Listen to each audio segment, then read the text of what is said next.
20 centimeters zenith. Good copy. Good motion. Stop motion. Motion. And in GCA. GCA complete. Copy. And wait for brakes on. Brakes are on. Copy.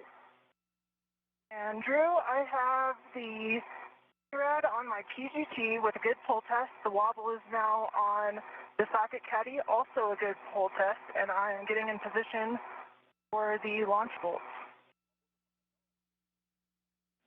Copy, Kayla, and I think there's a hand over, Kayla. Can I go ahead? Yeah, we're about 30 seconds to hand over, so Kayla, we're going to have you do a glove and hap check, and we'll catch you on the other side of the handover. Roger, we'll stand by. And Matthias and Roger, I'm ready for a GCA back to the original position and then to the other side. Okay, so we'll undo what we did. That's going to be taking you about 20 centimeters later. We'll take out the yaw and then take you back to port. Good copy.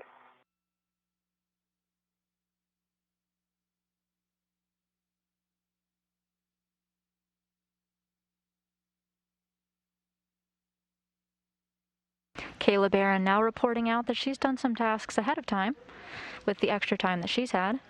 Originally, she was supposed to prep the spare SASA, head over to the P1 truss with Tom Marshburn, and then they would both go back to the spare together and work to loosen some bolts. However, since Barron is already at the spare SASA, she decided to do some tasks ahead of time. And I mean, just for the nadir part, so I'll take motion the yaw and the port. I can work on the other side. Okay, copy. Sorry about that. Brakes are coming back off.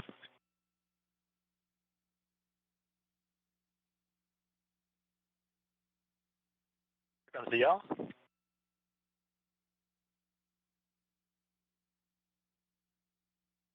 Motion. Okay, the yaw is back out. Here comes 10 centimeters station forward.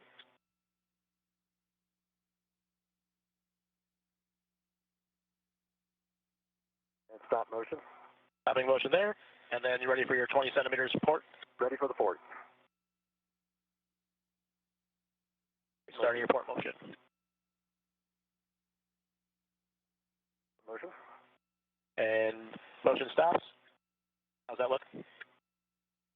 Looking out clear. I'll take station aft again. Give me another 10 centimeters there. Okay, another 10 centimeters station aft. Moving. Good copy. Good motion. Stop motion. Okay, stopping motion. Waiting for brakes on. Brakes are on. Confirm GCA complete. GCA complete. Andrew, are you back with us? Yeah, Kayla, we're back. We're waiting for the GCA complete. I have PGT settings for you when you're ready. I already have Bravo 4 counterclockwise 2 set, and I'm in position to drive on your go. Okay, we'll go for that. You're on the low gain antenna side, the side that we were expecting. 11 to 19 turns on the PGT, if you're counting at the PGT.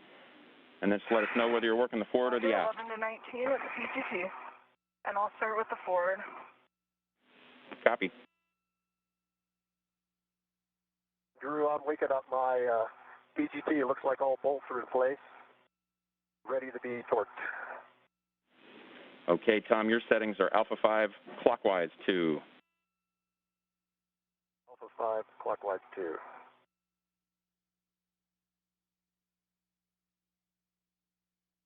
Barron reporting out that she's ready to work on the release of 2 launch bolts connected to the spare SASA.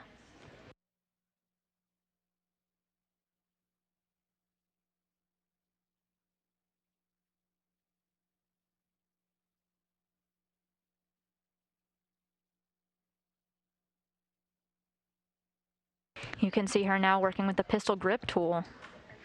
For SA, I'm just going to put down my end effector to keep me a little closer to structure here and then try bolts.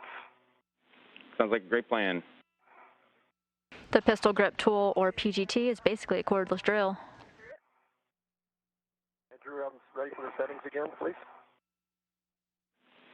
Alpha 5 clockwise 2, you're driving, and it'll only be 3 turns.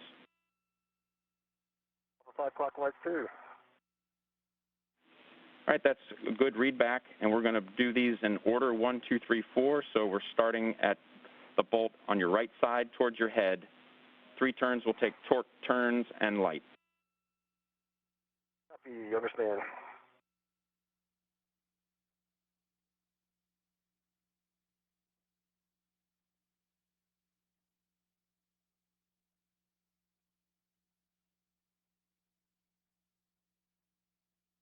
Marshburn is working to install gimbal locks that give the spacewalkers a little more control of the degraded unit in its move from P1 and over to the Express Logistics Carrier number 3. It just means that the communications antenna won't make any sudden unpredicted moves.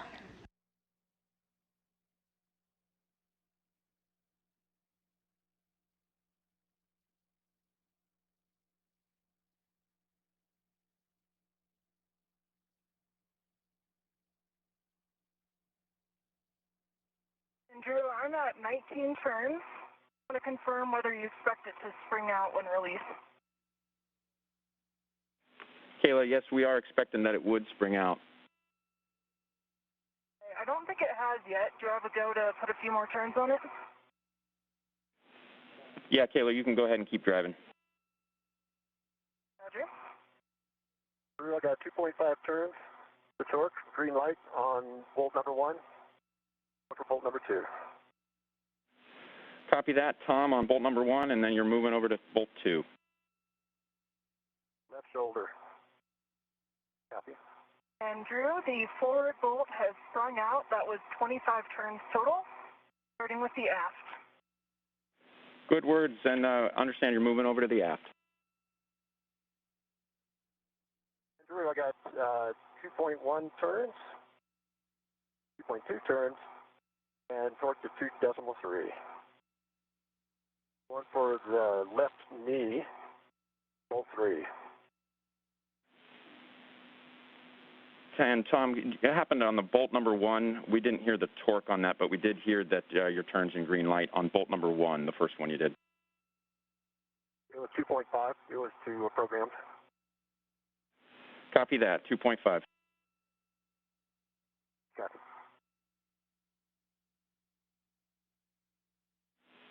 Stand by, Tom.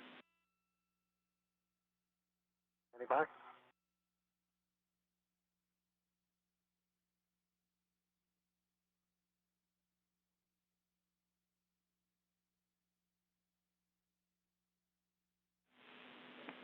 Tom, we're going to have you double check PGT settings and just read back what you see.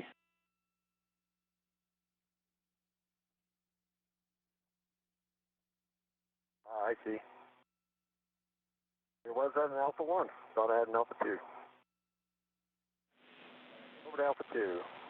Starting back with bolt 1. Tom, we're expecting Alpha 5. Bolt. Alpha 5 for you, Tom. I missed that. Copy, thanks. Alpha 5. Tom Marshburn now getting his pistol grip tool configured to drive 4 total gimbal locks. Again, this helps control the motion of the faulty Sassen unit. That one took 23 turns, 2-3.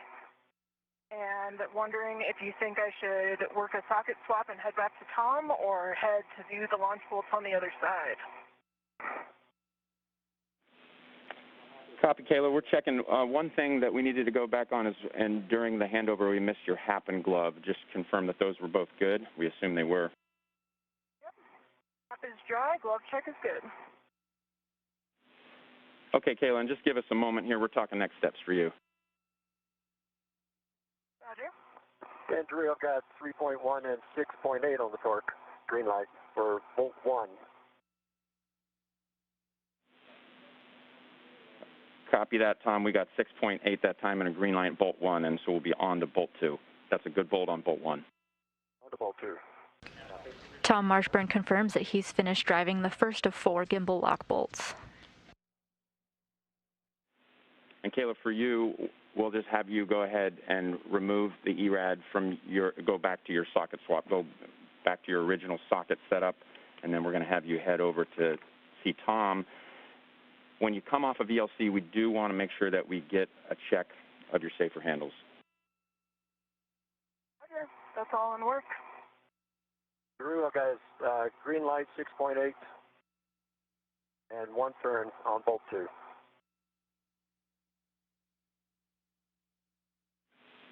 Copy that, Tom. Marshburn confirmed that he has the second of 4 gimbal lock bolts driven. Meanwhile, Kayla Barron worked with Ground IV Drew Morgan to get her tools configured, and she'll start making her way over to the P1 truss with Tom Marshburn shortly. Bolting down, I got 2 more bolts to go. Roger, and I'm just working on my socket swaps, and then I'll head back your way. Copy. Rad's on the socket caddy with a good pull test, working the wobble. Drew, green light 7 and 1.2 turns. Bolt 3. Copy that, Tom. Copy Kayla.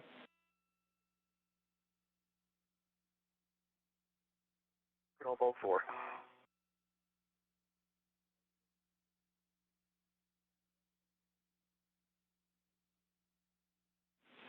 We're good on bolt 3, so we're ready for 4. Right side toward your boot.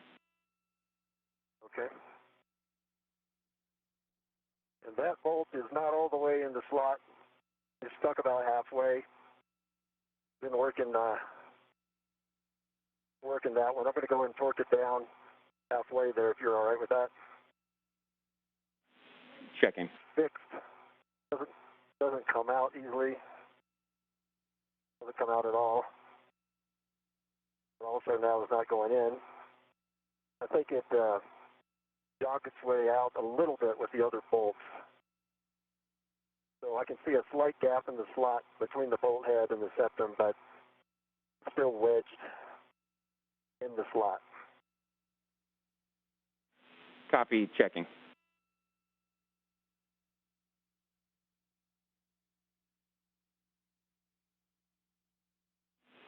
Tom, we're going to hold there for a moment and just talk about this and decide whether we're going to try to drive this one down at all. Copy.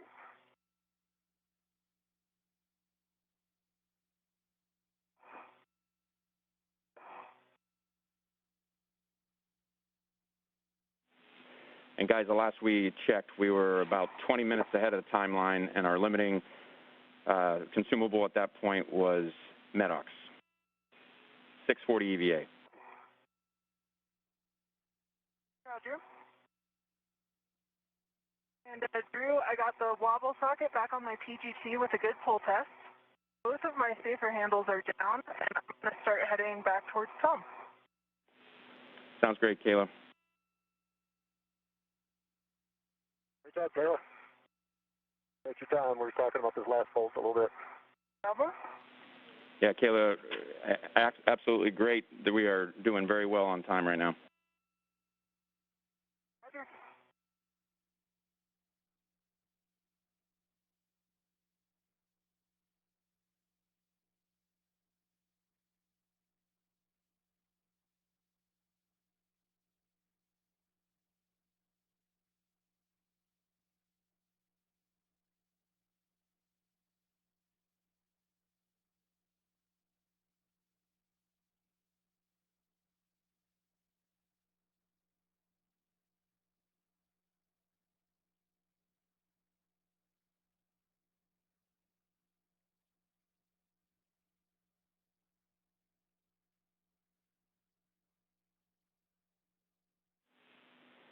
Tom, we wanted to have you check with bolt 4 if you were able to back that bolt off by hand 1 turn.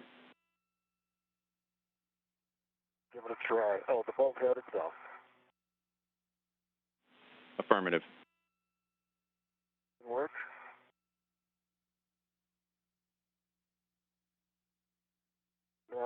It is. Gloves just slipping over it. Oh, it got a little bit of motion out of it there.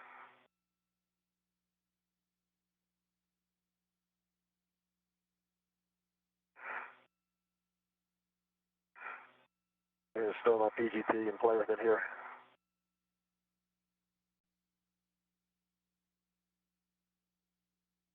If you're just joining us, we're just over 1 hour into the planned 6.5-hour spacewalk with NASA astronauts Kayla Barron and Tom Marshburn. Marshburn spent the first portion of the hour configuring the robotic arm that he took to the P1 work site where the degraded SASA lives. Meanwhile, Kayla Barron worked at the Express Logistics Carrier No. 3 to do some prep work on the spare SASA. She worked diligently and got some tasks done ahead of time. Marshburn is in the process of installing 4 gimbal locks to reduce the motion of the degraded SASA. Slight motion of the bolt itself. Still the sort of halfway point, half engaged. The nut below the bolt head does spin freely. We copy, Tom. We're still talking about it a little bit. Jiggle, the septum really doesn't jiggle anymore with the other bolts engaged.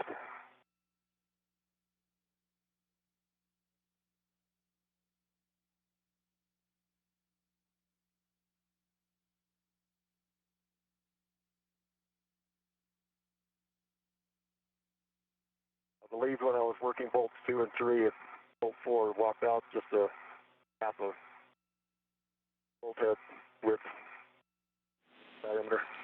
Yeah, we copy, Tom. And so what we're going to do is we're going to have you reset your PGT to alpha 1 clockwise 2, lower setting, and then we're going to have you drive on that. Alpha, say again, setting.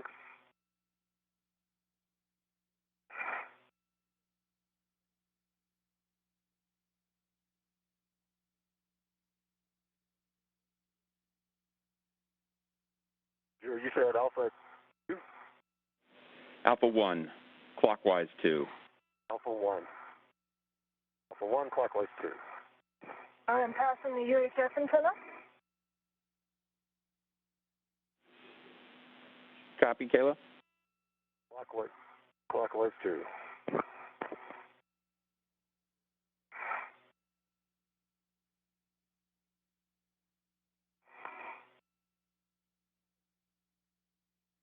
All right.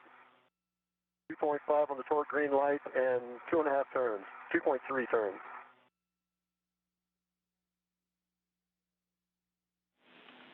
Okay, Tom, with that, we're calling those 4 good gimbal bolts. You can stow your PGT, and then you can work with the arm to maneuver to the P1 retrieval back-off position. And before we do that, I just wanted to let Kayla know that once you get there, Kayla, you can start to work those electrical connectors, P2, P3, and P4, and give us the words on the backside. Roger, that's in work now. Go ahead, tell them what's to come. All right, thanks. And the PS and Raj are ready for the maneuver to the back-off position. My tools and tethers are clear. Copy, brakes are off, and copy, you're ready for the maneuver to the P1 retrieval back-off position. It's going to be mostly ISS forward and port motion, and we'll also take out a little bit of what we did on some of that GCA. I'll let you know when we're ready to start. Copy. That's a good copy for me. Marshburn reported out that all 4 gimbal locks have been installed to reduce the motion of the degraded SASA as they both work to move it to the ELC-3 shortly. Barron is still making her way over to the P1 site to help Marshburn remove the degraded SASA, and Marshburn is working with the crew aboard the space station to get into the right configuration to do this.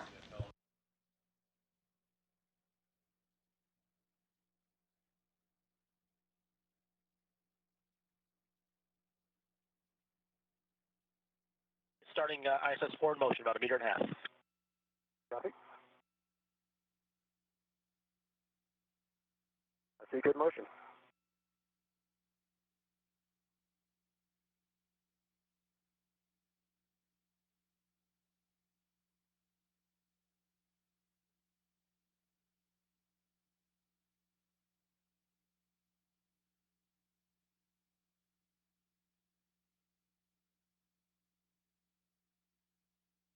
Centimeters. All right, here comes port motion.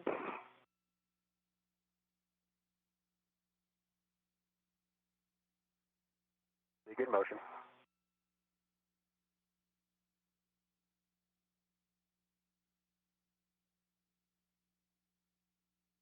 And centimeters.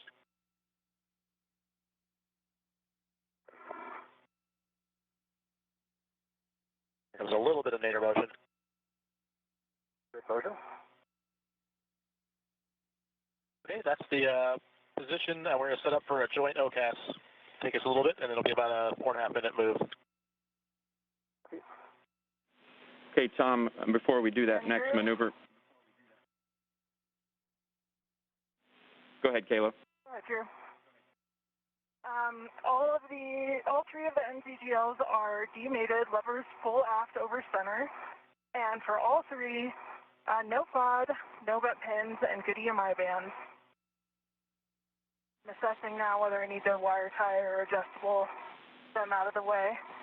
Copy that, Kayla. It sounds like those are good checks. And then once you assess whether or not you need to wire tie, then we'll have you move towards the BRT handrail 3618. And Tom, for you, before we do this next maneuver, we got a little checklist of things we wanted to run through with you when you're ready. I'm ready. Okay. Tom, we're going to have you check your tools and tethers are clear, and your ingress aid is stowed, pulled close to your body. Probably keep your visor up because it's going to be nighttime for a couple more minutes, and then check your glove heaters. Okay, good call on the glove heaters. My tools and tethers are clear, and the ingress aid is pulled towards me, and visor's in a good position. Okay, set your cooling if you need to, and then verify your heels are secured. Think heels out this entire time. Then a glove and hat for us. Cap is dry, and gloves are still pristine. Happy on the cooling, I'm good. Fun bit of history here. Back in 2007, Expedition 16 astronaut Rick Mastracchio and Clay Anderson relocated the S-band antenna subassembly from P6 to P1, where the astronauts are working now. Thomas, we mostly taken you aft and then zenith. Good motion. Back in 2007, Mastracchio and Anderson reported having the same difficulty that Tom Marshburn had with that fourth bolt.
Hey, Kayla, while the arm is flying, we can give you PG. That's correct.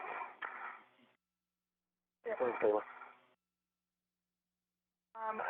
Drew, I've got Bravo 7 counterclockwise 2 set. I think if I understood the procedure correctly, I can break torque now and then stand by for Tom's go to continue. Yeah, Kayla, those are good settings, and you have a go to brake torque, one turn only. Okay, brake torque, one turn only. You can hear now that the astronauts Tom Marshburn and Kayla Barron will be working together on this step. Marshburn will tether the SASA before it's set completely free with the release of the stanchion bolt that Barron is removing. This is the one that attaches the antenna unit to the P1 truss structure.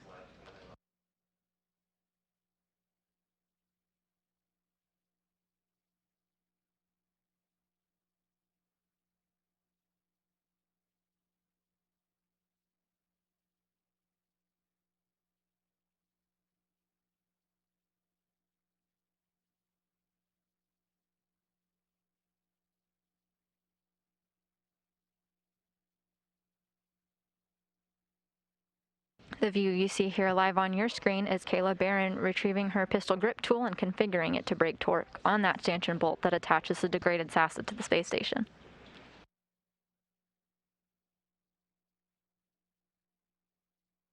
Andrew, I believe torque is broken one turn. I just want to confirm I was fully seated on the bolt.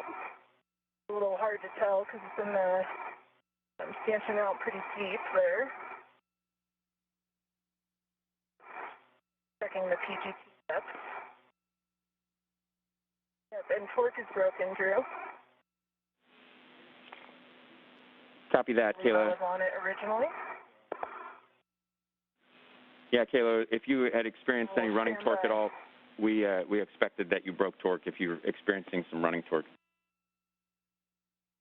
And I'm just standing by for Tom's go to continue turn. Copy that. Just wrapping up.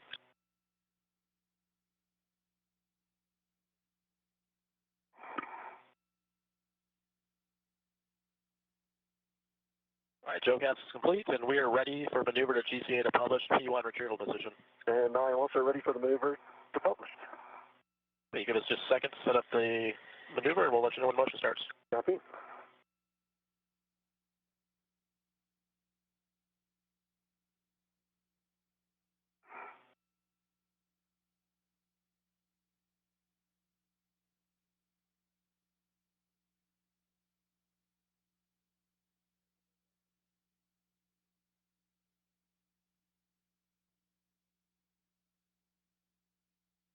All right, Tom, there'll be 3 moves here. We're going to take in nadir, and then starboard, and then forward.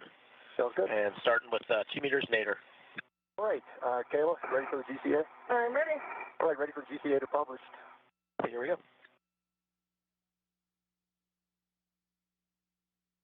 Motion.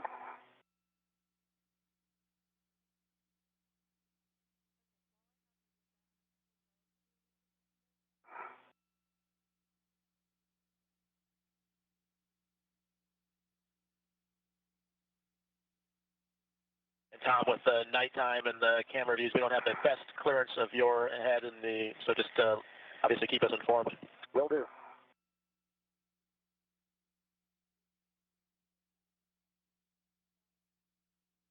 Meters nadir left.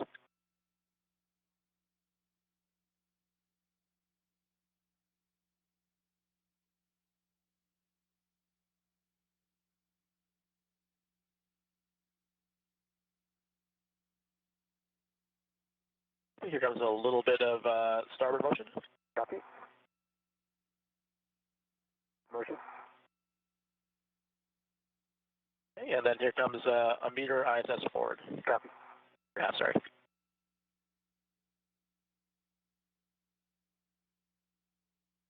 Marshburn gave Kayla Barron the go to release the stanchion bolt that she was working on releasing with her pistol grip tool, meaning that Tom Marshburn confirms that he has a grasp on the degraded SASA and it's tethered correctly. Meanwhile, the astronauts aboard the International Space Station gave a go that they are ready to move the robotic arm.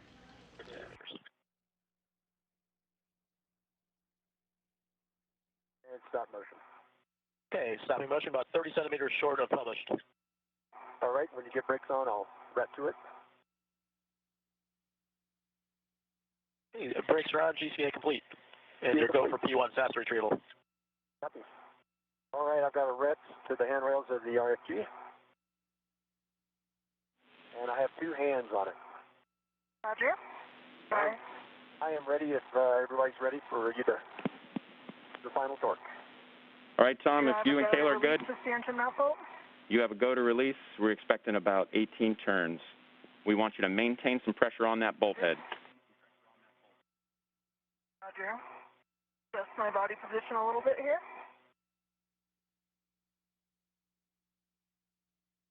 Starting turn.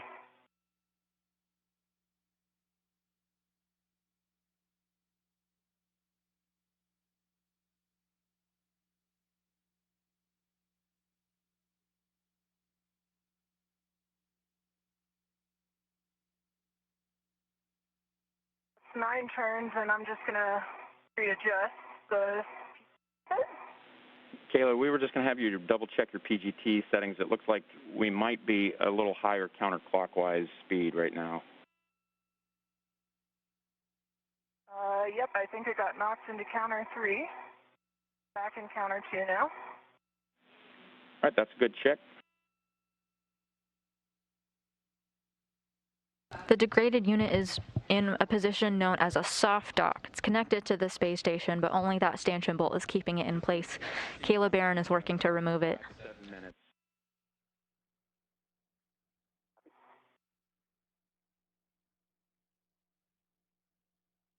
The next step in the procedures after this is accomplished is to move it over to the Express Logistics Carrier number 3 and temporarily stow it using a rigid tether that Kayla Barron had installed earlier in the spacewalk. Drew, could you say again total turns I'm looking for here? We're expecting about 18. Drew?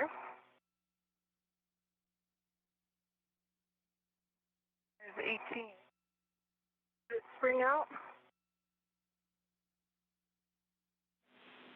We do expect it to spring up. A little light tugs.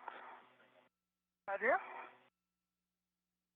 That count could be a little off, Drew, because it's kind of difficult to tell if it's fully seated. But I'm going to get it back on there and then some more turns.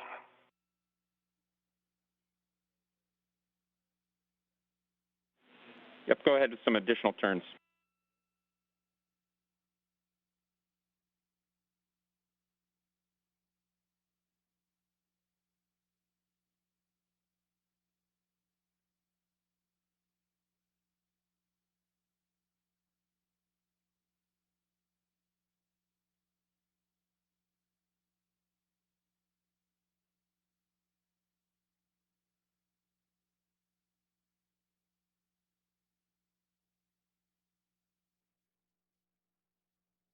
Okay, it is released.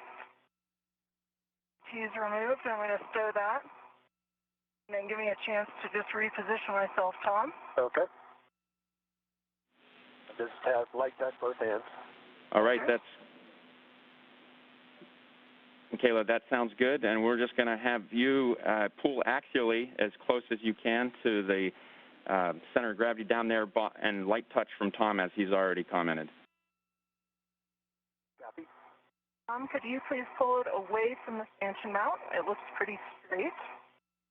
Coming a little way. I think I got arm motion, not stanchion motion. The gap's increasing. Okay, I'm going to continue to pull. Yep, keep going. Pulling. It might be side-loaded. Okay, I'm going to pull it, rock it a little bit towards me. Yep, that's looking great. And It's removed.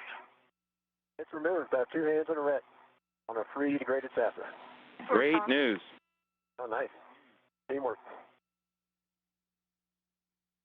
The degraded SASA is now officially free from the International Space Station. Copy your go for the maneuver to ELC-3 temp stow back off position. I am ready coming for off. maneuver. Copy. They just got the go to move it over to the Express Logistics Carrier number 3. It will ride along the robotic arm with Tom Marshburn to the work site. Still the need to restrain the NZGL. The corridor is clear. Copy that. No wire tie needed, and then we'll meet you out at ELC-3. Roger, heading that way now. I'm taking a look at you real quick, Kayla, since we won't see each other for 7 minutes. We have a chance. I see you holding the SASA. 50 tether really looks good. Thanks. And now board, I'll see you out there, Tom. Yep, see you in about 7 minutes. Enjoy the ride. All right, Tom, you ready for motion? Ready for motion. We'll start in GCA. It's going to be about 1.5 meters aft, little port, and then 2 meters in, kind of back to where you started from a little bit ago. Copy. Start in motion, aft.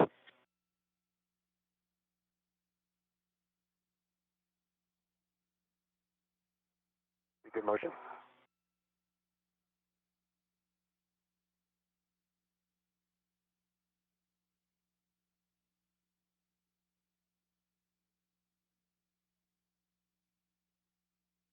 And 7 meters go.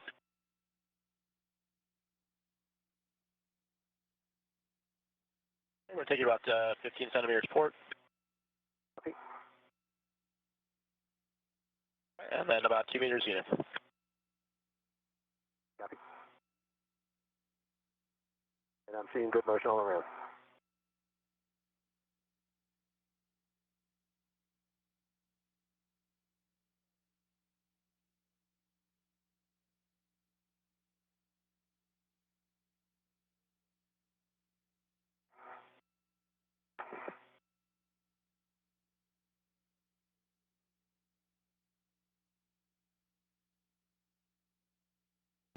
You're getting now the helmet camera views of NASA astronaut Kayla Barron as she translates back to the Express Logistics Carrier number 3.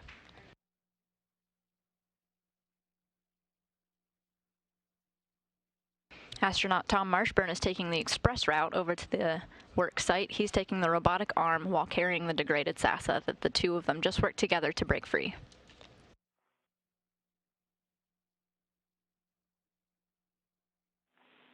And guys, the sun will be coming up, and we're about 50 minutes ahead on the timeline. Roger.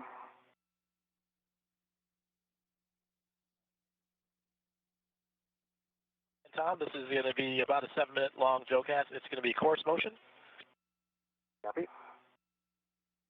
Mostly port motion to take you over towards ELC3. Copy all.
Both astronauts are making their way out to the next workstation, the Express Logistics Carrier 3.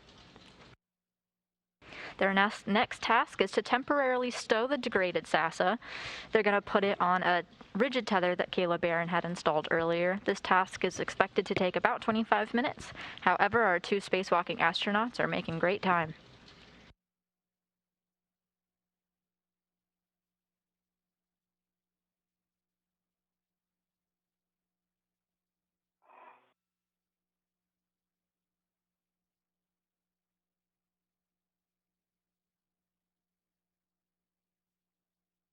A third of the way through the move. Copy.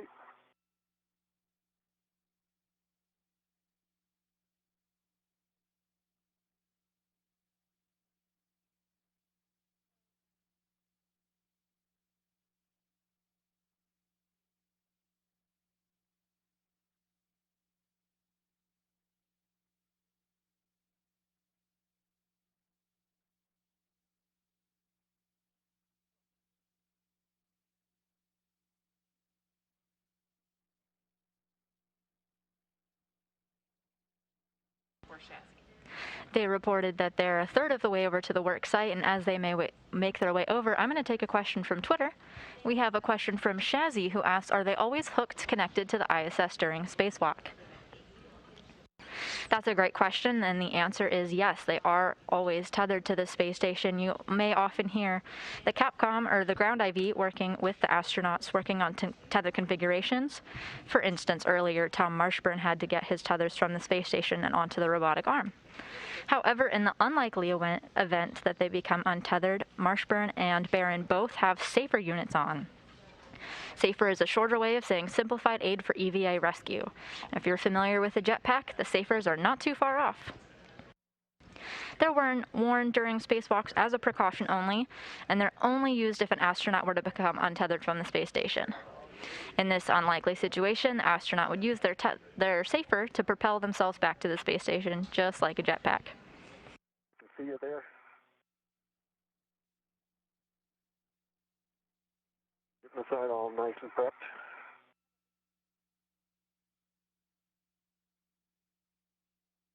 The clamshell in the line's gone. Again about the clamshell pump? I can just see that it's off. Yep, it is. Yep. Nice work down there.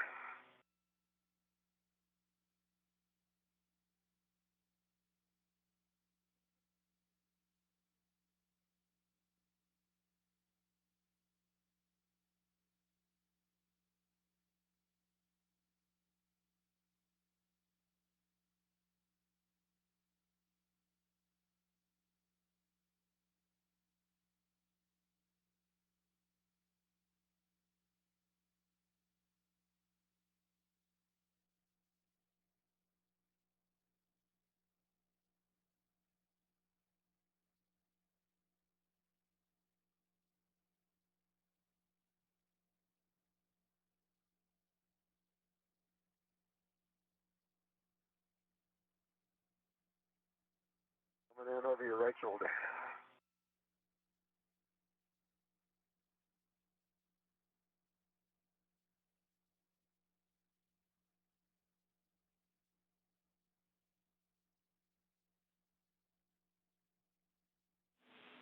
Hey, Kayla, we've got a photo request for you. Yes,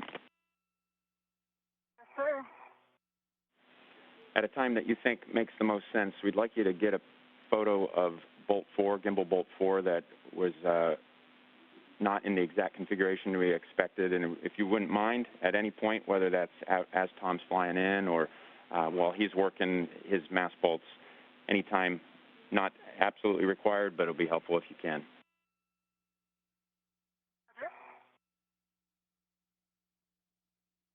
You just heard the voice of NASA astronaut Kayla Barron.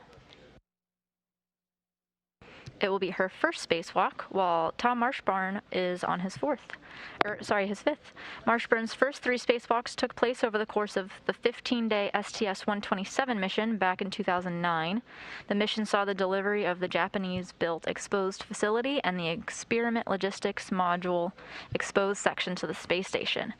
The 4th spacewalk of his career occurred in 2013 when Marshburn worked with Chris Cassidy to mitigate an ammonia coolant leak.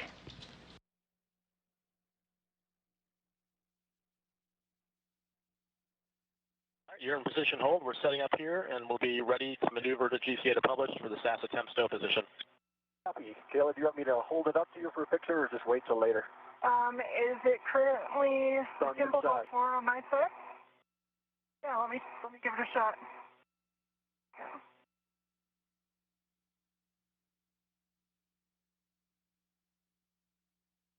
Yes.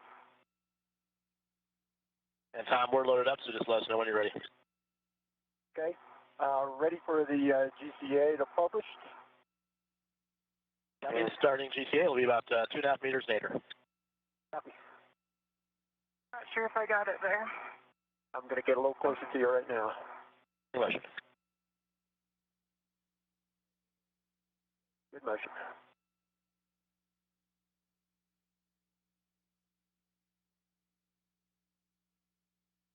And Kayla, Tom, just confirm you're clearing the high gain antenna from the EL23. And Tom can confirm I am. Okay, thanks. Got it tended forward. 1 meter to go. Continue.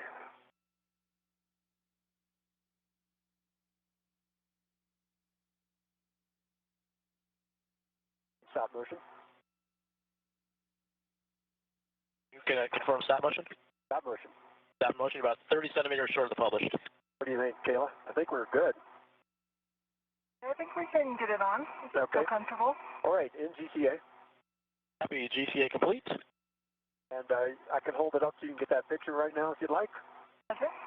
Or before we pop it in. Say again. I can turn the high gain around to you for a picture if you'd like now, or Okay. do it later. All right? Yeah, let's do it now. Okay. A little closer for you than that last one. Tell me when you're good. Watch the high gain antenna on the spare over here. You're a little close. Copy. And mutt's in the way, and I don't really want to move it too much. All right, we can just do it later. Stand by. Okay. I can rotate it that way if you like. That's good. Stay right there. All right. Yeah, I think I got several pictures of it there. Okay. It's the one closest to the high gain antenna, correct? Yeah, there's two of them, and the one closest to the high gain, that's, yeah, that's a firm. I got photos. Okay. I'm handing it over to you to... Please keep control for now. I am. And Control. you can rotate the handrail toward the up.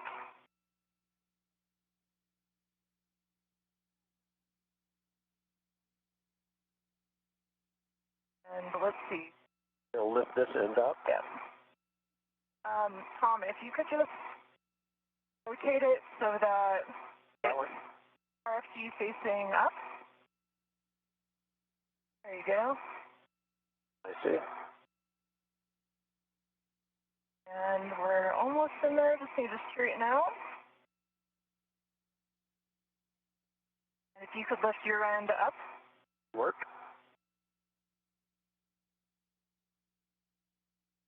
And but further, your end needs to go toward forward and up a little bit. That. That's looking pretty good. The jaws aren't fully, the pedals aren't fully popped out. There they go. And I'll lock them now. And let me put my ret on it. All right, I still have a hand on it and a ret. Roger. All right, I've got an independent ret. It's a large, small ret from the handrail of the degraded SASA to the ELC3 grid, and paddles are jaws closed, paddles out, and locked. So you have to go to remove your ret, Tom. Copy. Feels really stable on there. And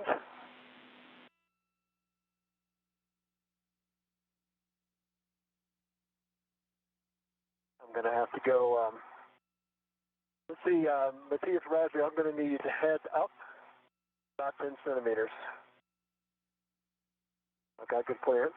The SASA is just above your helmet now, Tom. You may need to lean back. Stand by.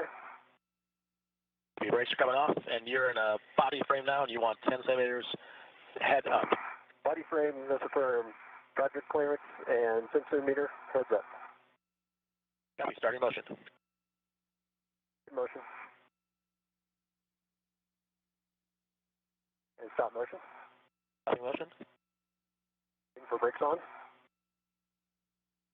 You're hearing the voices of Tom Marshburn and Kayla Barron, and as Tom communicates to the operators of the robotic arm, Matthias Maurer and his backup Rajachari, he's giving commands so he can hand off the degraded SASA to Kayla Barron, who will work to stow the SASA on the Express Logistics carrier. Ready for the GCA to publish to the spare site. Be ready for...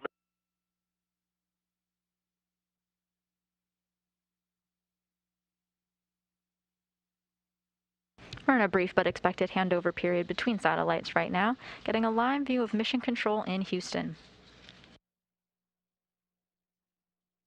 First, we're going to take out, we give you 10 centimeters body down. Copy.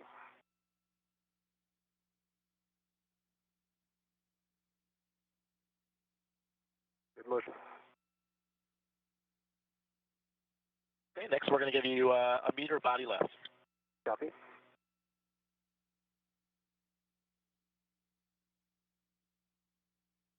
There has been a lot of back and forth between the work sites. Kayla Barron first starting off in her original position coming out of the Quest airlock, heading over to the Express Logistics Carrier 3. She then went back to the P1 truss where Tom Marshburn was to help remove the degraded SASA. They've both now gone back to the Express Logistics Carrier where they're stowing the degraded SASA. Fortunately for their next step, they're going to stay here at the Express Logistics Carrier and retrieve the spare. If you remember earlier, Kayla Barron did a lot of tasks to get ahead on this activity. 10 centimeters. Ramping out. Okay, that's the published position. How's that look? I'm going to need, you're looking probably another 10 centimeters. No, actually, let's stick with that. Body forward, 20 centimeters. Got good clearance? Copy, 20 centimeters, body forward, moving. Ingress maybe is clear. Motion.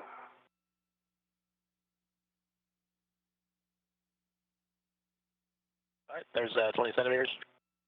It looks good. And then GCA. GCA complete. Brakes are on. Okay. Drew, I'm here at the site. I believe I got to get rid of these pit pins. Yeah, good words. Tom, I just wanted to give you guys a quick update. First of all, tremendous choreography right up through this point. You guys right now are about an hour ahead of the timeline. The limited consumable is still MEDOX about 7 hours, so plenty of time. We would like to get a glove and hat check from both of you, and then, yes, we're going to start working the shirt and scarf.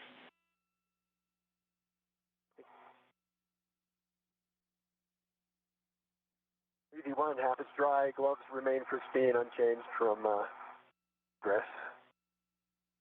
And my hat is dry. My gloves look good. I do have some black smudges on my fingertips. I'm trying to hold it up to my camera for you.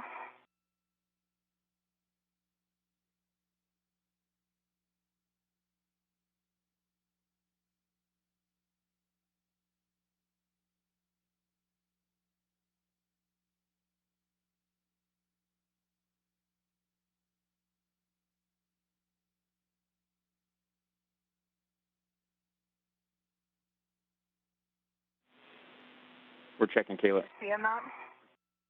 Okay. Got a good view.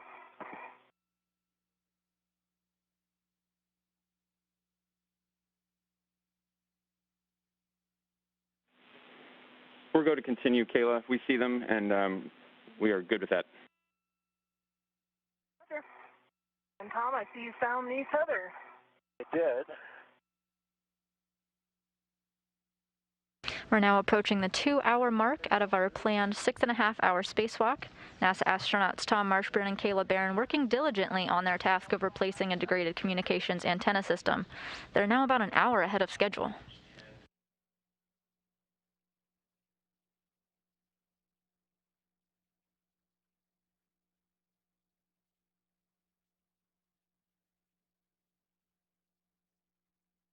The SASA, or S-band antenna subassembly, is used to transmit. I'm sure I can reach that. Is the shirt and scarf both tethered, Tom? No, the scarf is not. Okay. I see tether points over on your side. Looks like they're rotated from what we expected a bit. Okay. Do you want to pass the adjustable through to me? Yes, we can work that. I just can't. I got to be careful because I got the Logan antenna near me. Yeah. Might need a GCA to get to you. Just try kind of passing it, like let it float. Yeah. It might have a red on it, I think. Yeah. If you remove your red, I would probably be able to get it, Tom. Okay.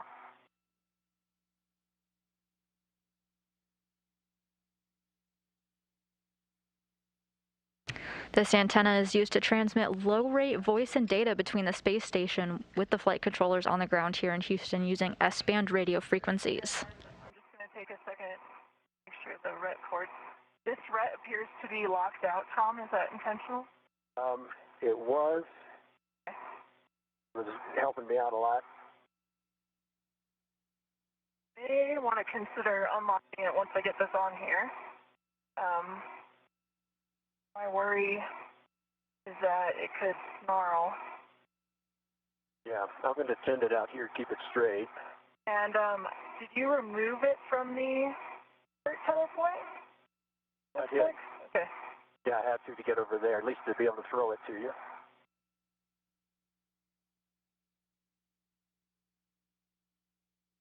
All right, stand by. I'm going to need to use hands probably. I can always GCA again to get in there.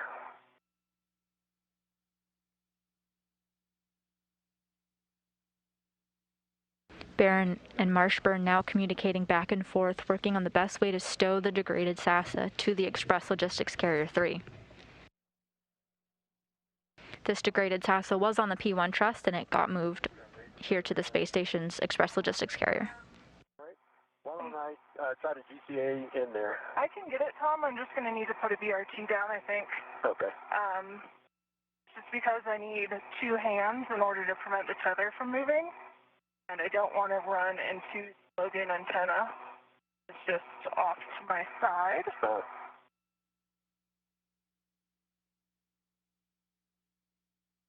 and if you could turn the tether back toward me, please.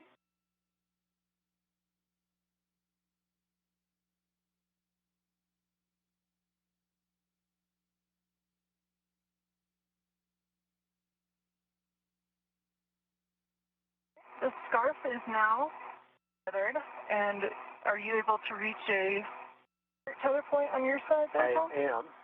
Now, I'm not, the tether point that was in the picture, I'd like to make absolutely sure that it's not another. If we could confirm there's only two tether points for the scarf. My vantage point, that one right in front of you, looks like it's on the shirt. I think it is two. Its connection point, though, was covered by an MLI flap. Let me go back over to the... Com check with you. Tom, we think that there are two tether points on the scarf. And just two. Okay. Then we have both the shirt and the scarf tethered at this point.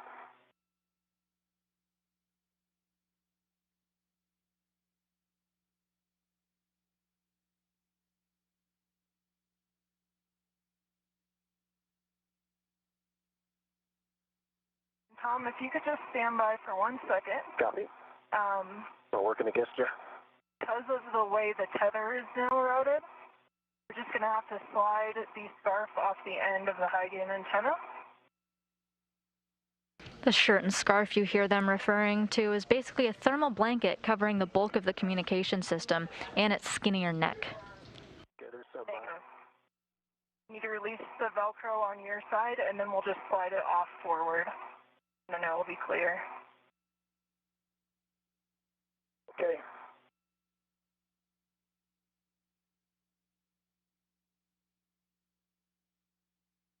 There we go.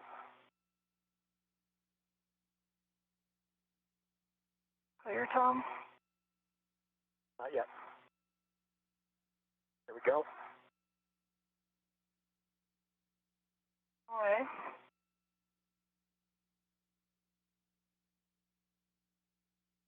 Scarf is removed. Working on the shirt. And I'm working a little too far away from the SAT, so I'm going to ask for another ECA if I can take the comm. Sure, go ahead. Yeah, Matthias, Roger. Need a ECA to get a little closer. Where do you want to go? All right, I want to go body up 10, 20 centimeters and pitch down about 30 degrees. Pitch forward 30 degrees. The body up 10 centimeters and then pitch forward 30 degrees. Good copy. Here comes the body up motion. Pretty good motion.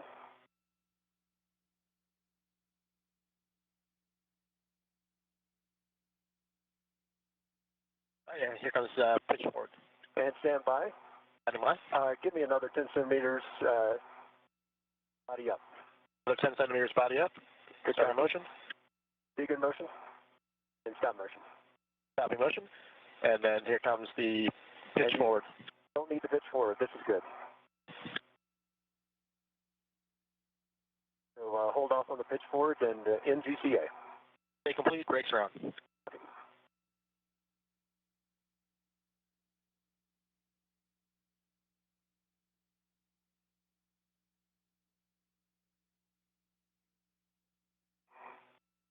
All right.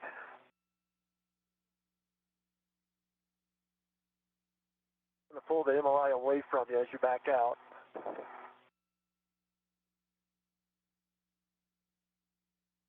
like you're all clear?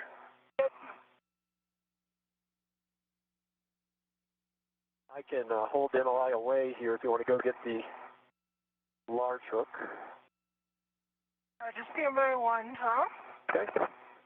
I think there's still some Velcro attached on my side that I'd like to release. Copy.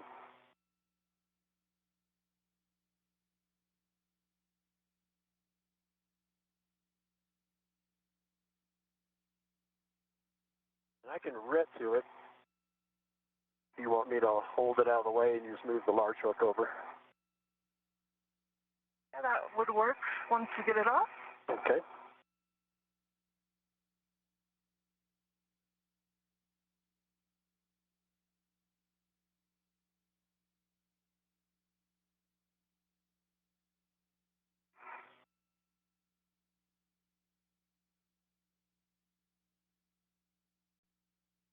I'm ready to the whole thing. And I'm just going to gather it up, put it out of your way once you get that last MLI off.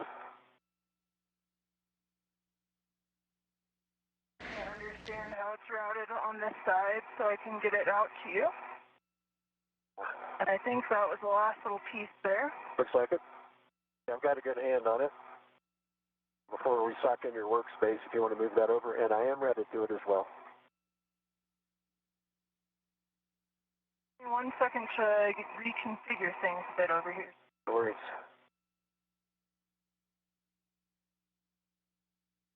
Looks like a face full. I'm grateful we're not trying to put that back on. It's a lot of Velcro. In very specific places. Barron and Marshburn had worked to temporarily store the failed SASA right at their current work site. They'll come back once they've installed the new unit to do a more permanent stow of the degraded SASA.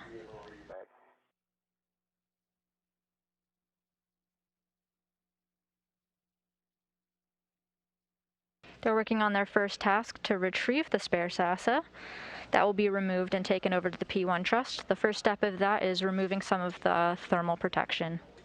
The other looks very nice.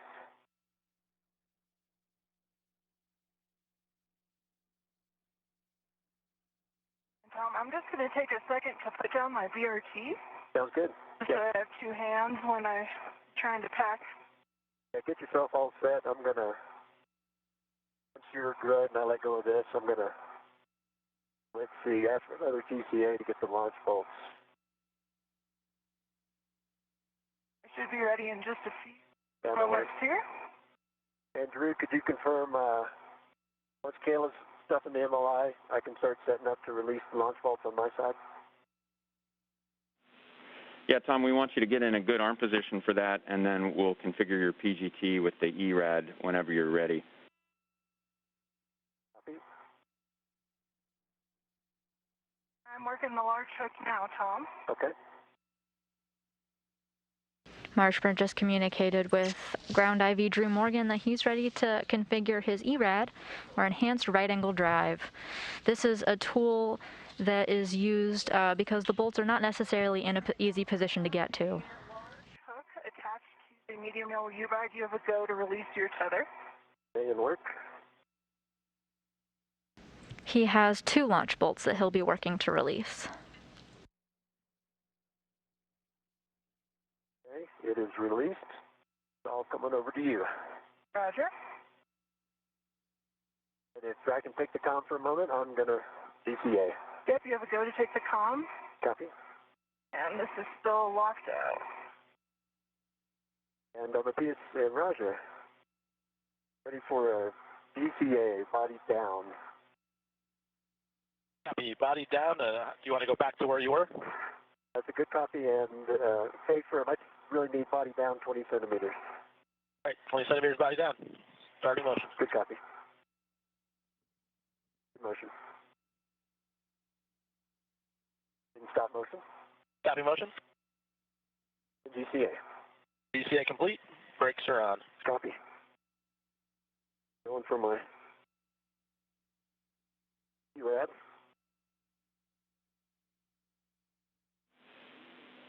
Copy, Tom, and understand that you're now in a good position. You can go ahead and configure your PGT. I'll give you settings when you're all set up. Okay, copy. I'm getting out my URAD right now.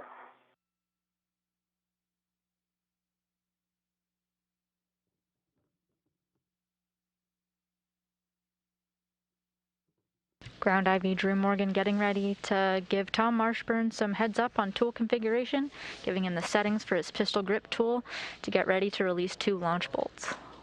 I'm grateful we put the adjustable in the bottom of the bag. Definitely helping me out. And I'm just working on trying to get it all in here.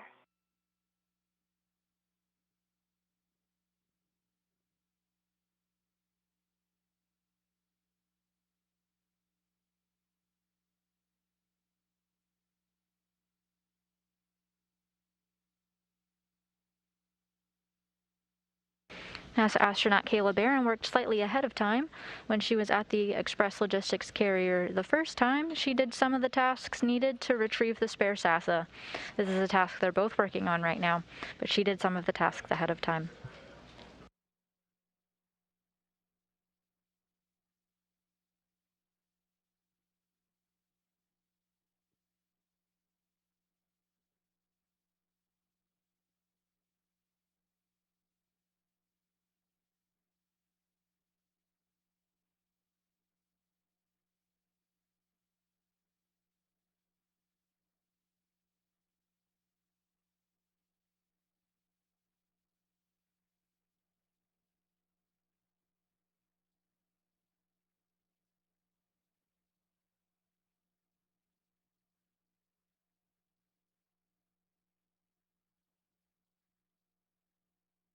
My 6-inch wobble is on my pin in my right adjustable with a good pull test. Copy.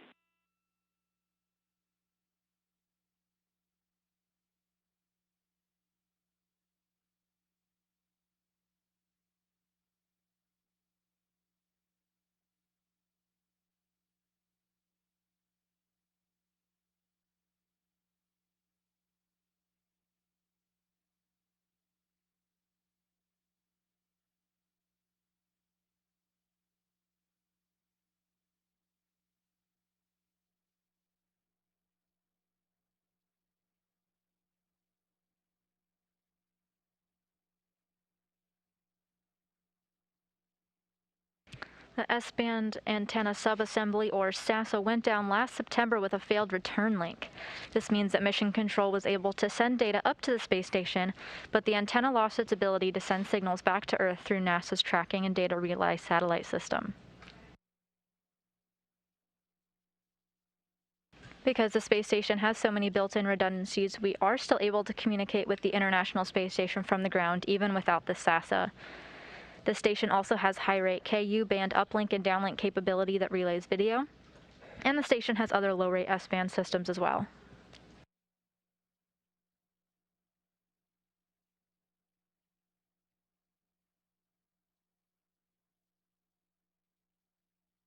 This is the first spacewalk to replace a SASA since Joe Tanner and Heidi Stefanovshin Piper replaced a SASA on the S1 truss during the STS-115 mission on September 16, 2006.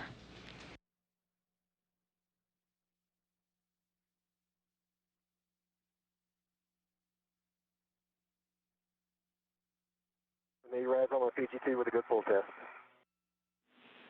Copy, Tom. We're going to configure your PGT to Bravo 4 counterclockwise, too. As Tom Marshburn gets his tools set up, you can see views of the Earth peeking through the right side of your screen. The International Space Station just is crossing over the ocean at the moment, right off the coast of Brazil. And I've got the shirt and scarf stowed in the medium ORU bag. That adjustable across the bottom was a game changer, so excellent suggestion, Tom. Awesome.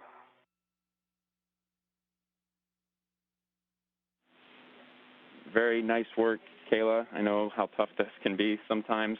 And at the end of the day, we are going to be able to bundle crew lock bag and the medium ORU bag if you prefer. So just keep that in mind in the event that when you go back to restow, the muttball stack is there. But it looks like you're going to have plenty of room. Yeah, it's looking pretty good. I would say it's taken up about the bottom half of the bag.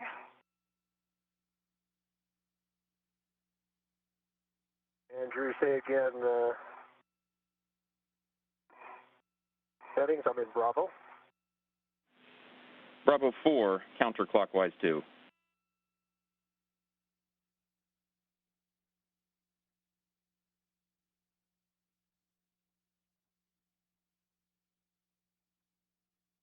Bravo 4, counterclockwise 2, verified.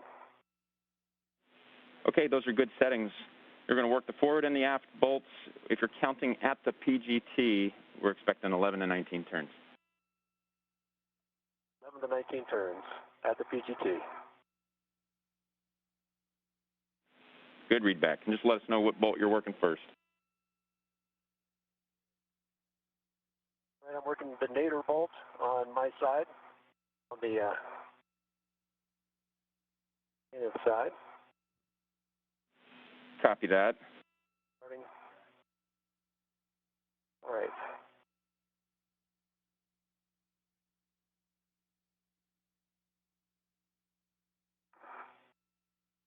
NASA astronaut Tom Marshburn now working to release 2 launch bolts. This is an activity he was originally going to do with Kayla Barron. However, she was able to get the launch bolts off earlier in the spacewalk. She's getting ready to work on some mast bolts.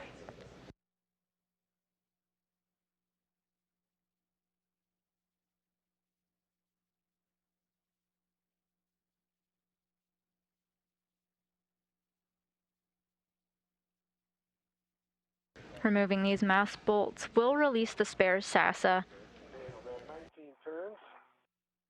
And this is until it pops out, correct? I don't expect the torque.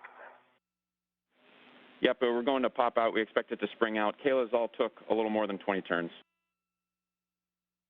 Okay. It's not springing, but it did come up.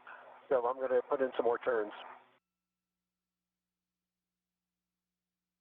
And I've been working on getting in a good position for the fast bolt. I've got Bravo 2, counterclockwise 2 steps. I'll stand by for go to drive those. Those are good settings, Kayla. It's advantageous that Kayla Barron got to work on releasing her launch bolts ahead of time. As it turns out, it took one more turn than expected on the pistol grip tool. The ground IV Drew Morgan was able to communicate that with Tom Marshburn, who's working on his now. And copy. 5.5 to 9 turns. And Drew, the nadir bolt on the zenith side is out in springing. It was 24 turns. Torque was 8, maximum torque.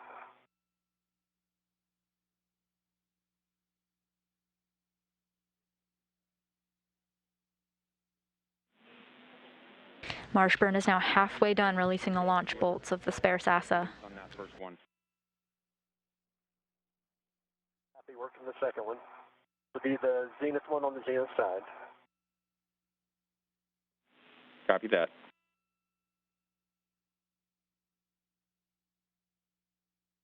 The forward zenith fast bolt is released. And that was 9 turns. Copy, 9 turns on the zenith. Barron confirming that she is halfway done undoing the 2 mast bolts that she has, while Tom Marshburn has released one of the 2 launch bolts that he's working on.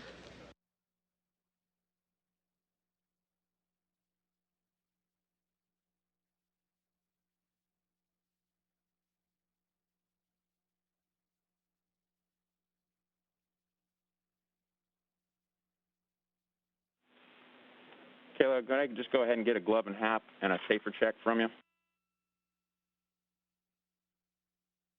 I can tell you now my hap is dry. I'm going to wait on gloves and safer until after the bolt because I'm already in a good position with my hands full. That works. And, all right. And Drew, that was 24 turns. Popped out. And 10 was the highest work there. Okay, copy that, Tom. And so now you can stow the ERAD, reconfigure your PGT, just give us those pool tests. Copy. And then ultimately you'll put that PGT away, and then we'll go through your checklist before we have you get in position to grasp the spare SASA. Copy. Tom Marshburn confirming that he has finished releasing the 2 launch bolts that he was working on the spare SASA. He got direction from his ground IV, Drew Morgan, who gave him the direction to configure his tools and ultimately stow them away.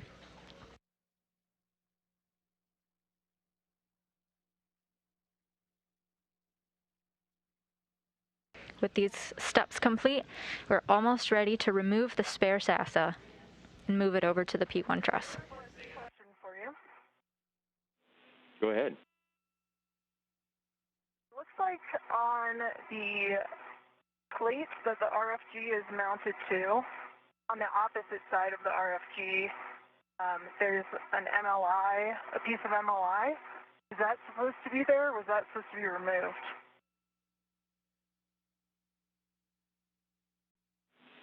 Kayla, that's expected to be there, doesn't need to be removed. Okay. Confirming. One area of the Velcro got removed. I pulled it off inadvertently, thinking it was part of the other MLI, but it's reinstalled. Nope, but good check.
Drew, I can report a good glove check, no delta, and good safer handle check, both sides. All right, perfect. Thanks for checking. URAD is back on the socket caddy with a good full test.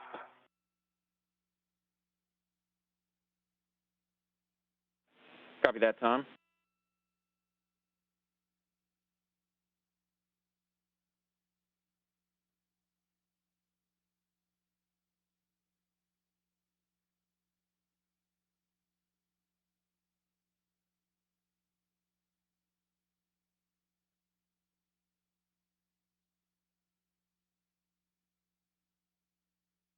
And my 6 inch is back on the PGT with a good pull test. Okay, copy, Tom. We'll get that socket caddy stowed and the PGT stowed, and then we'll go through your pre-SASA grasp checklist. Copy.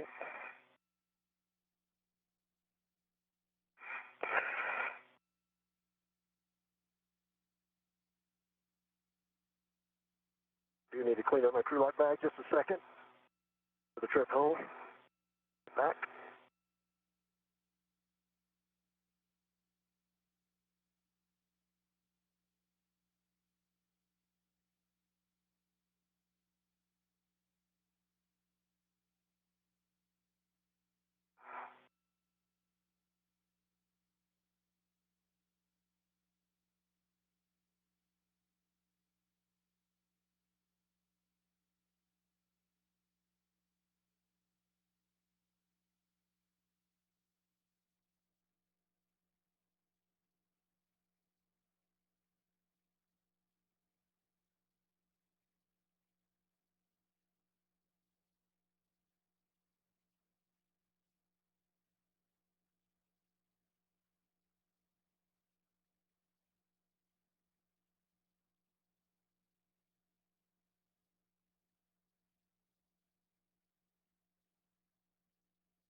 All right.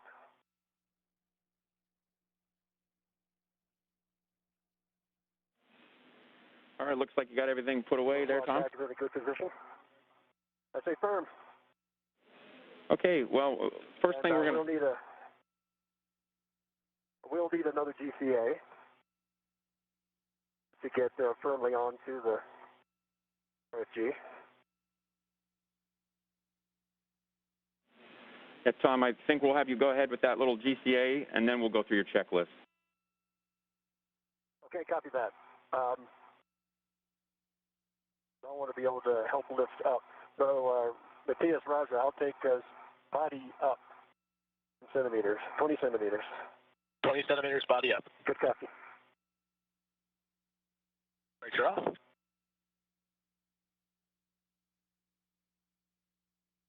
Starting motion, body up. Motion. You need stop motion. Motion stops. You ready for brakes? And body left 20 centimeters. Left 20 centimeters. Copy. There's motion. Good motion.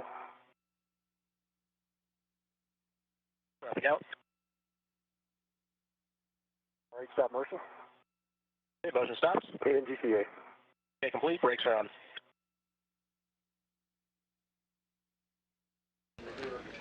I just want to get maximum leverage. For those of you just tuning in, we're just about 2.5 hours into the spacewalk with NASA astronauts Tom Marshburn and Caleb Barron. Hold in close to you. Adjust your visor as you need to. Sunset will be coming. It's Caleb Barron's first spacewalk of her career, and the duo is working to replace a faulty S-band antenna subassembly, or SASA, with a spare already aboard the station. Copy that. Clear. Others are clear. And then if you just, if your heaters are set and your cooling is good, then you can go ahead and ret to the handrail there. Complete. 5:15 a.m. Central Time, 6:15 a.m. Eastern is the official start time of this spacewalk, marking the beginning of the 245th spacewalk in support of space station assembly and maintenance. I'm still in Bravo 2, counterclockwise 2. Good settings. 5.5 to 9 turns to release.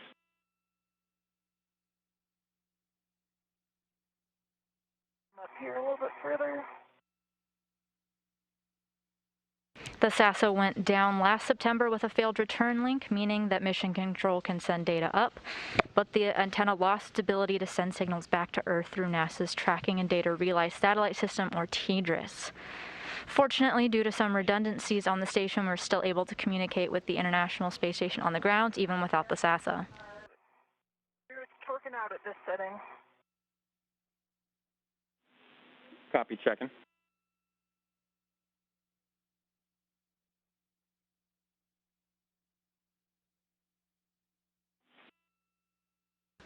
We found out about this faulty system back in mid-September, and it was actually really advantageous for us because it meant Kayla Barron and Tom Marshburn hadn't launched to the space station yet. They had time to train in NASA's Neutral Buoyancy Laboratory here and NASA's Johnson Space Center in Houston. It's a large pool the astronauts use to train for their spacewalks on the ground. Current setting is Bravo 7? Negative. Bravo 2. Bravo 2, okay.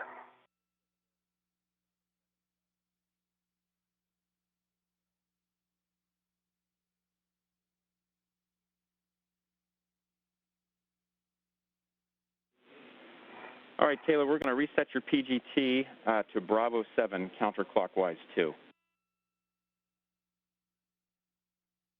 Roger. Change my body position a little bit to support the higher torque. Kayla, our apologies. We are going to attempt one more time at Bravo 2. I apologize for that. And we want to make sure that your hand location there, that you're hanging onto a FRAM handrail and clear the NZGLs. I was not hanging on to any handrail. I got my BRT down and I had my left hand on my BRT while driving. Okay, copy. That sounds like a good configuration. And we'll do Bravo 2 counterclockwise 2, and we have a handover in about a minute.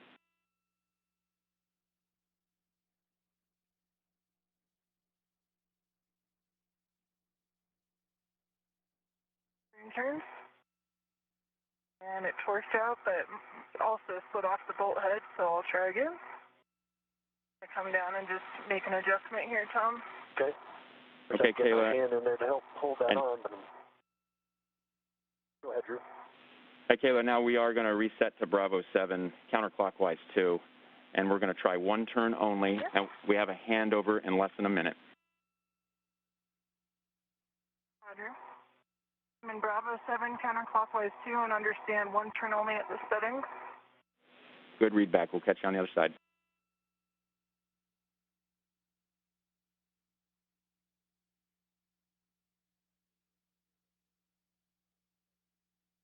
Need to move my BRT. Okay. I can hold your PGT if you want. That's all right.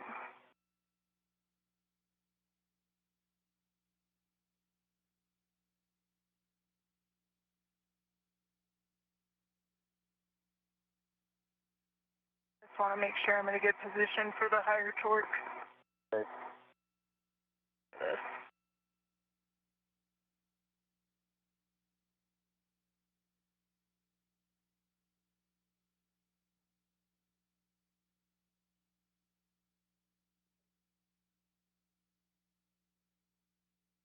The spacewalkers here so far are about an hour ahead of schedule. So far, they've completed tasks like getting the degraded SASA, removing it from the P1 truss, and moving it over to the Express Logistics Carrier number 3. They've temporarily stowed it using a rigid tether that Kayla Barron had installed earlier during the spacewalk. They're both now back at the Express Logistics Carrier 3 to remove the spare SASA. And also not touch the FG at all. Okay, guys, we're back with you after the handover. How'd we do? It looks like about one turn to me. What do you think, Tom? I saw some movement there. Yeah. Yeah, it's there we go. torque is broken. Definitely broken, yep. Still had to reposition, but looks like we got a good turn on it. Okay, Kayla, we're back with you, and we're going to reset now to Bravo 2 counterclockwise 2. Bravo 2 counterclockwise 2 is set. Unfortunately, when the SASA went down back in September, a spare was already aboard the International Space Station on the Express Logistics carrier. A new part did not have to be launched to them. 10 turns.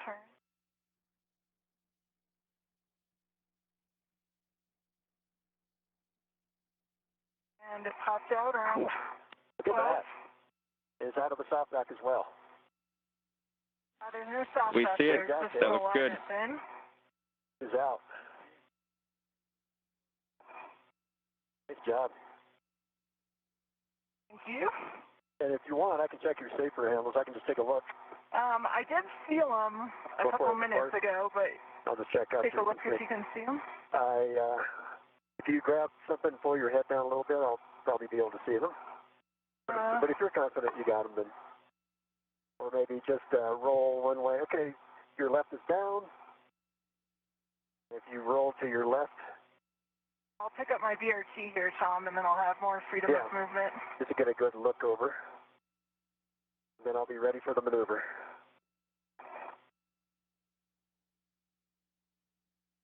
I want to press your PGT a little closer to you so it doesn't hang on anything. And those safer handles are down. They're good. And Tom and Kayla, we have one check for you on the RFG box. Departing, then copy.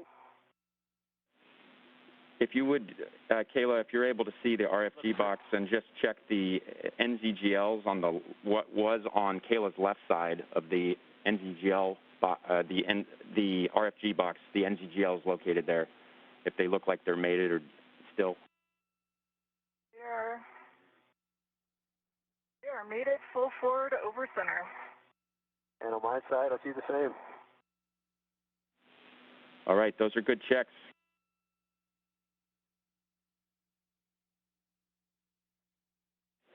And Drew, if that's next on the checklist, I'm ready for the maneuver.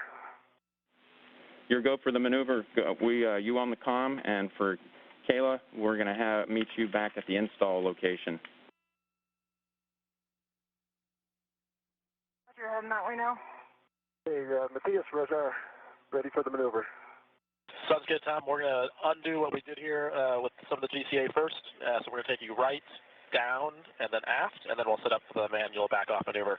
So taking you 20 centimeters body right first. Okay, copy. Sorry, I'm going to take your body out first, aft. Body out. Spacewalking astronauts Kayla Barron and Tom Marshburn have just finished retrieving the spare SASA from the Express Logistics carrier. Ramp it out. Barron will now make her way back to the P1 SASA worksite. Motion. Okay, and then 20 centimeters body down.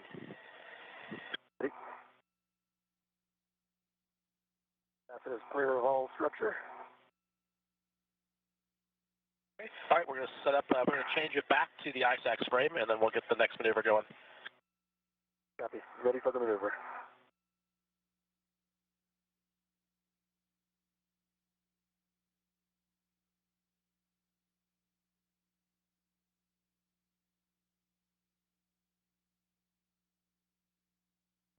NASA astronaut Tom Marshburn will be the one that will take the spare SASA over to the P1 truss. Fortunately, he's got a ride with him. He's going to be taking the robotic arm under the direction of NASA astronaut Matthias Maurer and his backup Rajachari.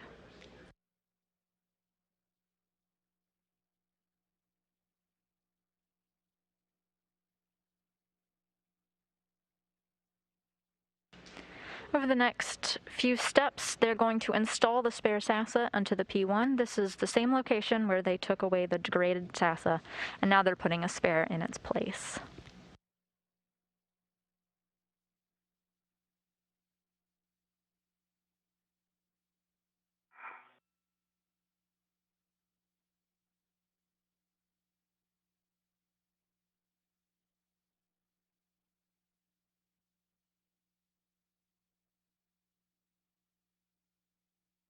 Everything from here on out will pretty much be the steps of removing the degraded SASA in reverse. This involves NASA astronaut Kayla Barron mating some cables. About 3 meters zenith motion. Copy. Motion. She'll have 3 cables to attach to the spare, one that does data, one connecting heater power, and the other connecting operational power. And up to the zenith edge of the truss right now. Copy. 1 meter to go. On your screen now are live views of Tom Marshburn moving on the robotic arm of the International Space Station carrying the spare SASA.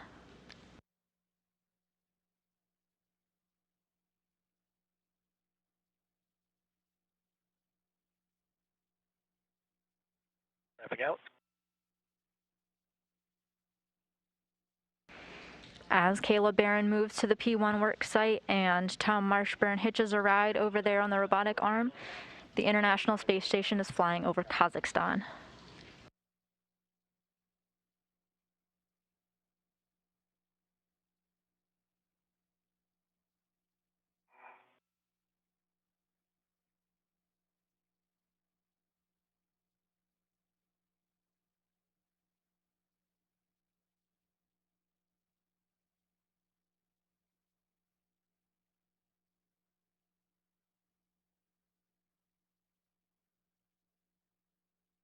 See ya, Kayla, back to almost at the FPMU.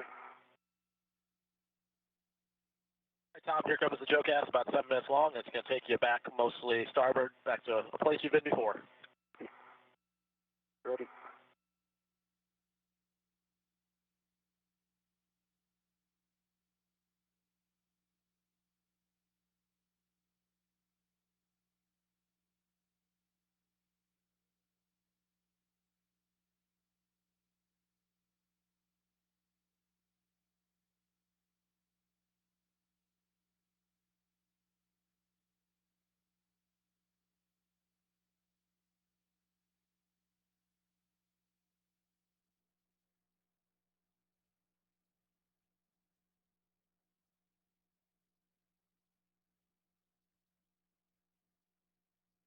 As the astronauts make their way over to the work site, we can take some questions. We solicited some questions on our Instagram at NASA Johnson, and we can go through a couple of those. The first one comes from Adam, who asked, what truss is the antenna on? Well, the truss is going to be installed on the P1 truss. This is where the degraded unit is and where the spare is going to be installed shortly. The spare was kept on the Express Logistics Carrier 3, which is located on the P3 truss of the International Space Station.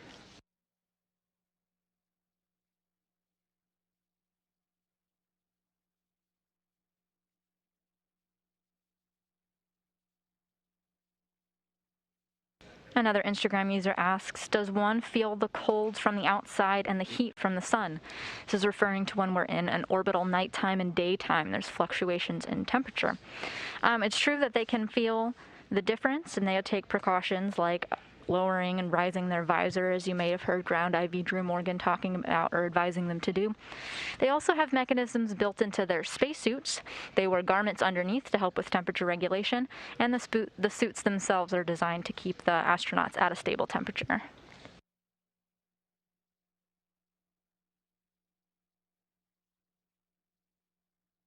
you doing, Tom? Doing good. Moving on to Wisasa.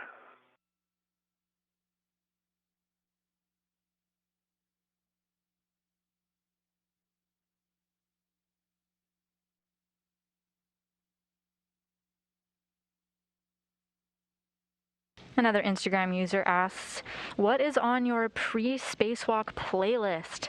And while unfortunately our spacewalkers Tom Marshburn and Caleb Barron haven't clued us into what they were listening to beforehand, we do know that on their launch day, they listened to bands such as Guns N' Roses, Eminem, Nicki Minaj, Imagine Dragons, and so forth.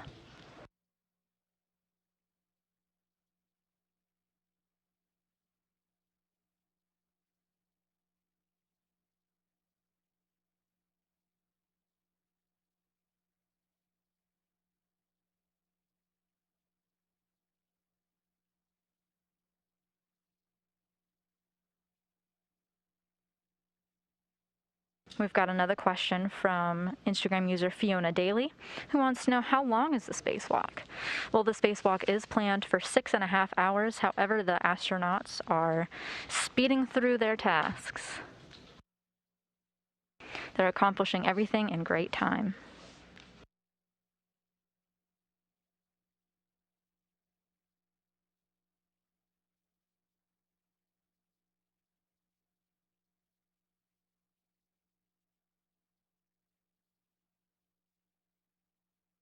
Another user asked, how much time does it take to prepare for a spacewalk? We talked about the advantage that Tom Marshburn and Caleb Barron had to find out that the degraded unit had happened before they left the ground so they could train into the neutral buoyancy laboratory. For the stanchion, and I got myself a pretty good mounting. However, the crew did get to prep while in orbit.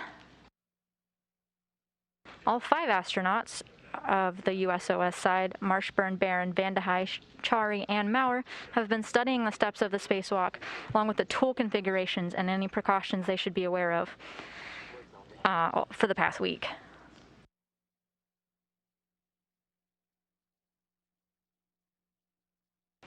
Barron and Marshburn specifically, our spacewalkers today, prepared the equipment lock in the days leading up to today's spacewalk, doing tasks like getting their checklists and drinking water ready and inspecting each of their tools. This is all part of some preparations they did before the spacewalk. It also included some onboard verification fit checks where they tried on their spacesuits and made sure that they're comfortable and easy to move around.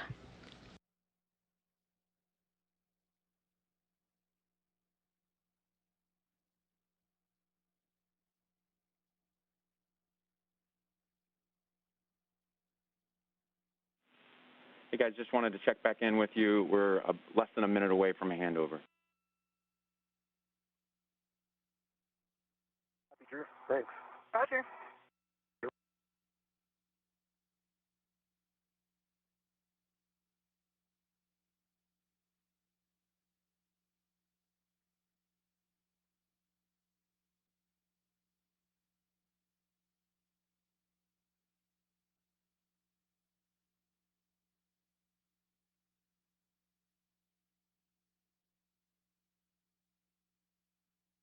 One Instagram user wants to know how the spacewalk was practiced on Earth. We briefly mentioned the neutral buoyancy laboratory. Inside this giant pool is a giant mock-up of the International Space Station. To scale, the astronauts have a chance to go fully suited underwater in an environment that simulates the environment of space. See you coming in my peripheral vision? I am.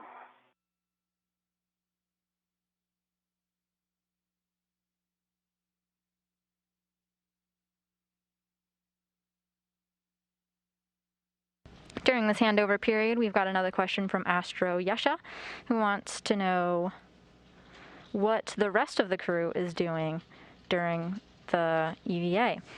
That's a great question. We've got Matthias Maurer from the European Space Agency. He's inside the International Space Station controlling the robotic arm that Tom Marshburn has been taking to and from his work sites. Roger Chari is alongside him, kind of serving as his backup. Copy. And we're back with you after the handover. Hey, Drew. Yeah, I'm just off of Caleb's left shoulder and waiting for the next GCA to publish. All right, Tom, we're ready for maneuver to GCA to publish P1 NASA install position. And I'm ready. So are you good? I'm also ready. All right. Start GCA. Copy. We'll load the values and let you know before we start motion. You're basically going to go about 2 meters nadir, just a little starboard, and then about 2 meters forward in that order. Okay, copy.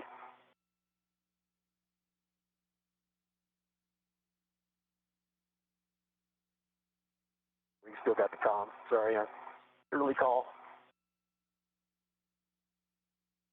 And here comes 2 meters nadir motion. All right, starting GCA to published. And with the night and the camera views, we can't really clear your head very well, so just kind of keep an eye on that, please. I have a good view of the unsaid. And I do as well. In good motion.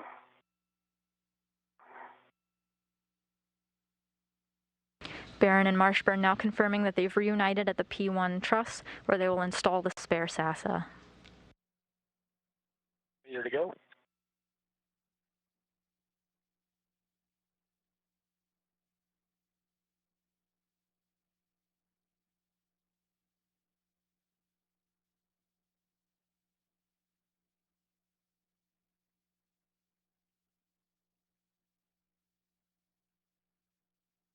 Centimeters.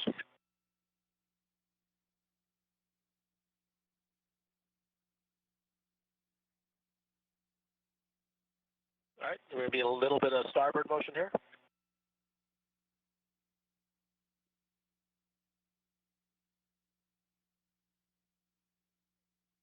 Centimeters to go.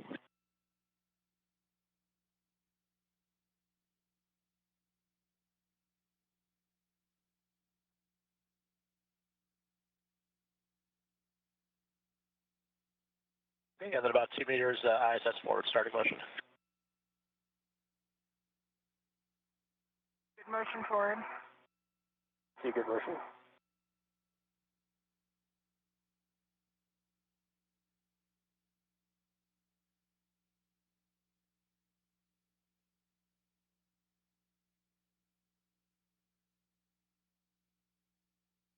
Eighty centimeters to go. Kayla, just let us know if the ORU gets too close. You're good. You're clear. In order to install the spare SASA at the P1 truss, there's a number of tasks that they'll have to do. Kayla Barron will work to mate the cables for data, heater power, and operational power. Tom Marshburn will work to loosen the gimbals. If you recall earlier in the EVA, he had installed these to keep the SASA in the locked position. Continue to publish. It seems like we're close. Okay.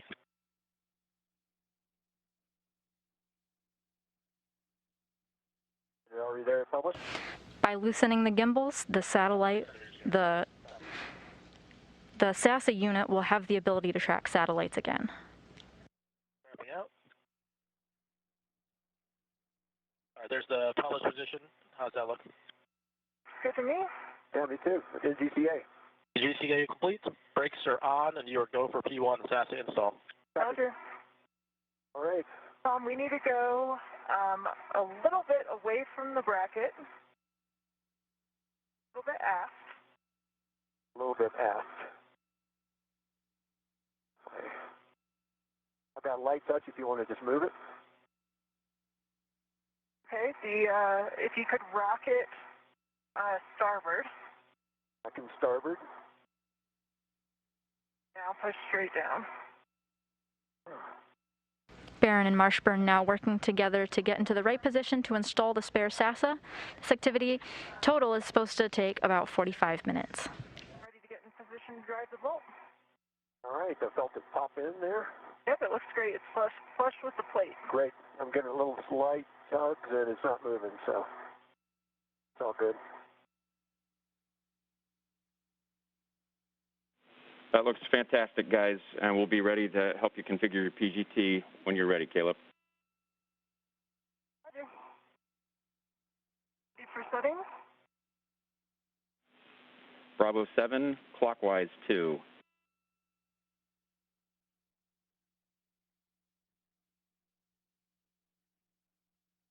Earlier during the spacewalk,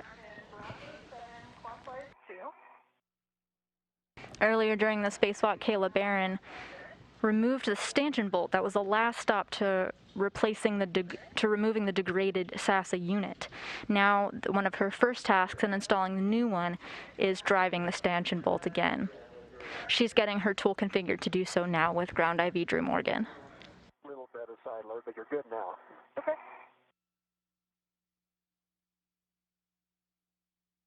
It popped right back in again, looks like. It's good now. Kayla, we're expecting 17 to 18 and a half turns, and we'll take your torque turn and light. Roger. Starting turn.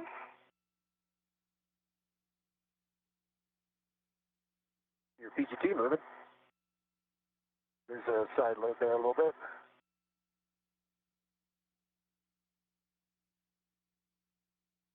You're getting a live view now of NASA astronaut Caleb Barron driving the stanchion mount bolts. Meanwhile, off-screen, Tom Marshburn is holding the SASA in place, attached to the robotic arm. Work my way back down a little bit more. Looks like PGT's going in.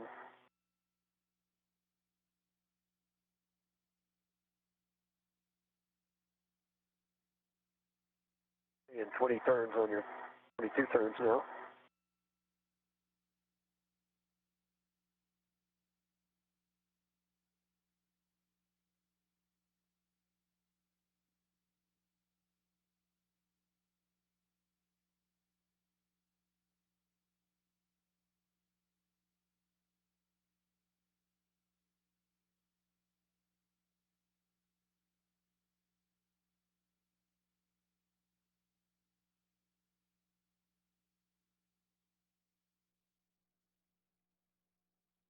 How's this working? Yeah, it's still driving. I think, There's a, as you torque, there seems to be an increased side load. the, body of the PGT interferes a bit, or the, mast itself interferes with the body of the PGT. Yeah. So it's kind of difficult to maintain a perfect position. Maybe I'll go light touch and maybe me on it. So there, I'm feeling some side load there. GT still turning though.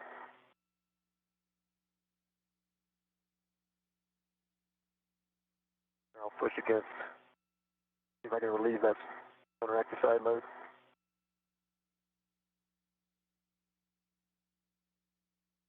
As NASA astronaut Caleb Barron works to drive those bolts, the International Space Station is flying over the South China Sea, headed towards the Philippines, and we are about 3 hours into our spacewalk. So I think I'm sensing there's a little bit of play in the aft position.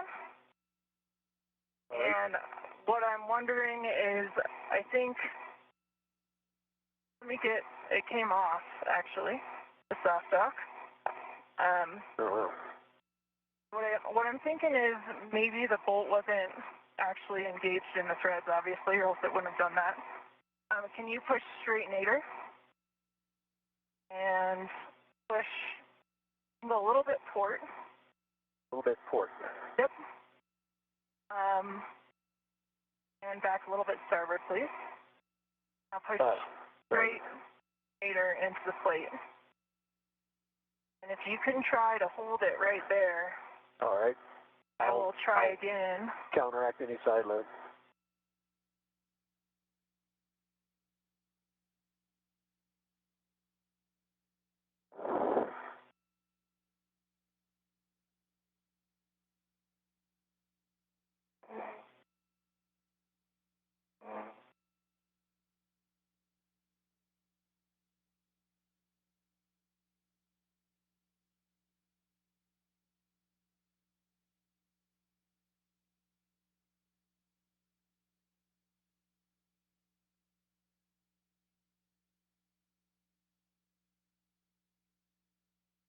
And that was 17 turns. Yeah, I'm going to keep a light touch and going to pull on a little bit. Can I finish my call real quick? Oh, I'm sorry. Yeah. 17 turns, green light, 26 foot-pounds. In that time, I was actually able to see the bolts drop in depth, so I believe it's fully engaged, Tom. Okay, great. But you're welcome to give it a little wiggle to confirm for yourself. Sorry to on your call. Okay. We copy all, Kayla, and that sounds like a good install. Good install. Yeah. I concur. She looks good. Okay, great work. My ret. Great work. Yes, Tom, you can remove your ret, and Kayla, we're going to have you start to work the cables. Roger. NASA astronaut Drew Morgan, serving as our ground IV today, just gave the go for Caleb Barron to start working on the cables of the spare SASA. clear, and then you can work with Raja and Matthias to move to the spare gimbal lock back off position. All right. Thanks, Drew. When she was removing the degraded unit. Out of the way, I've got good clearance all around. Ready for the maneuver. Copy, nice job wagging that thing down, and copy your go for maneuver to spare gimbal back off position. Give us a second to set up, and we'll get you moving. Some kind words from Rajachari there.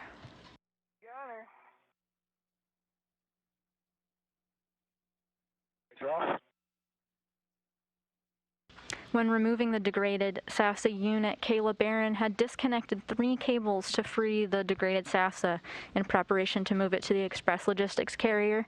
And now that the spare is in its place, she'll work to reconnect these 3 cables, powering data, heater power, and operational power to the spare SASA.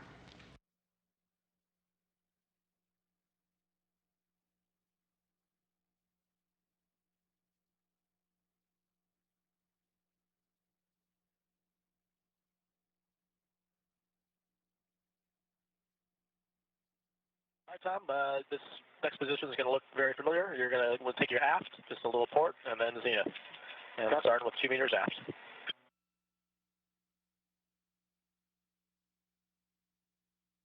Starting motion. Good motion. For those just tuning in, we're talking about the SASA, or the S-band antenna sub-assembly. This is used to transmit low-rate voice and data between the space station and the team here on the ground in mission control using S-band radio frequencies. It went down mid-September with a failed return link, meaning we can send data up, but the degraded antenna lost its ability to send signals back to us. NASA astronauts Kayla Barron and Tom Marshburn are on a spacewalk outside of the International Space Station now and are working to install the spare unit. About 2 meters zenith, starting motion.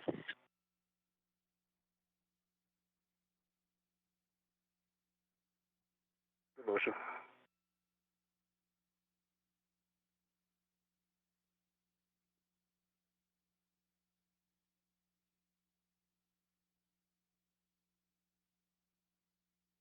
Centimeters.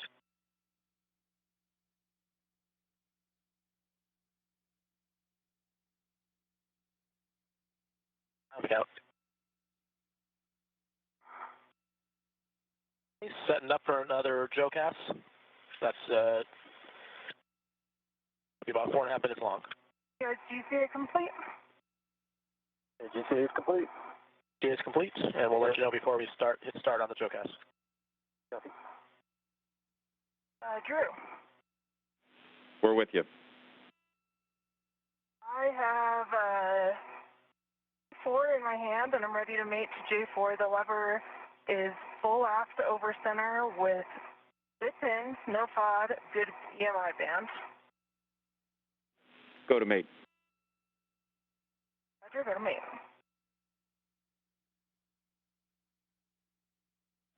And Kayla, you can continue with P3 and P2 after that, and we'll catch your checks after the GCAs.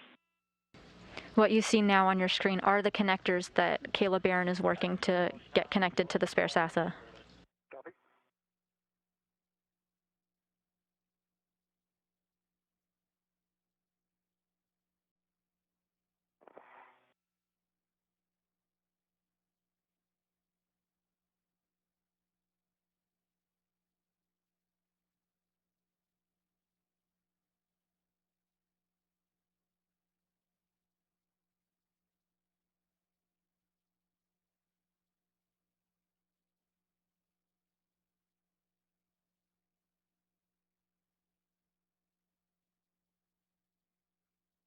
I'm seeing good motion.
While Caleb Barron is working on those 3 cables, off screen we have Tom Marshburn in the robotic arm. His tasks are to loosen the gimbal locks so that later on in the procedures, when the spare SASA is powered up, it will be able to move and track satellites. Right now, the current gimbal locks are keeping it rigid and in place so that no unexpected movements happen and we keep our spacewalkers safe.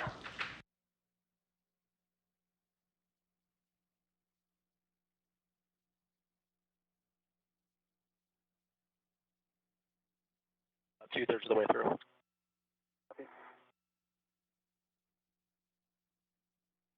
Drew, all 3 NCGLs are mated, full forward over center.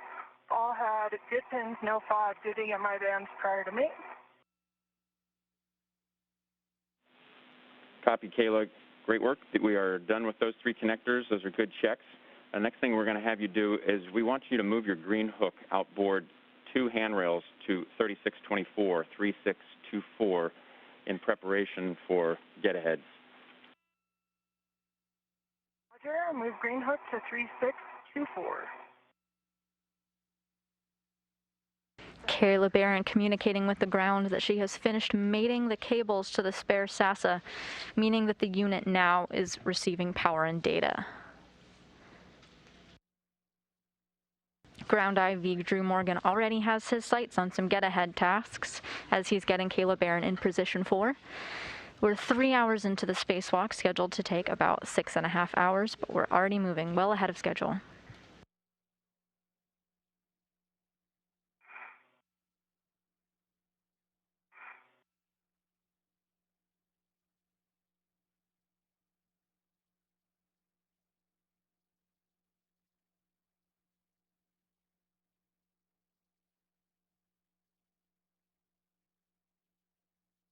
Wrapping out.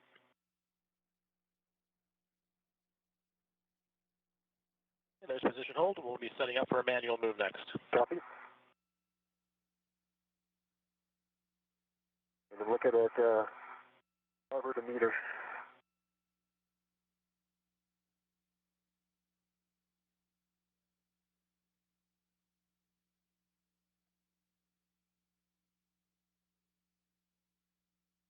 I'm ready for the GCA to publish whenever you are. Just load the values. Copy.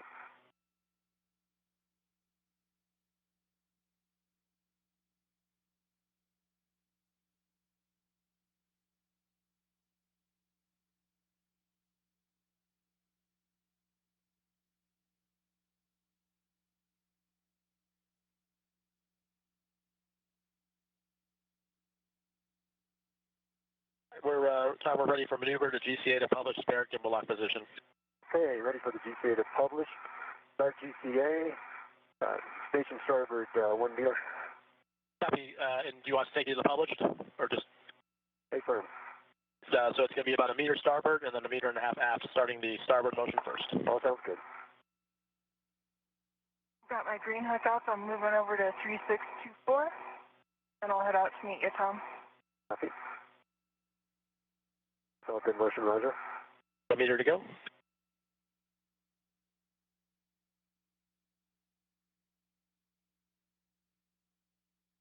Motion. Okay, stop in motion. That's about 40 centimeters, about 0.5 meter short of the published for starboard. Okay, looks good for right now. All right, we'll give you about 1.5 meters aft then. Sounds good.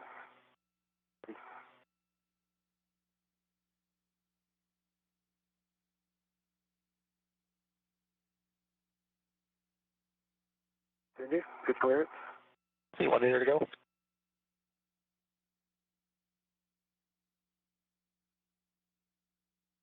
Continue. Continue. First.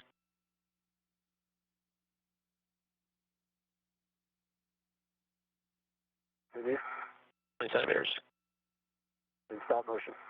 The International Space Station is flying through an orbital nighttime, so the views are a little dark, but you can see the Canadarm2 with NASA astronaut Tom Marshburn attached. You're a little closer than we're supposed to. Just make sure you've watched the clearance as we slide to starboard. Okay, good clearance. He's in communication with NASA astronaut Raj Achari. Right now he's working to loosen the gimbals to allow the SASA antenna to track satellites and allow for communication between the ground and the space station. Say 20 centimeters.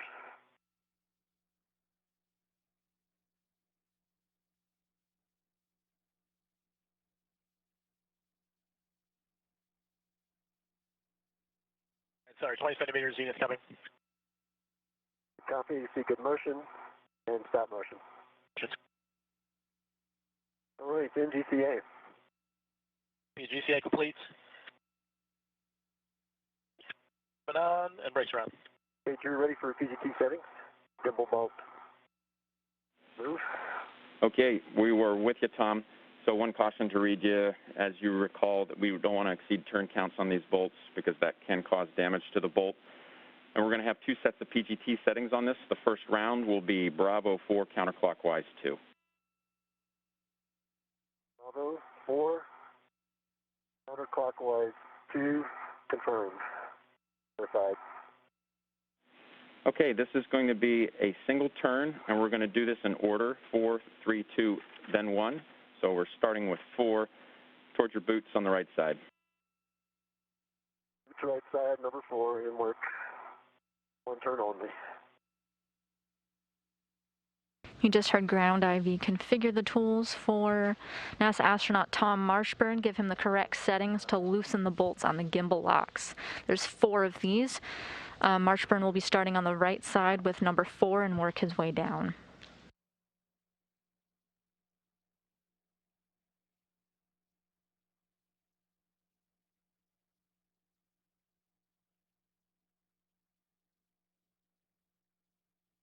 Once the spare SASA is installed and configured, as Tom Marshburn and Kayla Barron are working to do now, the EVA does not stop there.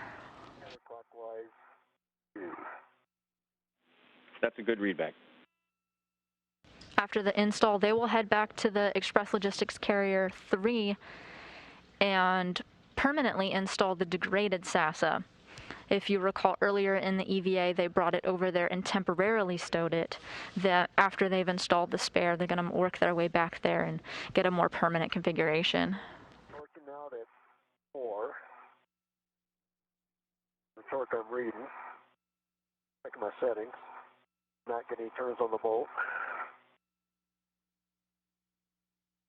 That's Bravo 4. Counter 2, and it's torquing out. I'd copy, Tom. And one, we just wanted to confirm what bolt you were on. If you could use the head, foot, right, left coordinate to tell us which bolt you just worked there. The right foot bolt. Bolt for the right foot, number 4 in my memory. That's the correct bolt. We're just checking on the settings here.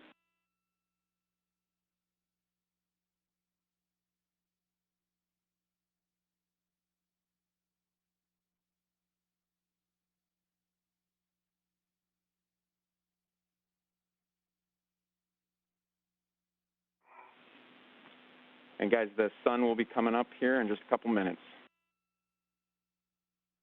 Copy. Copy. And Tom, we're still checking for you. Copy.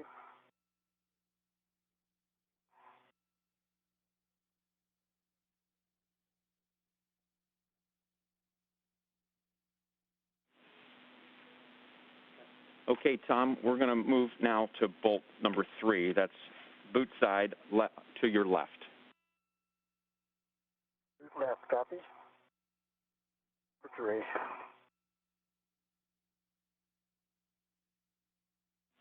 And this will be the same thing, one turn only. One turn only. Verified. Bravo 4. Counterclockwise 2. Good setting. For bolt 3.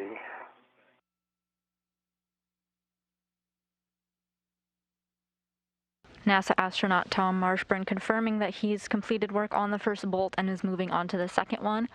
Meanwhile, the crew got a heads up that the International Space Station will be moving to an orbital daytime. It's currently in the South Pacific Ocean, getting ready to fly over New Zealand. All right, Tom, that's good news. We're going to move on to bolt number 2, and that is on bolt number 2. Left side toward your helmet.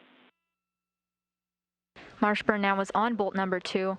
Remember, Marshburn started with 4 and is working his way down to 1. Good reading.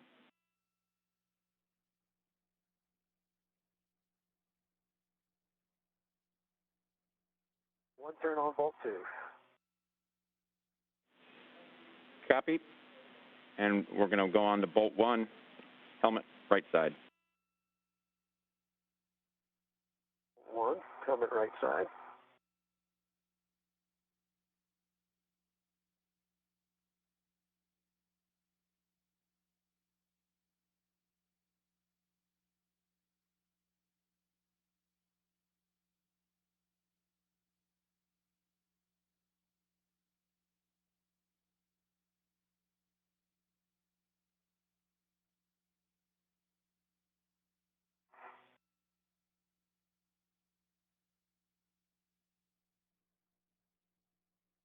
Because our spacewalkers today are making such good time accomplishing their tasks well ahead of schedule, the crew here is thinking about getting started on some get-ahead tasks. Turns on 1 or 4.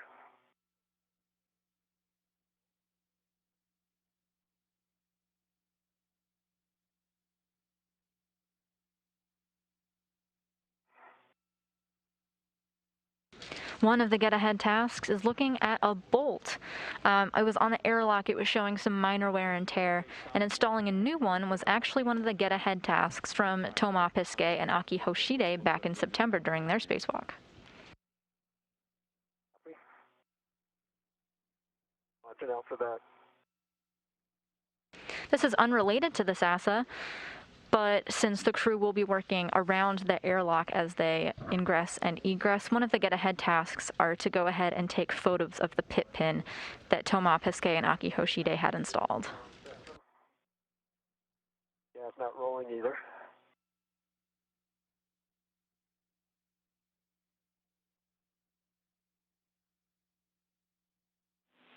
Okay, Tom, what we're going to do is stay with the original settings at Bravo 4, and then go back to bolt number 4, right side toward your boots, and we're going to try to do that single turn again. Okay. Verifying Bravo 4. And going back to bolt 4, on the right boot. That's a good readback. One turn on 4.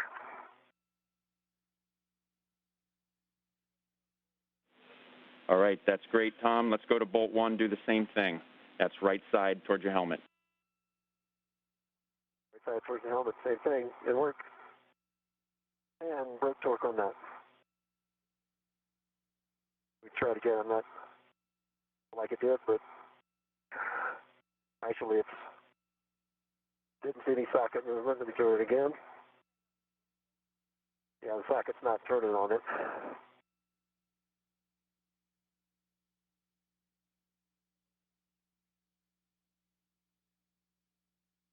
Turn on the septum a little bit, see if I can get any motion again. One more time. We're following along, Tom. Let us know what you get there. We are going into a period here where we may have a little bit of Radicom. Just wanted to give you a heads up. Copy. So it's breaking this. It's breaking the torque. 1 is not moving yet.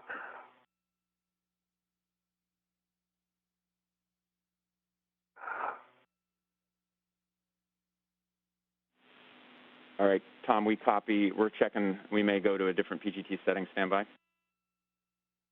Copy.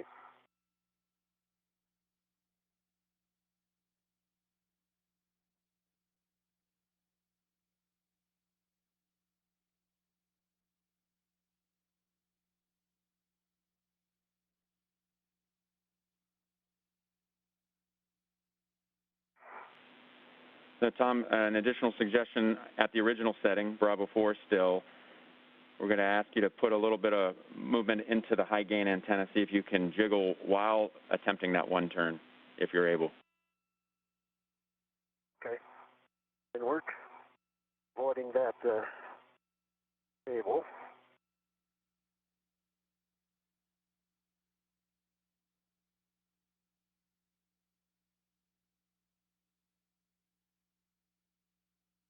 I'm not getting motion over the septum and still torquing out. Try it one more time.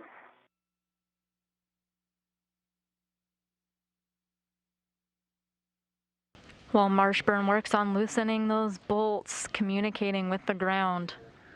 Okay, Tom, we are at this point going to go to PGT setting of Bravo 7, still counterclockwise 2.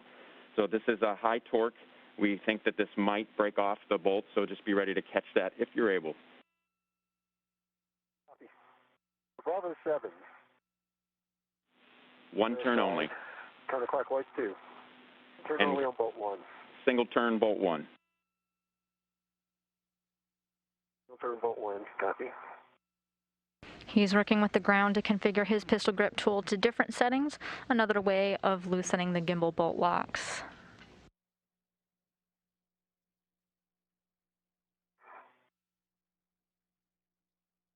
Okay, 3/4 turn there. A little bit more. And we got a 1 turn on 1. Great news. All right, we're going to go to our next set of PGT settings when you're ready. Ready? Alpha 2, counterclockwise 2. Alpha 2, counter 2. Other end of the spectrum.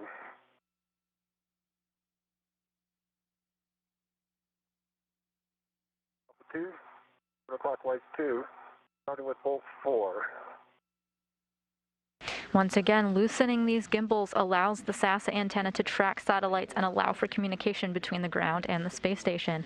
This is complementary to the work that Kayla Barron did, attaching the ISS cables for operational power and data. Towards your boots on the right side. That's complete. It was easy for bolt 4. 2 turns added. Copy. Bolt 3, boot side, left. Boot left. Good work. Running easily. 2 more turns for bolt 3. Going to bolt 2. Good news. Left side towards your helmet. Left helmet. Turning. Easy turn. Turns. Now over to bolt 1. We're ready for bolt 1. Right side helmet. Getting good motion, easy motion. Turns.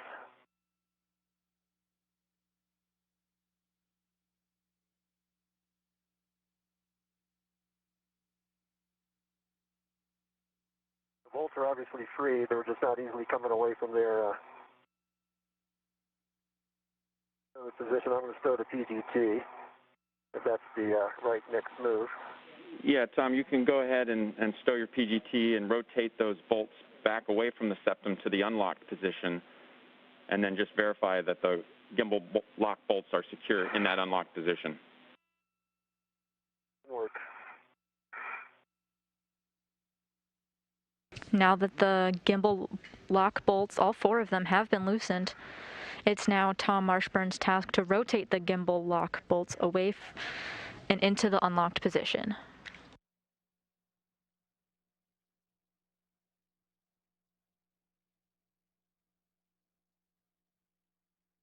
Once complete, Marshburn will verify with the ground to communicate that they are secure in the unlocked position.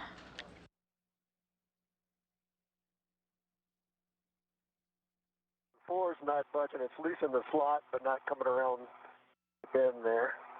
Even after jiggling the antenna. I'm working on 3 now. This task that Marshburn is working on is the last step before he gets the go to power up the SASA.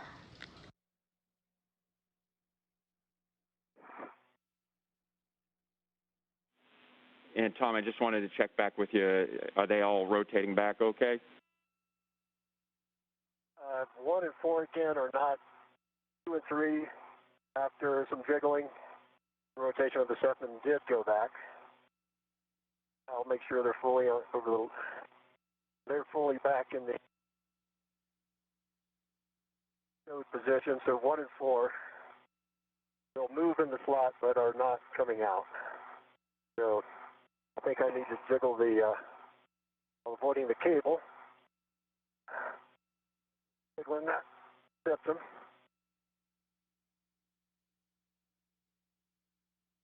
Marshburn confirming now that while some of the bolts have been unlocked with ease, others need a little bit more coaxing.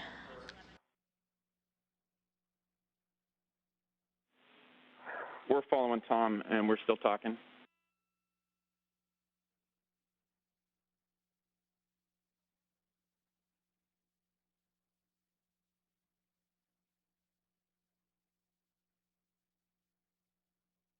We just wanted to offer up, if we think Tom's going to be troubleshooting for a while, I could go work a few get-ahead tasks.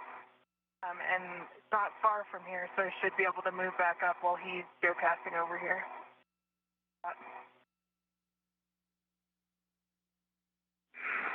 Caleb, for you, we appreciate the offer. I don't think we're going to go to get-aheads just yet. We do want to have you inspect the RFG box of the degraded unit. We'll just give it a look over. If you have the spare capacity to take a look and take some photos of it, that'll appreciate. And we're about 2 minutes from a handover.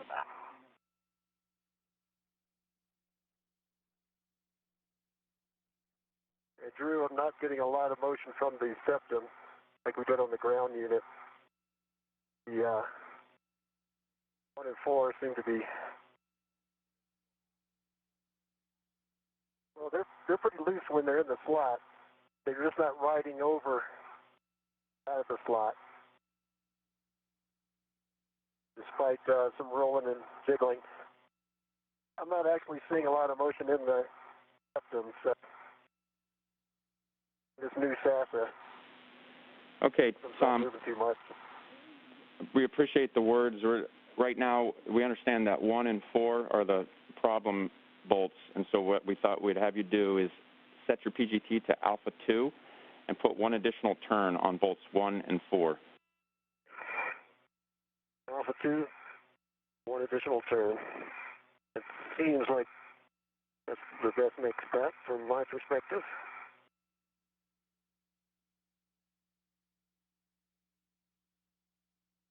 So alpha 2, counter 2 verified, going for 4. 1 turn only. 1 turn only. 1 more turn.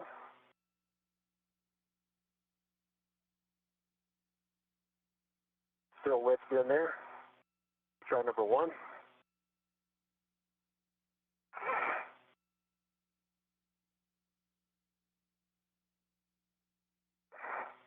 One turn complete. Okay, number 1 came out.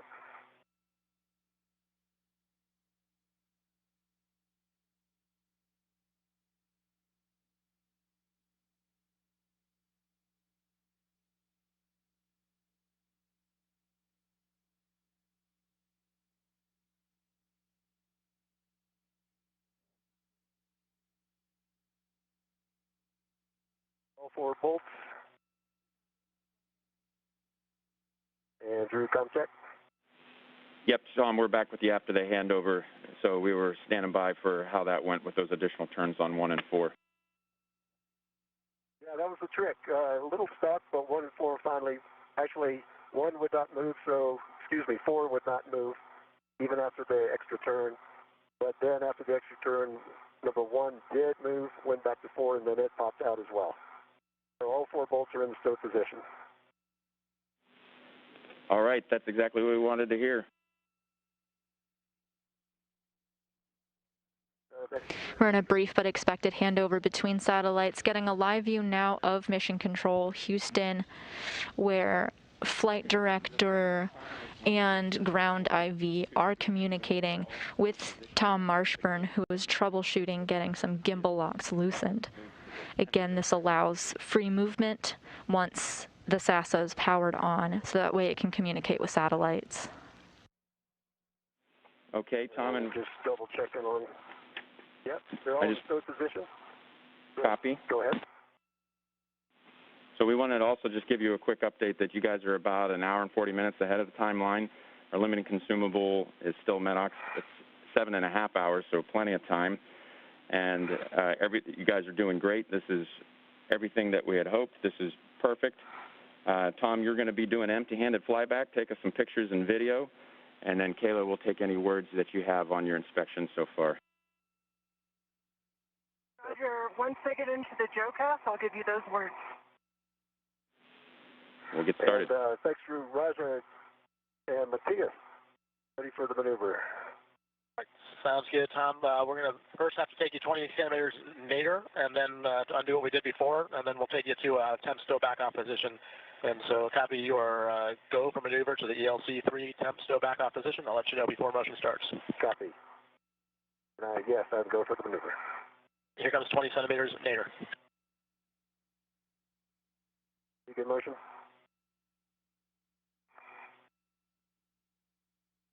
We just got confirmation that well ahead of schedule, our spacewalkers, NASA astronauts Kayla Barron and Tom Marshburn, have installed the spare SASA to the International Space Station's P1 truss. This involved installing a stanchion bolt and connecting some wires that Barron had previously disconnected. This allowed power to the unit. And Tom Marshburn worked diligently to get the gimbal locks released. The fourth one gave him a little bit of trouble and required a little bit more coaxing, but at the end of the day, Tom Marshburn was able to get the job done. Starting motion.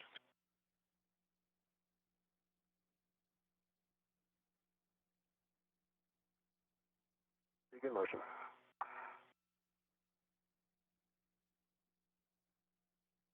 Here to go.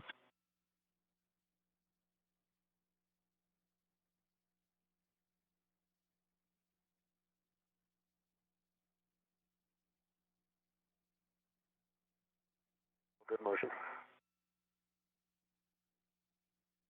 10 centimeters ramping out. Okay, next will take me about a meter port. Copy, meter port. Begin motion.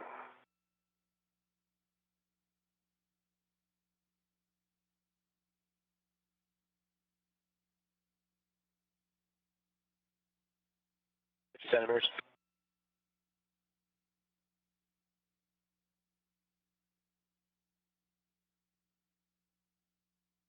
Okay, ramping out. Motion's complete, so we're going to set up for a JOCAS now. All right, NGTA. And Tom, we copied your go for SASA power up, so we're working that now.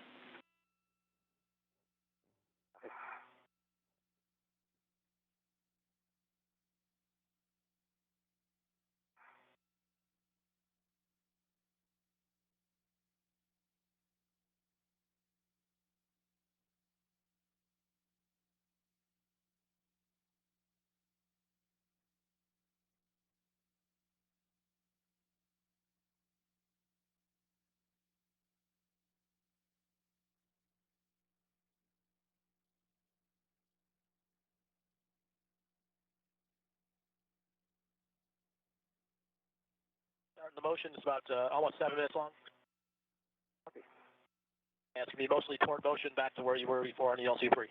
Copy.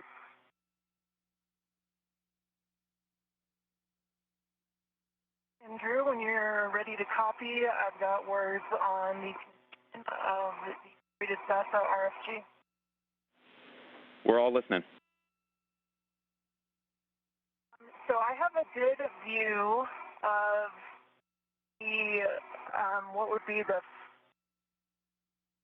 sort of nadir face and then the larger surface area face that faced outboard when it was installed. Right now I don't have a great view of the most zenith face, but on the main area of the RFG that would face outboard when installed, there's discoloration on the 93 along the crowd area.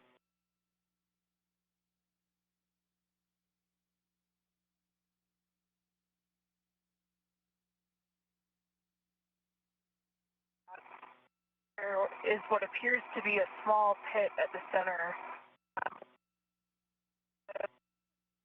MMOD strike. And then on the more nadir face, and the grid on the nadir part of the main plane, there are also evidence of MMOD strikes. And in some areas, it looks Kayla, stand by real quick. Z93. Okay.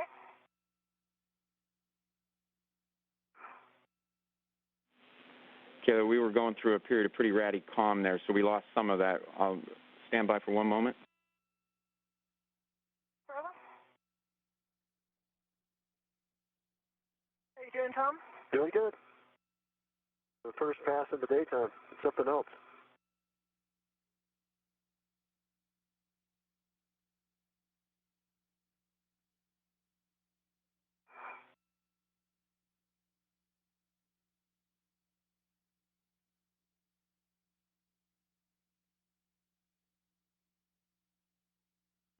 Barron and Marshburn now preparing to power up the SASA. This is the spare that they took from the Express Logistics carrier over to the P1 truss to replace the degraded unit. Following its successful power-up, they will head back to the ELC and stow the degraded unit. I'm sorry about cutting you off there. Oh, no problem at all. I was just also mentioning that some of the spots that look like MMOD strikes, it looks just like, sort of matte silver metal underneath. And then other areas are more like a brownish orange color around the area of the hit. I don't know if that is just some sort of oxidation or something, or like the age of the hit. But from my vantage point, I can probably see at least 10 small MOD strikes. I was able to get some, what I think will be decent pictures of the faces I've described, and I might be able to get eyes on the other face once we have it installed on the FRAM.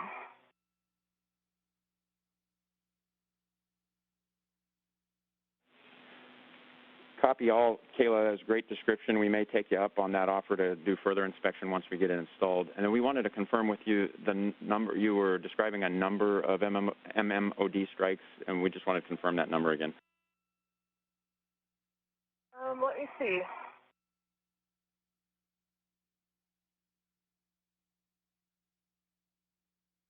I would say I can see 11 from my perspective.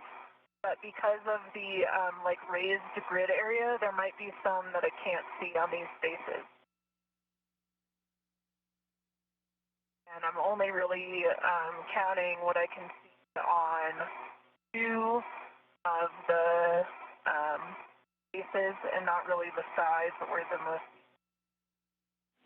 All right, copy that, Kayla. Good words, and we will come up with a plan if there's additional inspection that we'll take once we move it over there to the FRAM. Roger. Kayla. Yes, sir. You could take your right hand and stick it out to the right. Off to your right a little bit. Fingers out. Thank you.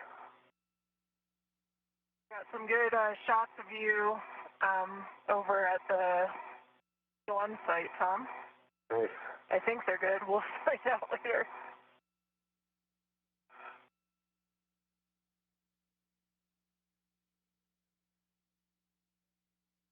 90% done with the move. Copy. Roger.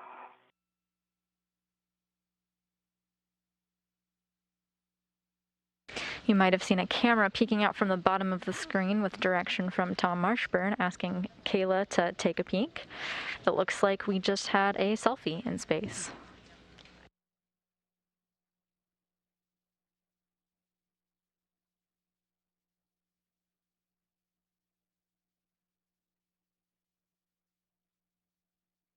There we go. Before the quick photo, Kayla Barron was communicating with the ground, giving a visual inspection of the outside of the International Space Station. And we are ready for maneuver to GCA to publish, to SASA transfer position. And I'm ready for GCA to publish. Are you good with comms? Yep. Right, start GCA. Publish. GCA, it's going to be about 2.5 meters nadir. I'll let you know before the motion starts. Copy.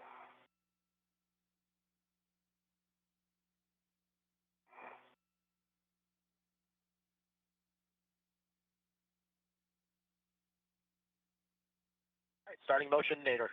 Copy. I see good motion.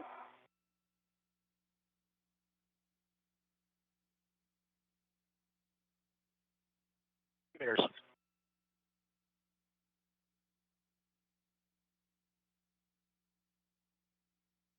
It's tough to tell on your screen, but on the right side, the robotic arm of the station is gently moving astronaut Tom Marshburn. 1 meter. Copy. You.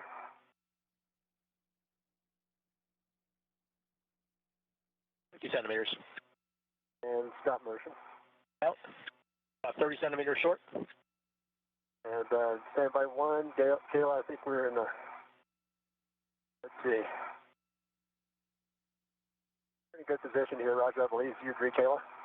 Yeah, as long as you feel comfortable, you can control the SAS as I release it. I can. All right. And GCA. GCA complete. All right, let me get a red on it here. Standing by. Marshburn communicating with the robotic arm operators Matthias Maurer and Rajachari. Release my ret now while the handrail is still near me. Okay. And I have control. All right. My ret is removed. And Tom, I'm going to unlock the jaws and then I'll release them. Copy. And I have control. Roger, you have control. Jaws are unlocked.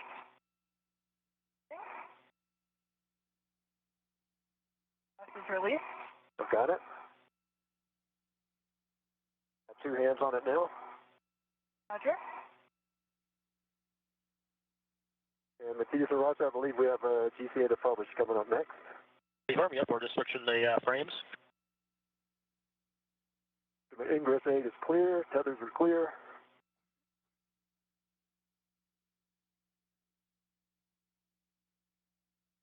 Well, that's in work, Tom. I'm going to work on getting into a better position to monitor the alignment pin. Copy.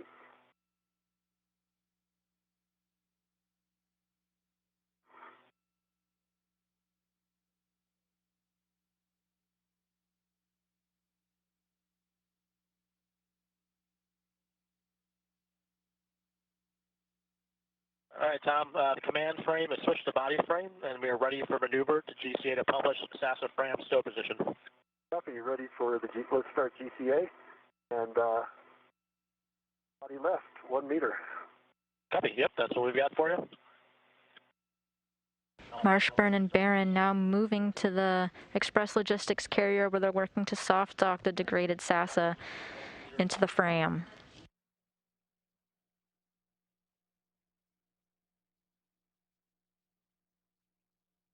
Good motion.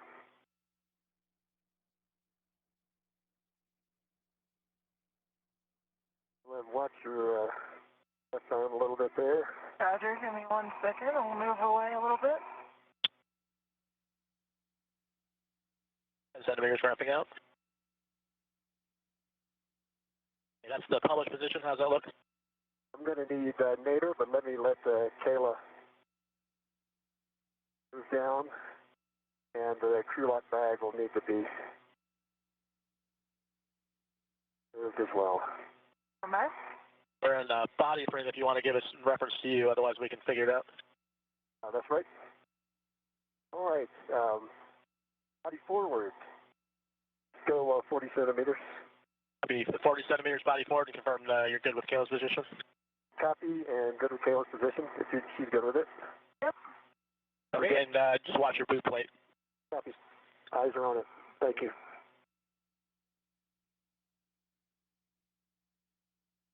Be good motion. 20 centimeters to go. Continue. Continue. There's. All right. Let us assess this. Okay, there's your 40 centimeters. Position hold. Tom, you will need to go to your left. Yeah, well. Now go towards the plate. the alignment pin is in. All right. It's kind of hovering over the alignment. I think I'm in a good position with your direction, so in GCA. Copy, GCA is complete, and brakes are on. Copy, brakes on. All right, Kayla. Ready for your direction? Pull it towards you a little bit. The alignment pin's in now. Okay. Now if you can rotate it so my end comes down, there you go. It's nice and flush there. Didn't feel a good, satisfying pop. There's no soft dock if I remember correctly here. It's just the alignment pin, Tom. That's right. And I'm going to try to see if I can get these bolts hand started. All right, let me realize I kind of knocked it there. If you could hold it as flush with the frame as possible. Yeah. I need to get more left to do that. The astronauts now are talking about the FRAM, or the Flight Reusable Attach Mechanism. It's what these replacement parts are attached to, and it's how they were brought onto the space station in the first place. If you recall earlier in the EVA, when they removed the degraded SASA,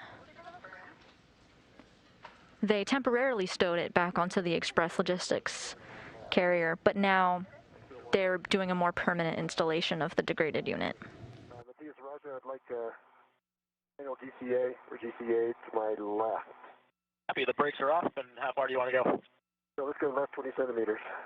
20 centimeters left, coming in. Got good clearance. Be good motion. 10. There's 20 centimeters. Okay. Let's see. Testing. So Tom, the end on your right needs to go down. Yeah. There you go.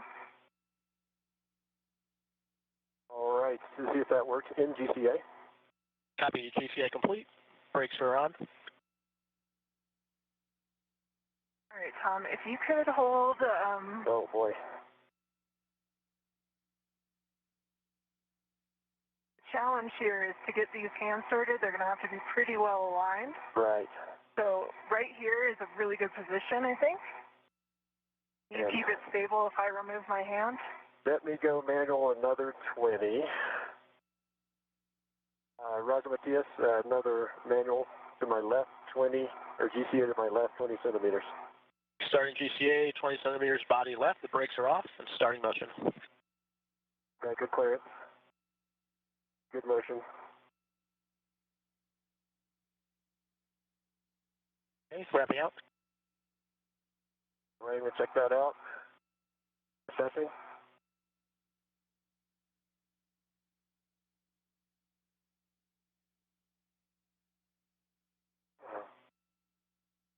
Let's try this in GCA. Copy, GCA complete, and the brakes are on.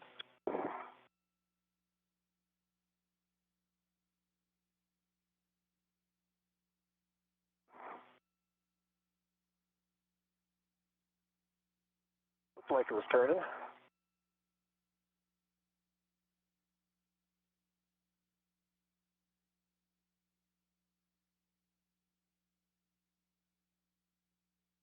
I'll try the other one first. Okay.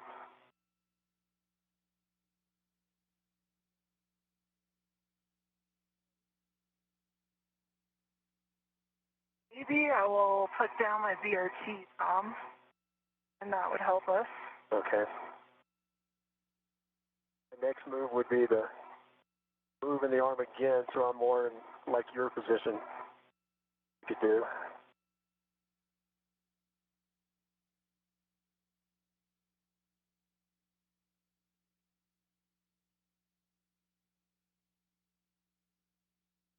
I have my VRT. All right.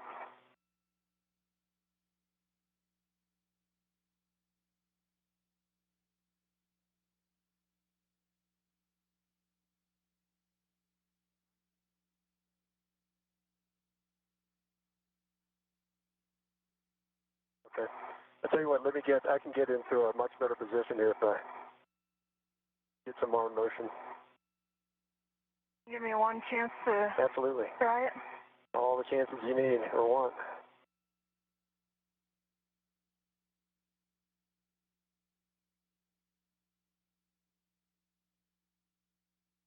The real challenge here. Difficult to tell if they're really over the... You can see the witness from the prior SASA. They're lined just right for that, below where it's not oxidized. Yeah, I've noticed that too. Like a little outline there. Yeah.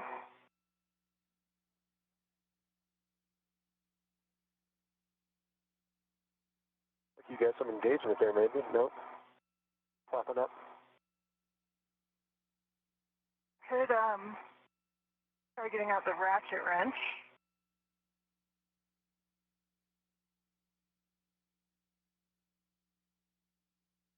Or Let's see. we could ask if we could just try driving it with the PG. It's got some play in it, but it's not just coming all the way up.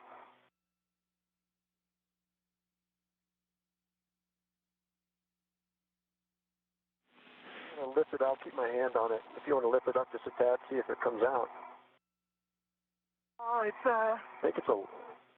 retracting back out, so I don't think it's engaged. This other one, oh, I see. Yeah, the other one is, I thought was holding it, but it did move a bit. All right, I can help you a lot more if we do a couple more maneuvers. Can you lift it up like a tiny bit and let's see if I can see the holes?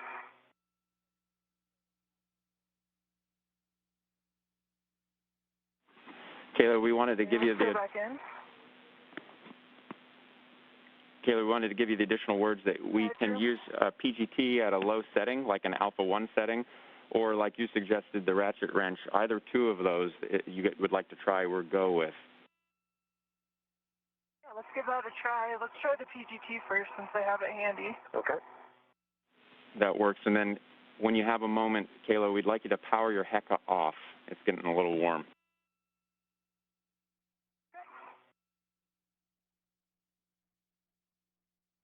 Let's see. If you're just joining us, NASA astronauts Tom Marshburn and Kayla Barron are on a spacewalk to replace a faulty SASA unit. Right now they're stowing the degraded one. Earlier in the day they had worked to remove it from its original position on the P1 truss, grab the spare from the Express Logistics Carrier number 3, and replace it in the degraded SASA's original position. They had temporarily stowed the degraded SASA, but now they're working to permanently fix it onto the spare part section of the International Space Station.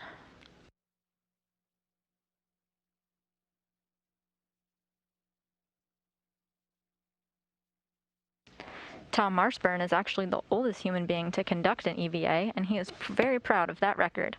This is his 5th spacewalk overall, the first 3 occurring back-to-back on his 15-day STS-127 mission back in 2009. The 4th spacewalk of his career, alongside NASA astronaut Chris Cassidy, happened in 2013. Oh, I inadvertently turned it off. Bye.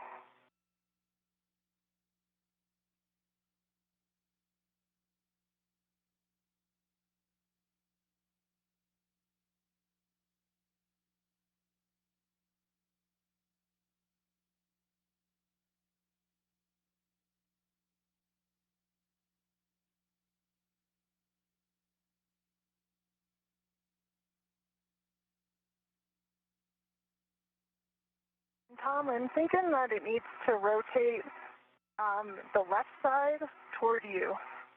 It looks a little My left side towards me? correct. Yeah, that's better right there. All right.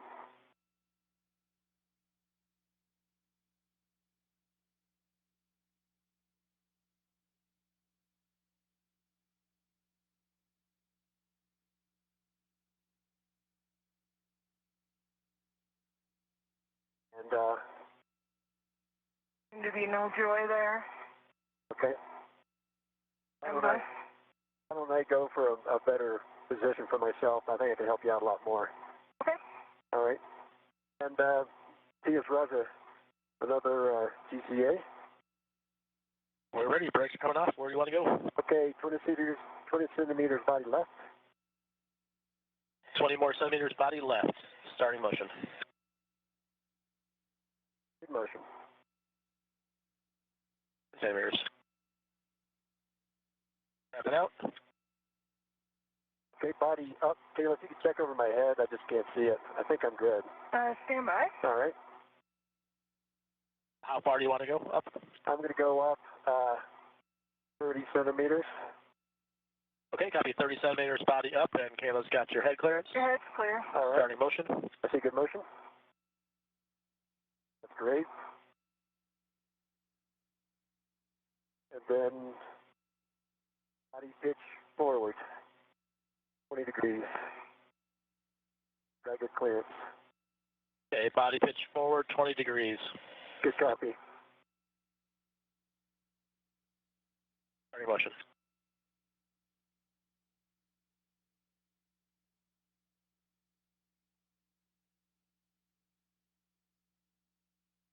Five degrees.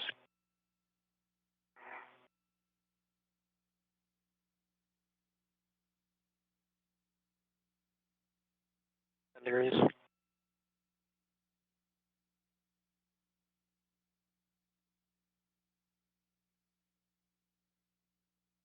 Degrees to go.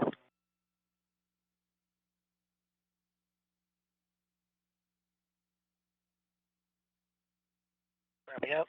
Right, and I'll take body up another 20 centimeters. Copy. Body up 20 centimeters. Copy. Starting motion. And there's your 20 centimeters. All right, stop motion in GCA. Copy. GCA complete. Brakes are on. Copy. All right, try not to side load it, but now I can control it a little bit better. It's not currently flush. And working on that. Yeah. Need to get my hand on the inside here. Yep. The astronauts here are attaching the SASA to the FRAM, or the Flight Reusable Attach Mechanism. Go down. The astronauts are using mast bolts to keep it secure. Your left hand needs to go down towards the FRAM. Left hand. This particular FRAM allows the communications antenna to receive heater power. They'll also affix thermal blankets to preserve the antenna's integrity in case they ever want to use it in the future. Go towards the FRAM. Straight down. Good push down on it. We've got, how's that? We'll see here.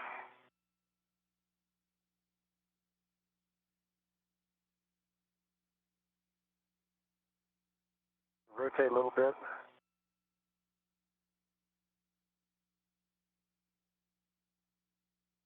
Do you think you can reach the bolts?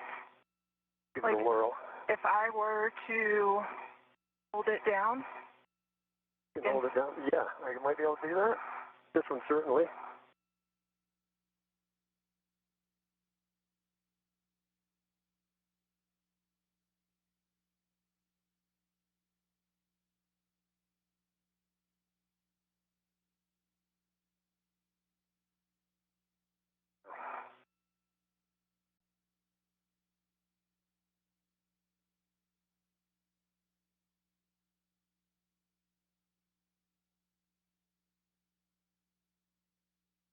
I think, I'm giving it a good quarter turn. Tom, we've got good clearance if you want to go body forward, if that would help. I'll take it. could you put a hand back on it? Yeah. Okay, Roger, stand by one. I'm going to put a hand back on there.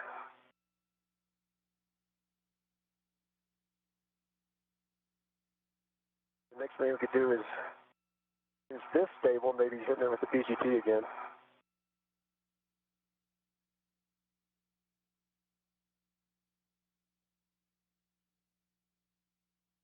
I think we're just not quite aligned here. Yeah, just slight. And let's get the PGT out and push down on it. I can wiggle it until you feel it go in. So doing all that, plus trying to turn it with your hands is just not. And Roger, I'm going to take you up. Oh wait, I might have gotten it. Oh, okay. Stand by.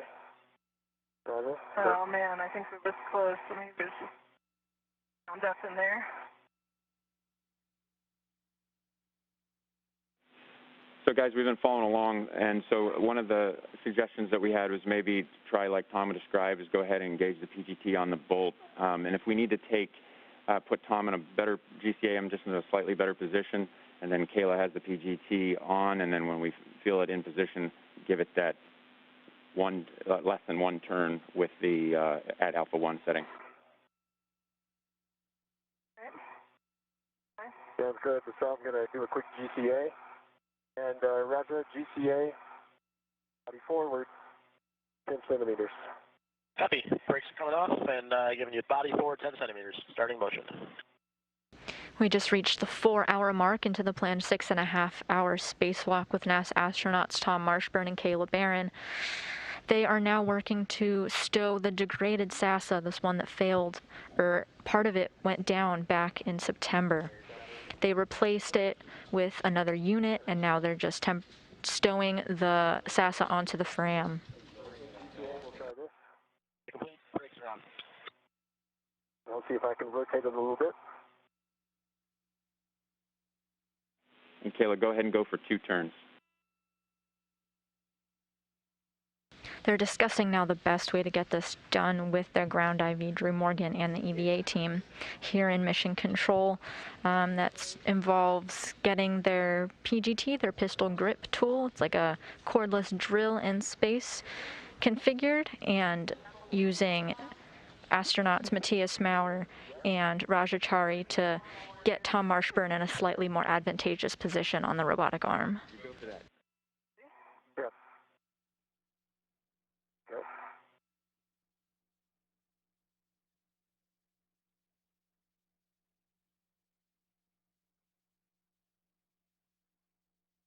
That went in as well. If you're in on both. All right, good work, Ed. And Kayla, we're going to reset to alpha 5 clockwise 2, alpha 5 clockwise 2. As the astronauts got directions on their tool configuration from the ground IV, you are looking at a live view of helmet camera number 16 belonging to Kayla Barron. You are now seeing her point of view on the spacewalk today. Copy, Kayla, and your 5.5 to 9 turns. Okay.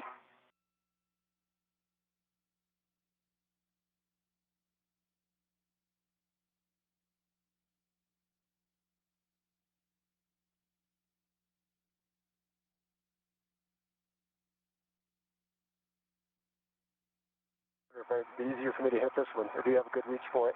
That was about 8 turns, and I think it torqued out. You agree, Tom? Are you trying to say? I'm just going to put it back on there for you if you want to do it again. I think it's torqued out, Tom. Okay. I got green light.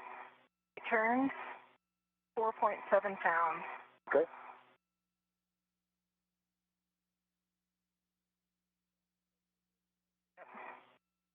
Okay. Stand by, Kayla, we're checking. You want to do that one, Tom? Roger. Yeah, how do you feel about your positioning? Well, I think you are probably in a better spot for it. Okay. We'll wait for the go, though. Right. Thank you. Well, guys, stand by on the second bolt. Copy. Standing by.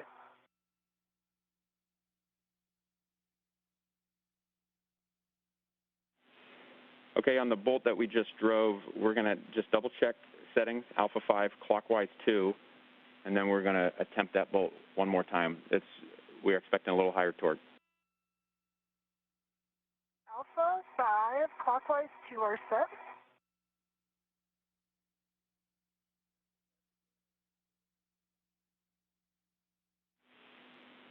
Yep, Kayla, and we'll hit that one again. We're looking for somewhere on the order of about 7 foot-pounds. This time I got a green light, 7.3. All right, that's a good install. Barron now double checking on her work. She installed the first of the 2 mast bolts to connect the SASA to the FRAM with a flight releasable attach mechanism. Good settings, 5.5 to 9 turns. Thank you. 5.5 to 9.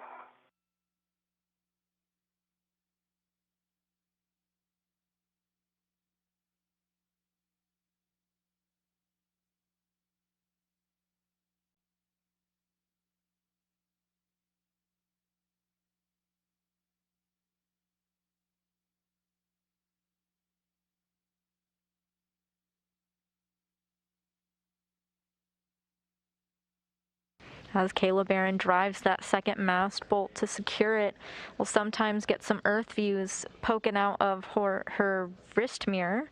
The International Space Station is about to cross the English Channel. 6.4 in 7 turns.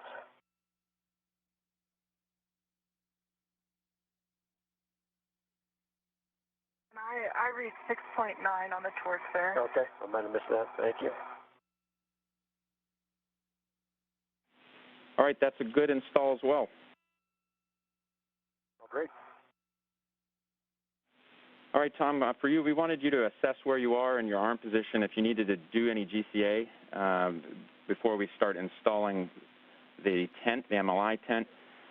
And then we're going to be standing by also for your go, whether we can move ahead with our comm swap, where we'll be swapping over to Space to Ground 3. That'll be seamless to you, but I will do a comm check there with you guys, but we just want to hear that you're in a good position with the arm first. Okay. And I'm going to need to move around a bit. Let me just talk to Kayla for a second. So the shroud, don't need to worry about this side so much. We're going to be putting in quarter turn fasteners on this side and there. Yep. The folks here in Mission Control confirmed a good installation of the degraded SASA unit. And Matthias, Roger? Copy, we're ready. Do you want us to back out those other inputs you put in, or just go from here? I'll start by doing some of that. That is body back 20 centimeters.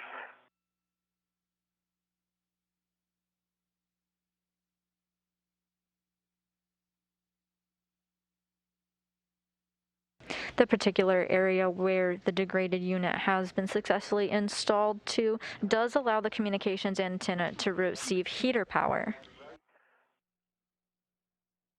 20 centimeters. Pretty soon, Tom Marshburn will work to reinstall the multi-layer insulation, the MLI, which is another layer of thermal protection for the unit. More if you want. That's the 20. So that's good. And I will need heat down by 0.5 meter. Good motion. And stop motion. Copy, stopping motion. I think that'll do it. I can reach everything. Guys, I'm going to break in real quick. Kayla, we're going to have you stand by on the MLI tent for just a couple moments. Okay, standing by.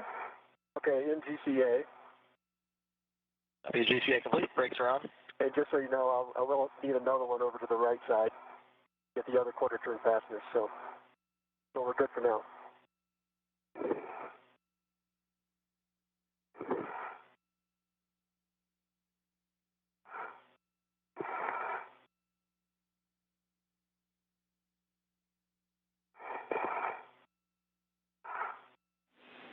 So, Kayla, what we need is a thorough inspection of the low-gain antenna side of the RFG, the part that you probably weren't able to see while it was in the temp stow location.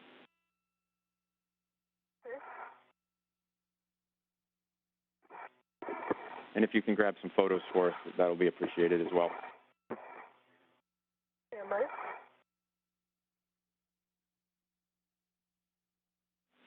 And Tom, for you, if you are in a good position with the GCA and you're content with where you're located there, what we want to do is hear your go for the comm swap.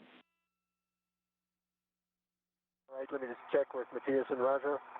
You guys good for the comm swap? We're good with that. You mentioned maybe needing a little more GCA for that other quarter turn fastener. So if you need that first, we're happy to do it. Otherwise, yeah, we're good. That'll be the next step in the shroud installation. I can only get one side of it from here. I can't get both sides with one position, so. Yeah, then we're fine with the comm swap. Okay. Yeah, Drew, we're all good with comm swap at this point. So you have a go. Okay, Tom, we copy, and Raja and Matthias know what to do if we lose comm for greater than 5 minutes. But otherwise, seamless to you. I'll check back with you once we're configured. Copy.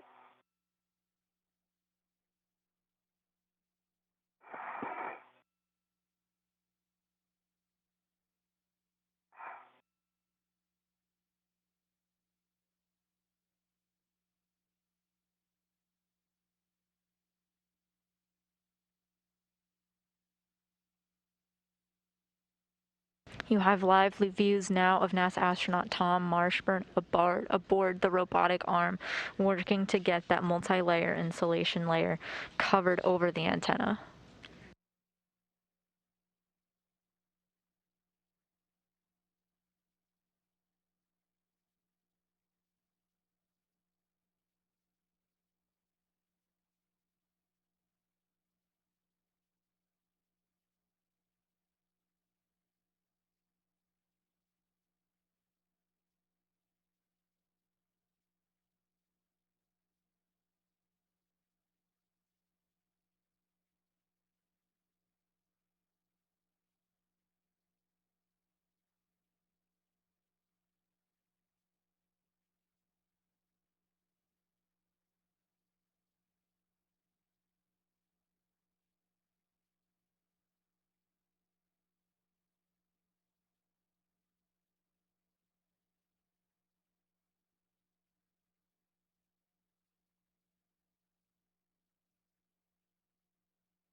Getting live views now from NASA astronaut Caleb Barron's helmet camera on her very first spacewalk of her career as she puts the finishing touches on the stowage of the degraded SASA unit back onto the Express Logistics carrier.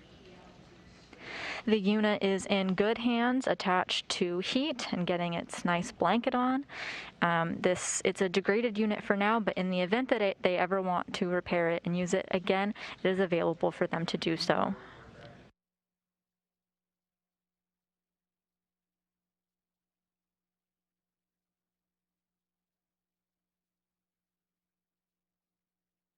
A new unit to replace the spare did not have to be launched to the International Space Station for this operation, as it already lived right here where the degraded unit once was.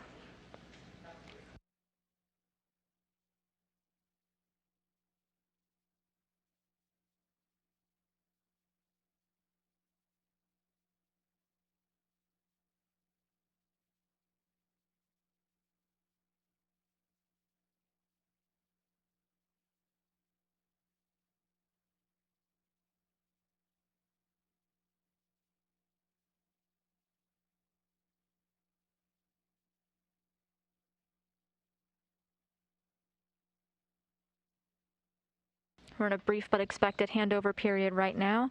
Meanwhile, outside of the International Space Station, NASA astronauts Tom Marshburn and Caleb Barron are working to install the multi-layer insulation. This is a big thermal blanket going over the antenna for protection and thermal protection as well. They're both on either side of the antenna working to get that fastened.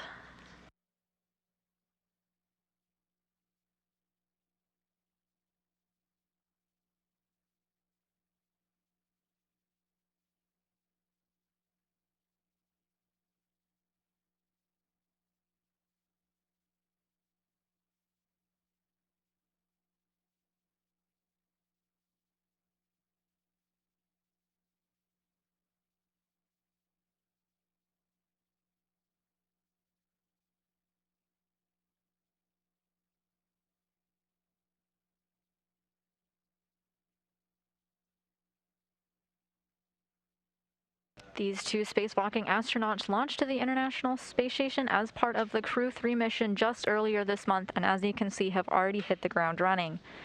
Today, they worked to install a new SASA unit that was already a part of the International Space Station, removing a degraded unit that had gone partially down just this past September.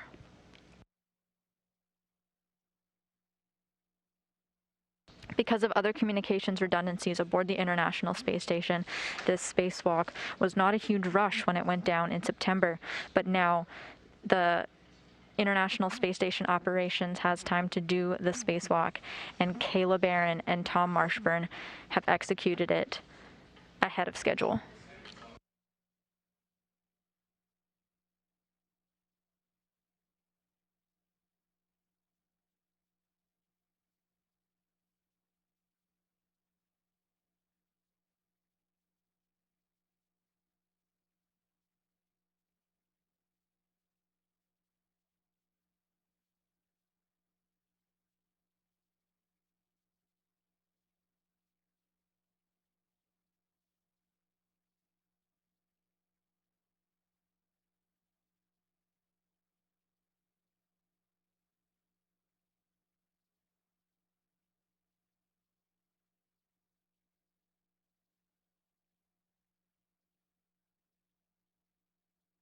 Following these finishing touches, NASA astronaut Kayla Barron will work to return the bags of tools and other equipment they would need during the spacewalk that she had originally brought out of the Quest airlock and return them back.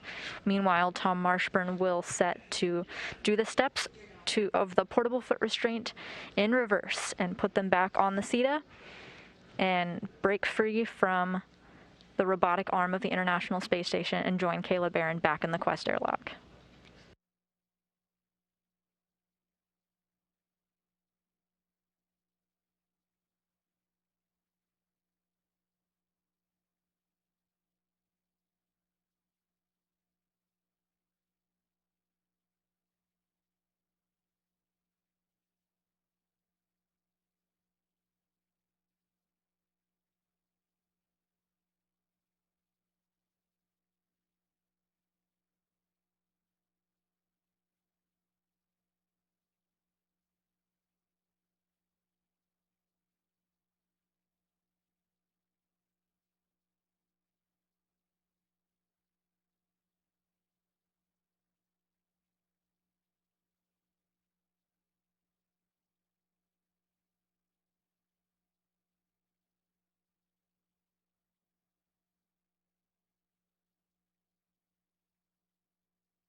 You're looking now at a live view, this time from the helmet camera of NASA astronaut Tom Marshburn as he gets that thermal protection covering hooked onto the communications antenna.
During the installation of the spare SASA where the degraded unit once was, Kayla Barron had attached some wires that gave the unit power, and Tom Marshburn was able to switch the unit on. This all occurred before they went to go stow the degraded unit.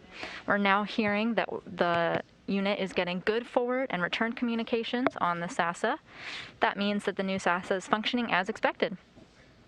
If you recall, the old one had a failed return link. It meant that we could send data up to the space station, but the antenna lost its ability to send signals back to Earth. Fortunately, we've got notification that this brand new SASA is getting information and communication both ways.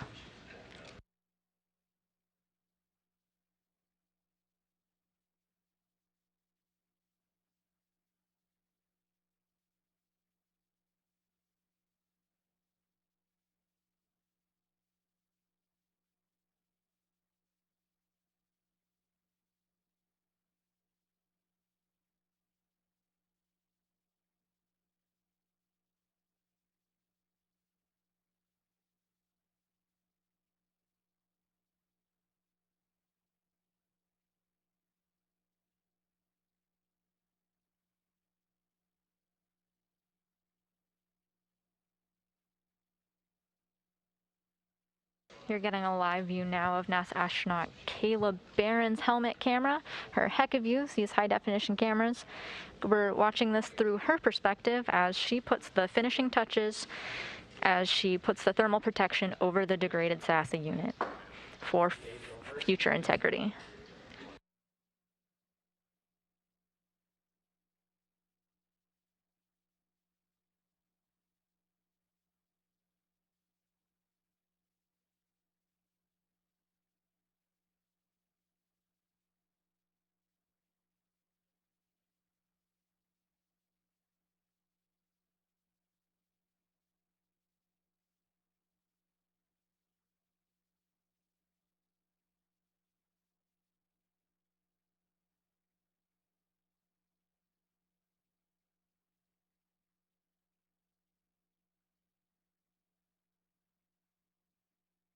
While this blanket that you're looking at may look thin, it's actually made up of several layers sewn together of varying materials, including mylar, for the purpose of being able to withstand the swings from hot to colds that the space station experiences several times per day.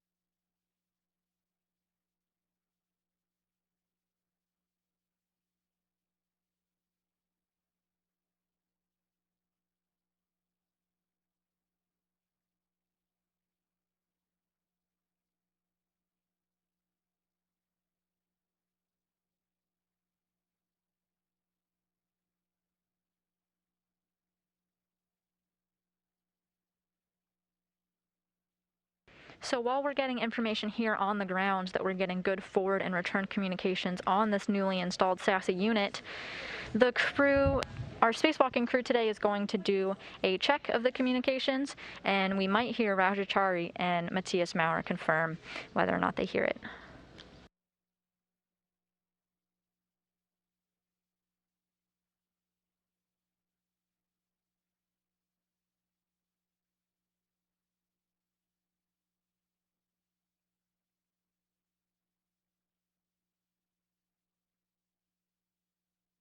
In addition to these voice checks, the spacewalking astronauts are also going to check out their own equipment. They're going to do a hap check and glove inspection, as you've heard them do several times throughout the spacewalk. This is just one more step before they go back into the Quest airlock to conclude the EVA.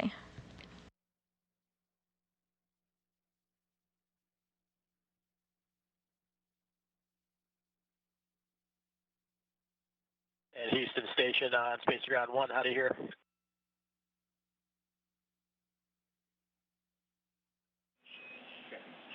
Station Houston on Space Ground 1, read you loud and clear. Let's move to 2.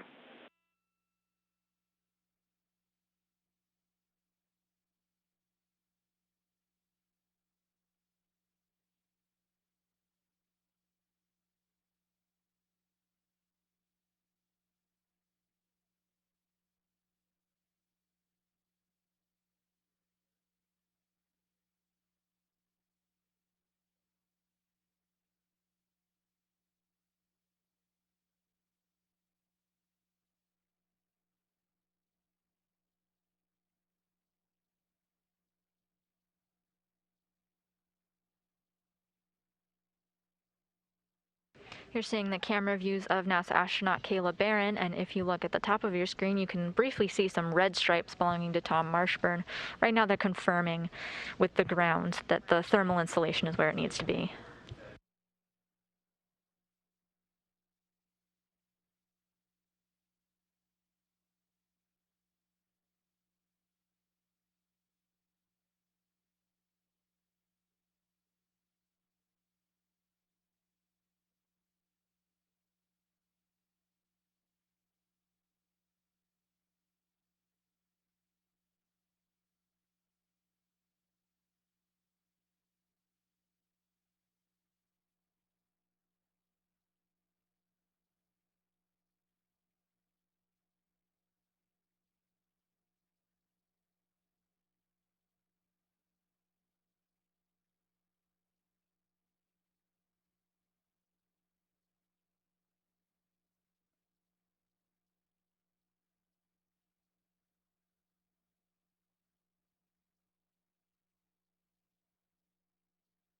What's going on because of my from this position. side.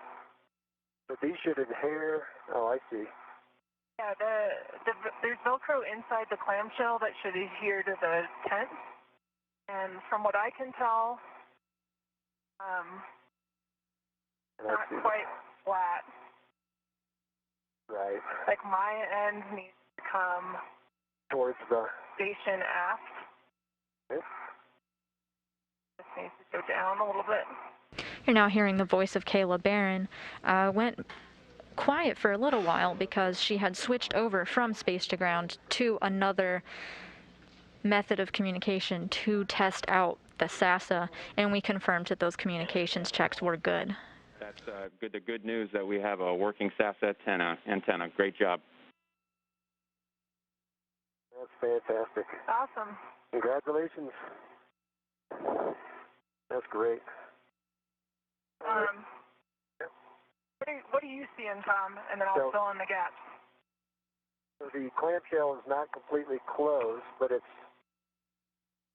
As Tom Marshburn and Kayla Barron put the finishing touches on the thermal insulation. Here in Mission Control Houston, we got a couple of cheers, hearing the good news that the SASA is working and functioning fine. The clamshell's not mating with the Velcro, and it needs to go aft further. So it needs to go aft, but rotation doesn't matter, right? I don't think so. There's a tab on my side that's about lined up. And the opening should be facing you exactly, facing Zenith. Yeah. So what I would recommend is opening it back up and releasing it, and then trying to get it further aft before we close it. The top of the clamshell, though, is really flush hard against the top of the high gain. Okay, then sounds like a good config. I'll push the MLI now a little bit further up to meet it. The little turtleneck might have been in the way. So let me back that up a little bit.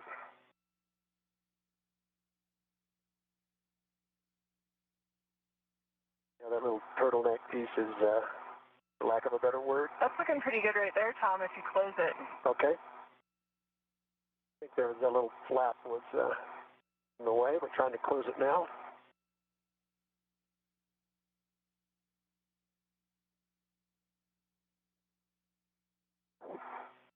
Finger in there. Looking much better on my side in terms of alignment. There we go. That's a lot better on this side right now, too. Yep, I'm a lot happier with that. Looks good, Tom. Oh, okay, I'm done. Yeah, I got to get both straps in. Okay. There's one.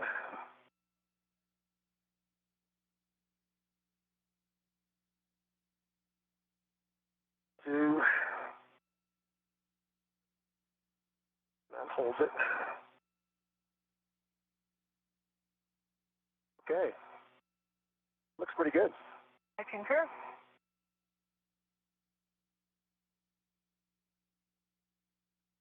Tools and feathers. I'm all clear. How are you for me taking off from here? I'm go. Okay. Checking out your safety tether. Everything look good? Everything looks good on my end. And if you don't mind yawing just a little bit, double check your safer handles. That one looks good on your, if you yaw to your left. And you can't quite see that one actually. I can see that one on your left hand, I just can't quite see your... It's down. I feel it. Okay. You can feel your right one. And I think I'm good for the trip back. I concur. Great. And so guys, just real quick, I just want to check in with you. Check with you on a couple things. First, we want to get a glove and hap check from you. And we also wanted to give you the big picture that we're still about an hour or so ahead of timeline, and we think that we are going to have the opportunity to get to some of these get-aheads.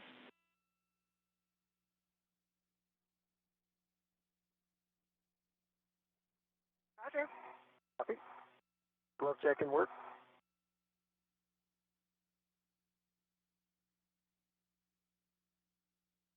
All right, Tom, and while you guys are doing the checks, we're ready to get you set up for the next maneuver. We'll have to back you out of some of the GCAs you gave us first, if you're ready. Okay, stand by just one quick comment. I've got a dry half through, and the small finger of my right hand has a couple of very small smudges on it, but otherwise the RTV looks really good.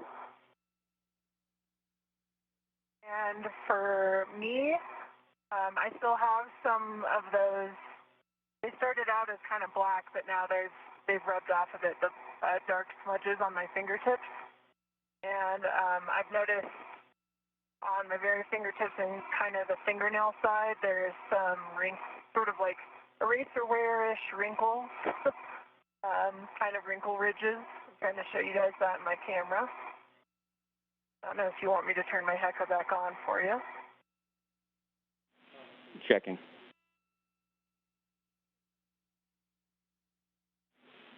Yeah, Kayla, okay with that, I'll go ahead and... We'll take your Hecka back on. See if I'm good. Go ahead. Stand by, Tom. Back on. Okay, copy. We're swapping over to your Hecka here. Sure. And Kayla, can you confirm that those wrinkles you're seeing are actually on the RTV?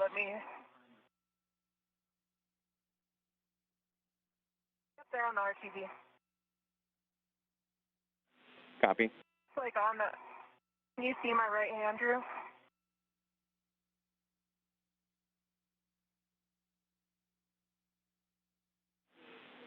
If you could move your right hand to your left.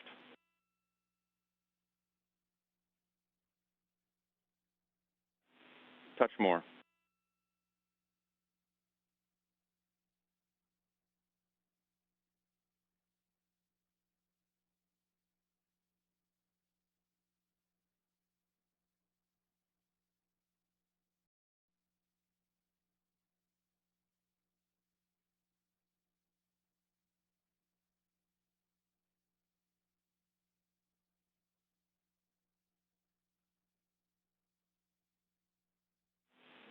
Tom, we're go on your gloves, and so you can go ahead and start working your GCA. You're now getting views through NASA astronaut Kayla Barron's helmet camera. She's providing a glove check as she's done periodically throughout the spacewalk. Go ahead. Okay. Matthias and Roger, ready for GCAs to back out. Okay, so first we're going to undo the GCAs we gave you sort of all at once, and then we will reset the command frame and get you to the back-off position. So when you start in GCA shortly, you're going to go body aft first. Body aft first. Copy that. Starting motion. Good motion. We're also pitching you at the same time here. Copy. At the completion of Kayla Barron's glove check, where she reported the status of her gloves down to the ground after handling the SAS equipment, we've now switched to views of Tom Marshburn on the robotic arm. Ramping out the body aft, and the pitch is done, and we're taking body left about 70 centimeters. Copy, we have good clearance all around. Sorry, right.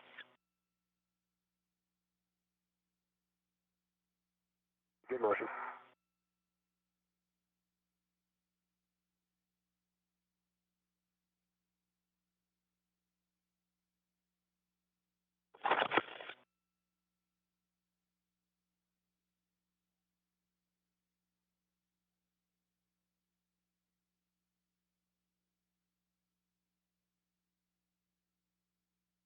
I see body down now. And wrapping out. Copy.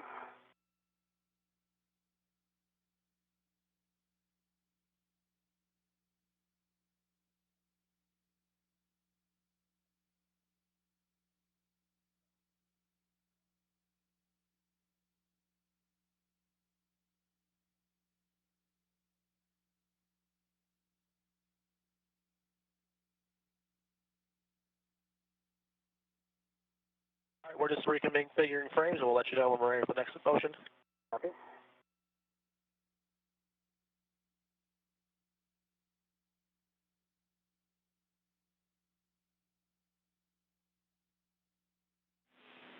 All right, Kayla, we can have your HECA view back again, and it looks like you're complete with caps, and so we'll take that view of your glove.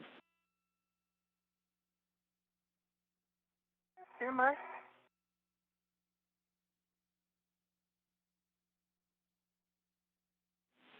Checking. And we're handing over. All right, Tom, and the command frame is switched to the ISX internal frame, and we're ready to maneuver you to the...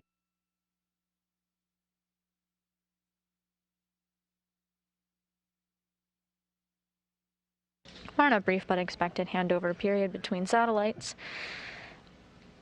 In the right corner of your screen, upper right corner, you see our flight director, Vincent LaCourte, and our ground IV, the one communicating with our spacewalking astronauts whose voice you might have heard throughout our coverage, earlier communicated to the spacewalkers that we may be able to do some get-ahead since the crew completed their tasks ahead of schedule. We're going to continue with those gloves. Roger, good to continue.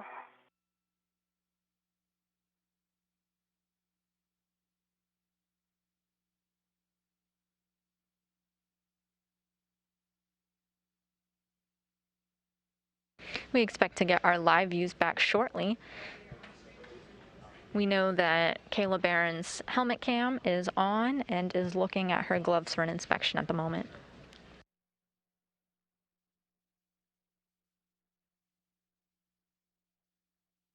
And Tom, how are you doing? Pretty good. Waiting for the maneuver back. Roger. They're setting it up.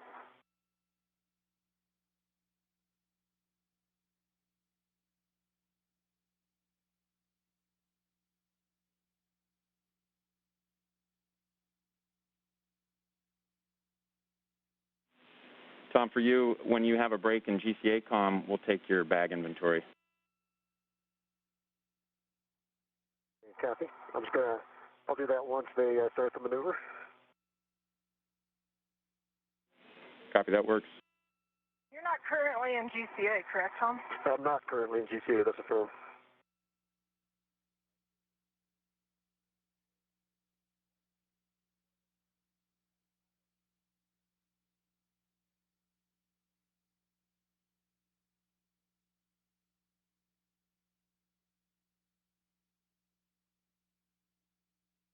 One of the get-ahead tasks is to break torque or loosen the bolts connecting the DC to DC converter unit for the battery charge and discharge units on the P4 truss of the space station. Motion here, and then we'll do a little bit of correction 4F as well. Here comes the motion. Copy. In good motion. And Drew, I'm working on the inventory. And I'm ready to give you a crew lock bag inventory as well. Go ahead and go. Ready to copy, Drew? We're ready to copy. All right, I've got a crew lock bag with an external Here you go. large, small ret. And then, of course, the integrated tether. I have an adjustable to an internal D-ring to a GoPro. I have a cap keeper to an internal ret, cap on it. I have a large small ret with a small hook to an internal D-ring, and an adjustable with a large hook to an internal D-ring. That's everything on that side. And for the other side.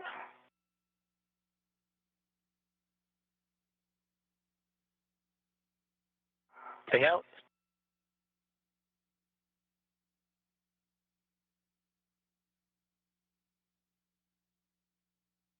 Kayla Barron now completing one of the first tasks in her work site cleanup and including taking inventory of a bag that she brought out there with her. Andrew, the remainder of my inventory, I have a internal ret to a socket caddy. In the socket caddy, I have an E-rad with a 2-inch rigid socket and a 6-inch wobble socket. I have a ratchet with a palm wheel on a small ret to an internal D-ring. And I have a long-duration tie-down tether with an integrated long wire tie connected to an integral ret.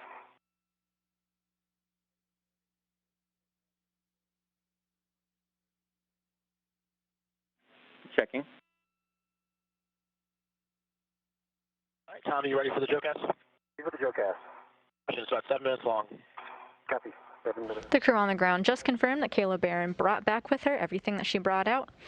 Another step in the worksite cleanup. Starboard and nadir back towards the front of the truss. Copy.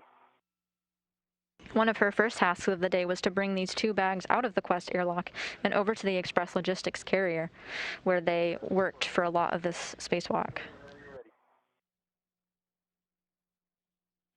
Stand by. We just wanted to confirm that you were in motion. Copy. I'm in motion. Seek in motion. And Tom, if it's okay with you, once Drew gives me a go, I could finish my ORU bag inventory so I can work on getting things packed. Yeah, go ahead and finish that up. Okay. Kayla, you have a good bag inventory, and we just wanted to remind you that we do need the ratchet with the 6-inch for the get-aheads. Yep, I concur. I was going to ask you if you agree with me putting the wobble socket on the ratchet and taking the ratchet on my mini workstation. Yep, that works for us.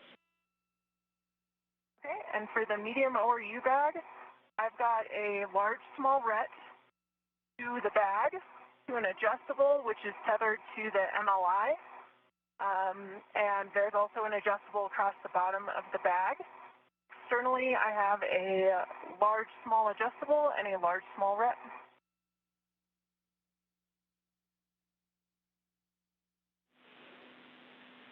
So, Kayla, we are going to need the ball stack and in the bag. Oh, yep. I agree. Good call, guys. Stand by, I'll retrieve that now.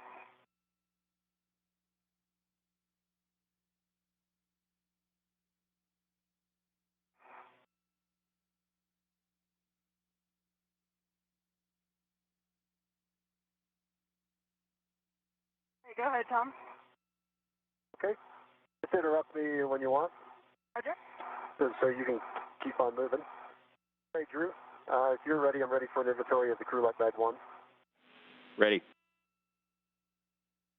All right, I'm looking on the outside of it. It's got a small set for the external D-ring, and also a large small adjustable on the other D-ring.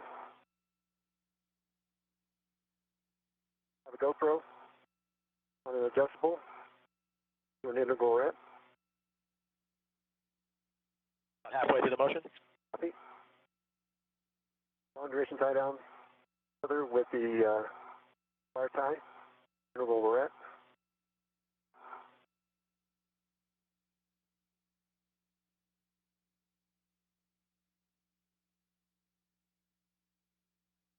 Active wrench. The palm wheel. Small ret. To an internal D-ring.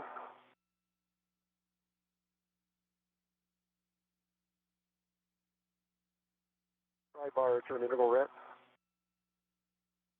Waist tether An internal D-ring. And the socket caddy with the ERAD and the 2-inch socket is on the interval ret. Checking.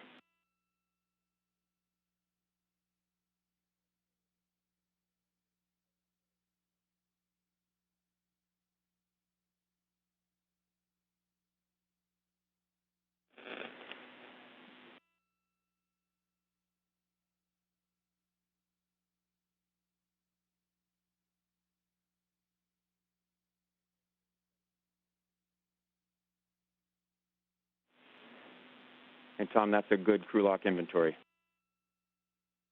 Kayla Barron had just completed the inventory of the bags that she had brought out with her for the spacewalk, and now we just got confirmation that Tom Marshburn did the same thing, and he has everything that he needs.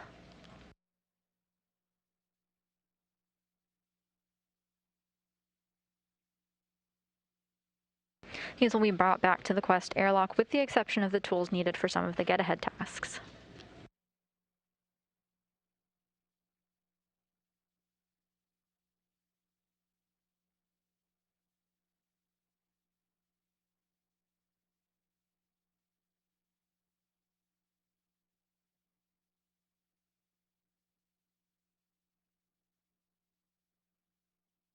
We going, Kayla?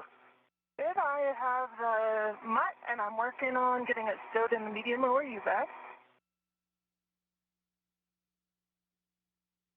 My ret swap now.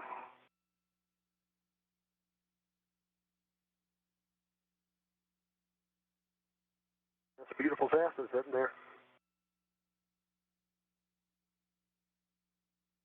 Already looking around.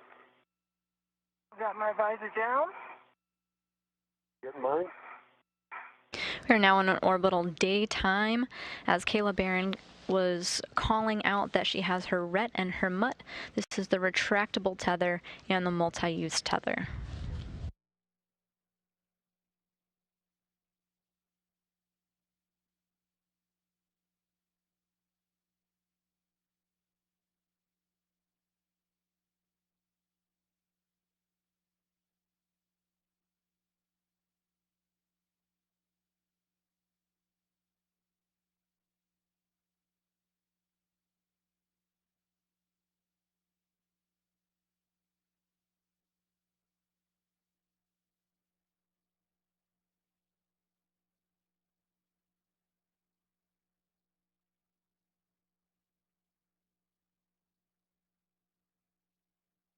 Motion wrapping out. Copy.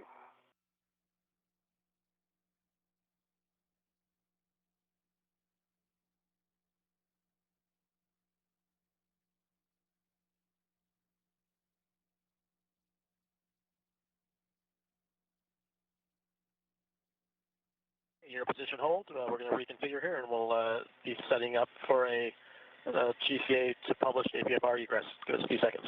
Copy.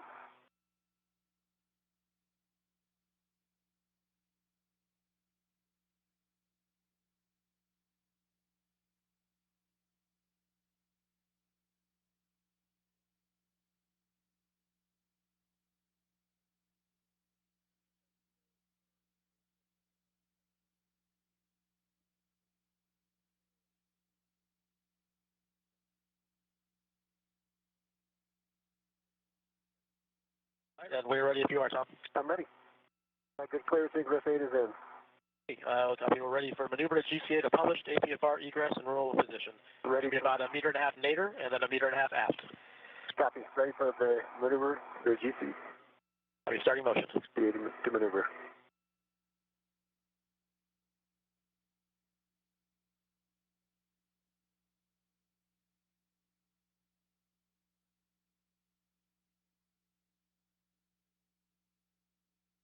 Clear.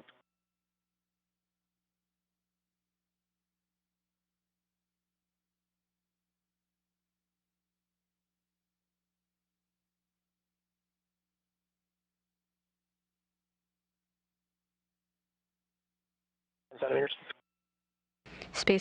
Walkers Tom Marshburn and Kayla Barron are now wrapping up their tasks for the day. Kayla Barron's cleaning up the work site while Tom Marshburn is working to stow away the robotic arm.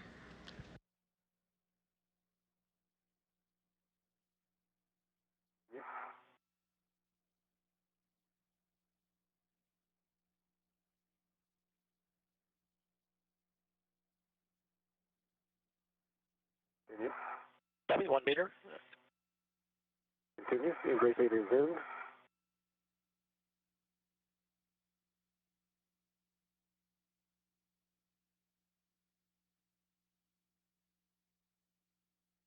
And stop GC.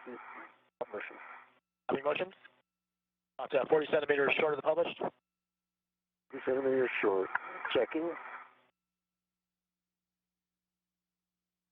I'll take the other 40. Copy, continuing motion.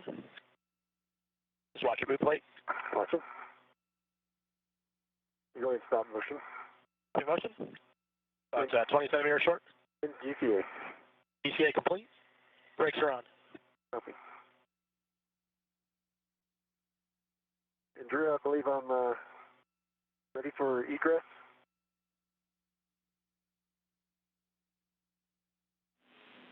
Yeah, Tom, it looks like you're in the egress position, and then you can stow your crew lock bag on the truss. Just let us know where you put it.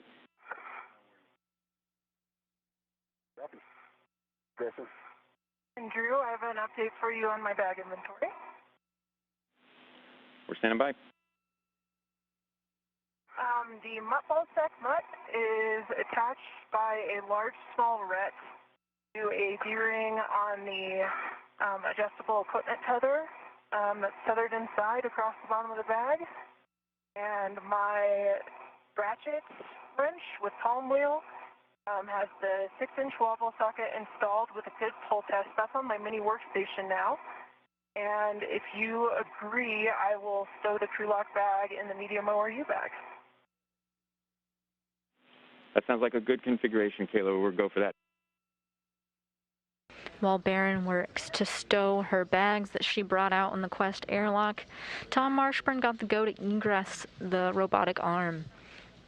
He'll then work to remove the portable foot restraint and store it on the SETA, which lives on the outside of the space station.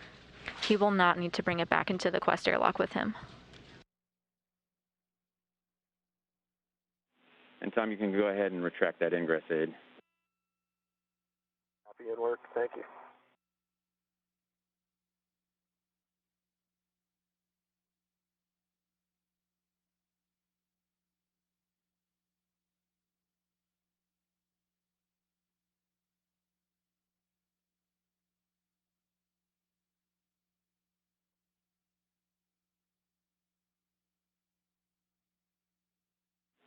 And Tom, I can help you build your tether pack back.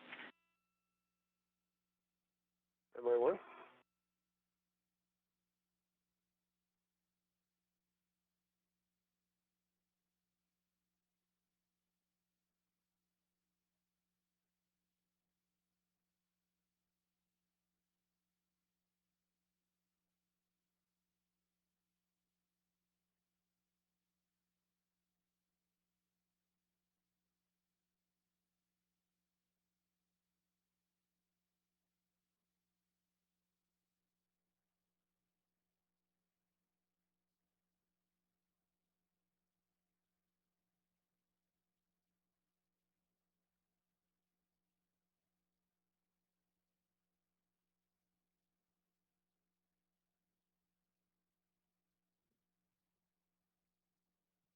Hey, Drew, the crew lock bag is stowed at 8,700. Let's see the handrail.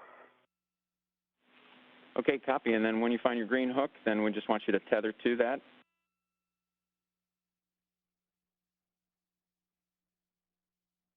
And then you can attach that to your red reel. And it's going to be our key in place here.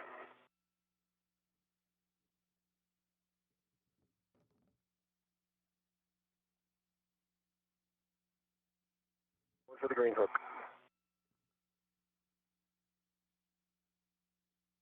Right to it first.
Kayla, we're about 2 minutes from handover here, from a handover, and I just wanted to double check you were feeling good to work some of these get-aheads for us. Sir, I'm feeling great. I've got the medium ORU bag packed up and on my BRT, and I was going to head down to P44 Alpha. All right, that sounds good, and then if you could give us a safer handle check as you get down off of the ELC. Okay. We're in a brief but expected handover period.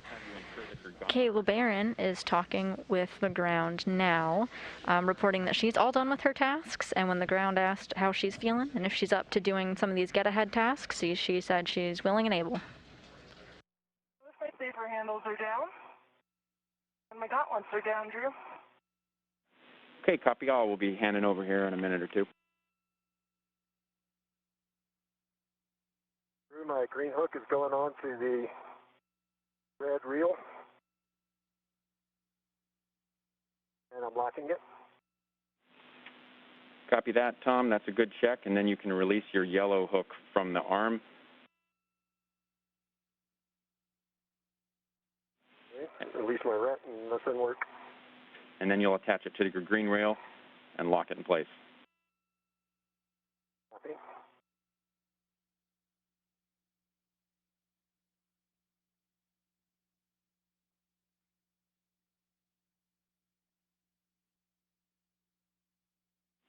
We're stepping into the handover. Roger. We expect to get our live views back shortly, and when we do, we can soon expect to see NASA astronaut Tom Marshburn free from the robotic arm for the first time in about 4 hours.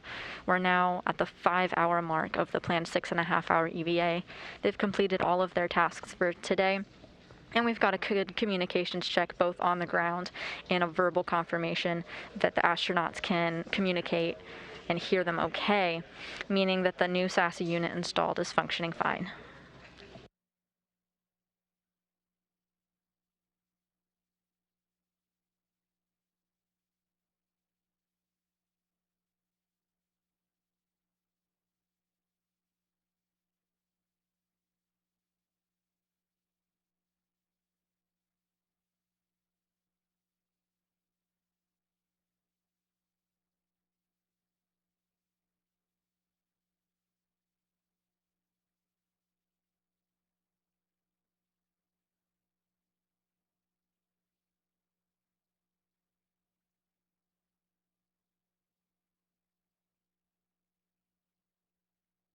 Each other check.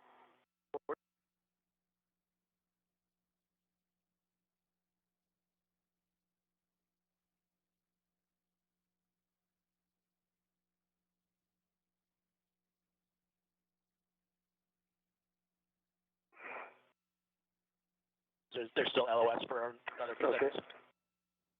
Thank you. I figured. Okay, guys, we're back with you. Drew, ready for a safety tether check for you? We're ready. My left D-ring extender, I've got a red hook. It is closed and locked. The yellow hook is closed and locked on the green reel, and the green hook is closed and locked on the red reel, and they're both by one.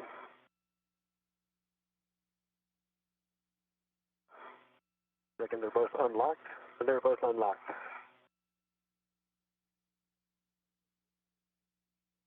Copy. All right, Tom, that's a good tether config. Copy. So you can remove the APFR from the arm, and you can stow it under your BRT or tend it on over there, and you can give the arm a go to maneuver to their parking position. Copy that. As Marshburn works with the ground to move his tethers into a good configuration to get off of the robotic arm, getting some views of the Earth during this orbital daytime as the International Space Station passes over the South Pacific Ocean.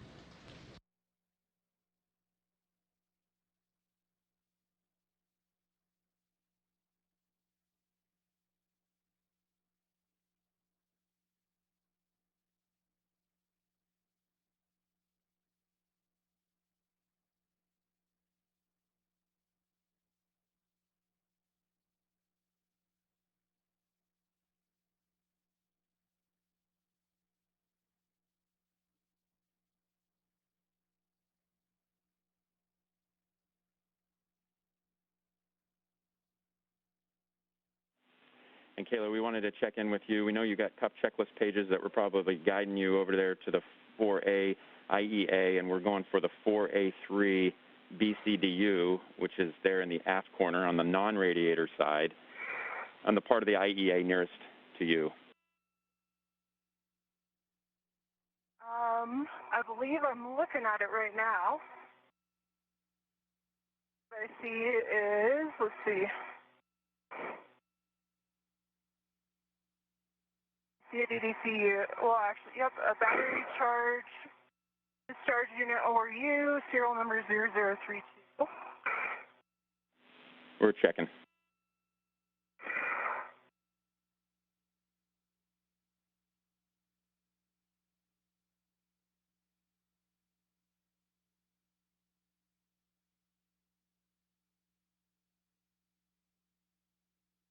And then according to my CUF checklist page, that Drew would be BCDU 4 Alpha 3, and I am on the aft starboard corner of the P4 4 Alpha IEA.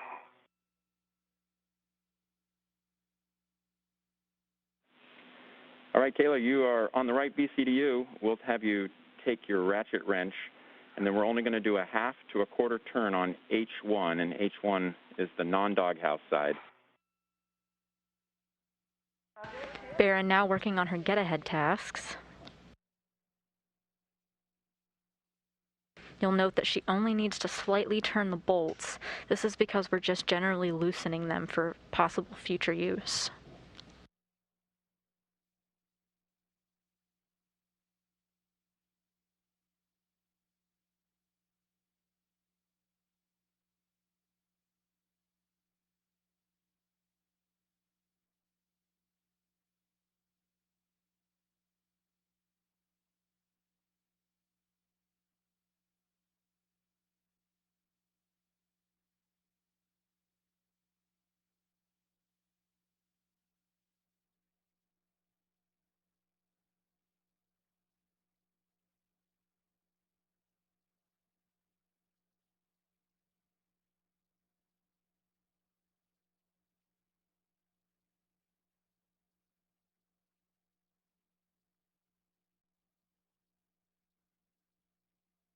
Roger Matias, the APFR is removed.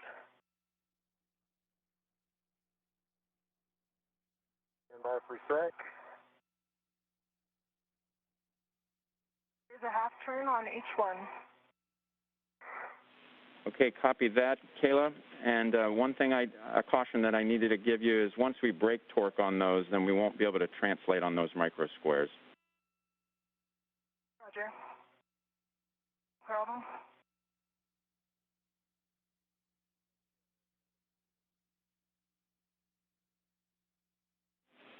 It's All right, broken on H1. Copy that, Kayla. And now we're going to go to the PGT, and I'll give you settings when you're ready. Kayla Barron now breaking torque on the bolts to save time for future spacewalks in the event that they ever needed a spare.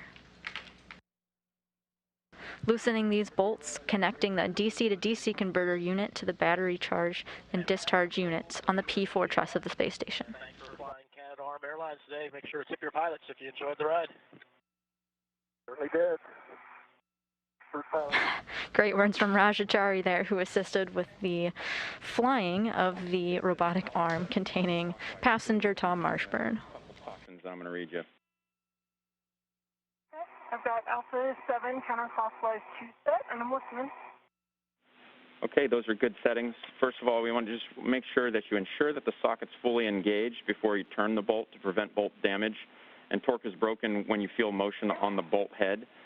And to prevent bolt damage, we don't want to exceed a half a turn on release. So a little bit late in giving you that one, but I think we're still in a good place.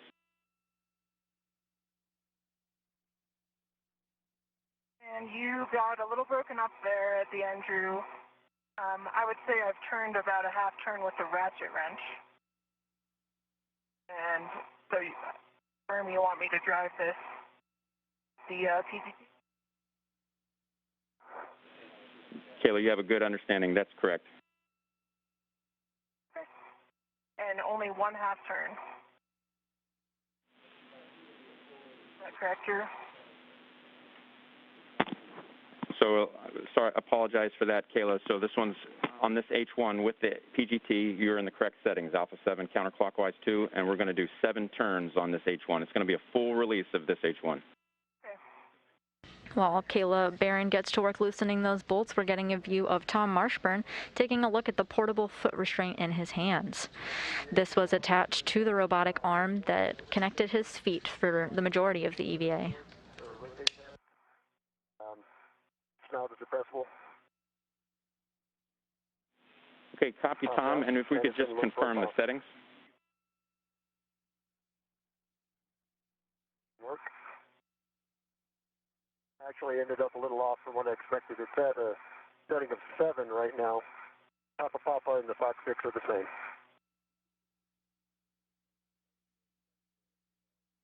H1 is released, and I did get 7 turns, and right at about 7 turns, the PGT skipped a little.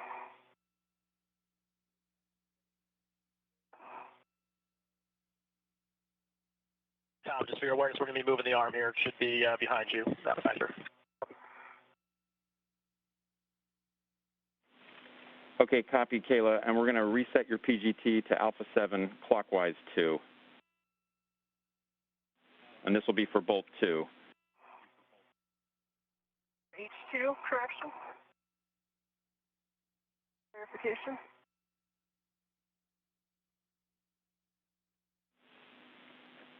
And Kayla, you're going to do this H2 bolt on the 4 Alpha 3 BCDU, and we'll just take your torque turns and light. And Tom, for you, we just want to confirm.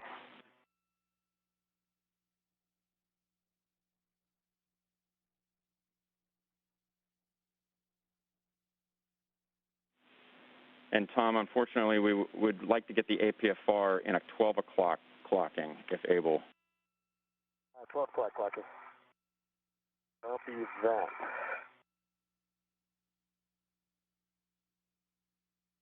Okay. And then I'll probably roll it around, right? Because it's in a low profile position now, but I flip around the clock and then redo the pitch. Not the pitch, but the roll. And it'll be in the low profile, but I'll copy. And I'm going for the 12 o'clock position.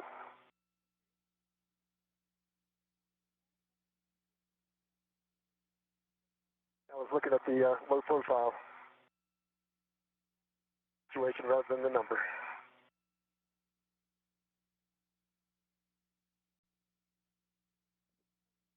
Drew?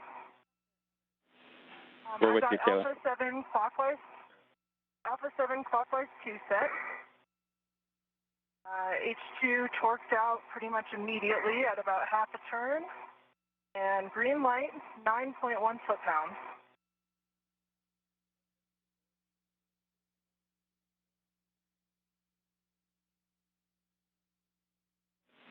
Okay, that is a good reinstall on H2. Kayla, next we're going to move down that same side of the IEA, the non-radiator side, and we're going to go to the 4 Alpha 2 BCDU in the opposite corner. And can I just confirm, Drew, I never released H2 with the ratchet. Was that correct? Just want to make sure I'm tracking intent here. You are correct, Kayla. You understand it absolutely correctly. I will stow my PGT and head over to the other VDC. Yep, we'll meet you over there, and that will be ratchet wrench first. Roger, ratchet wrench first.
You're getting a live view now of NASA astronaut Tom Marshburn as he puts the finishing touches on putting away his portable foot restraint.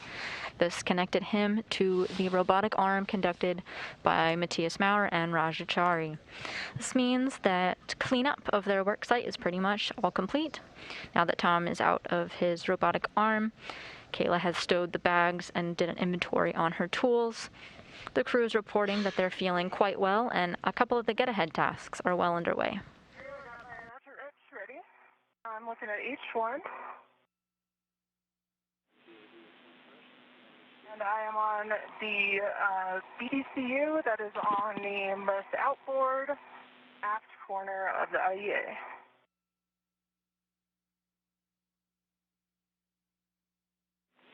Checking, Caleb.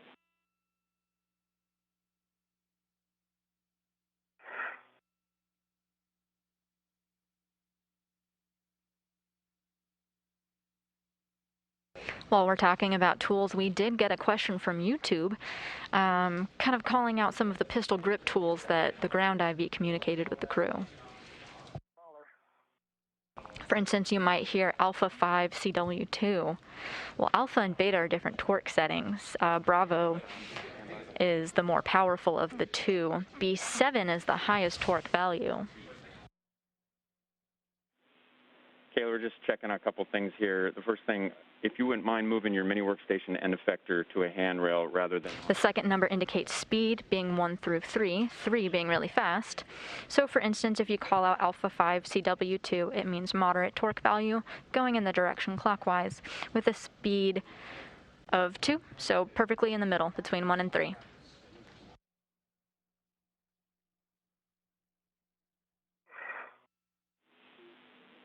Checking.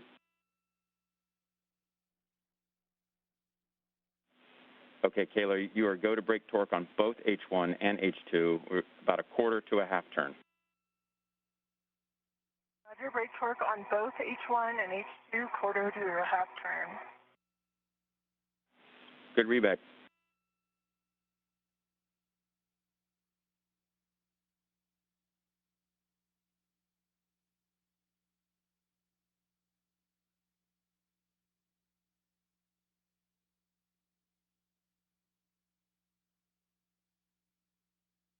And Drew got it to the 12 o'clock. Back on black, good pull, good twist test. We're in Papa Papa. Going Fox 6.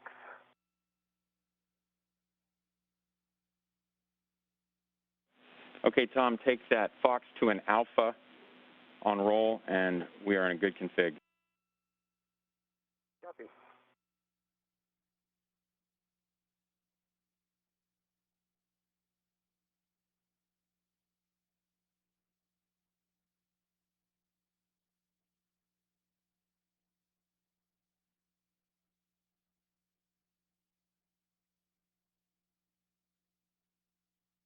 And the broke torque on H1, a quarter turn, just moving over to H2. Copy.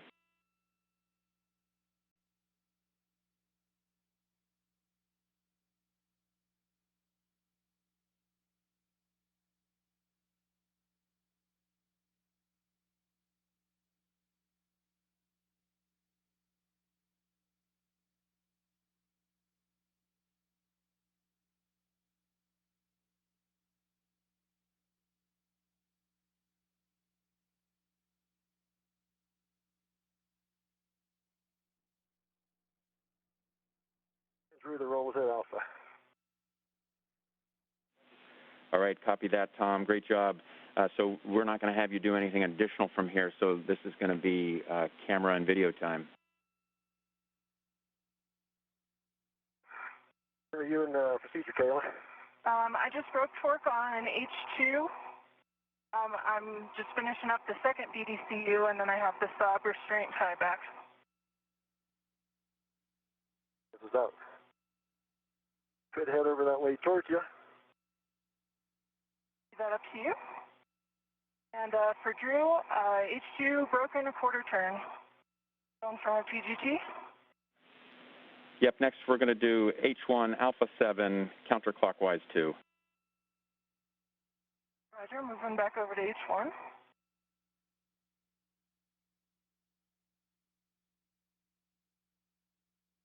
Drew, I was thinking about heading over towards Kayla. That's all right with you?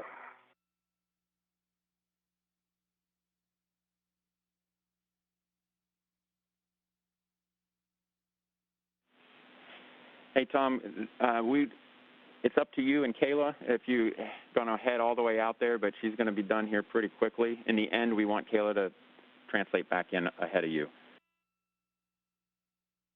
Statement. All righty.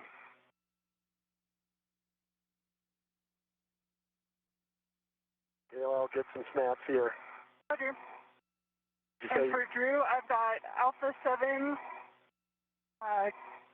clockwise 2 steps, and I'm at H1.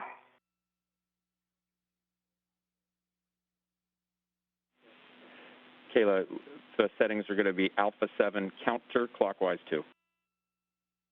Roger. Alpha 7 counterclockwise 2, and understand I'm fully releasing about a 7 turns. Good, read back about 7 turns to release.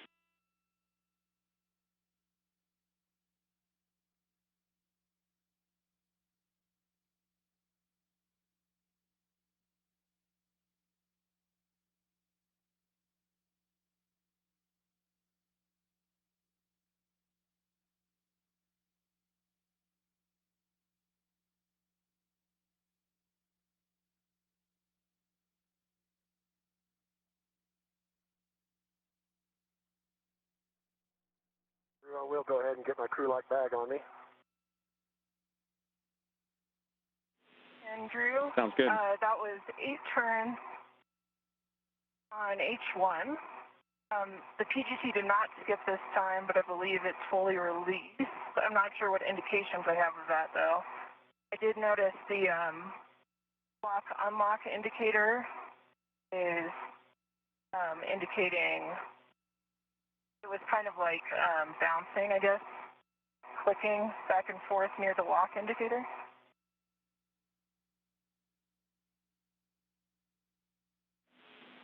Checking.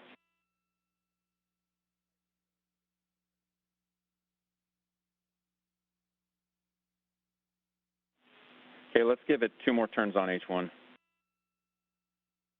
Okay, 2 more. Drew, I'm giving the paddle a couple of pushes on the feeder cart. All right, we see it. Drew, that was 2 more turns, and the PGT and bolt seemed to skip this time.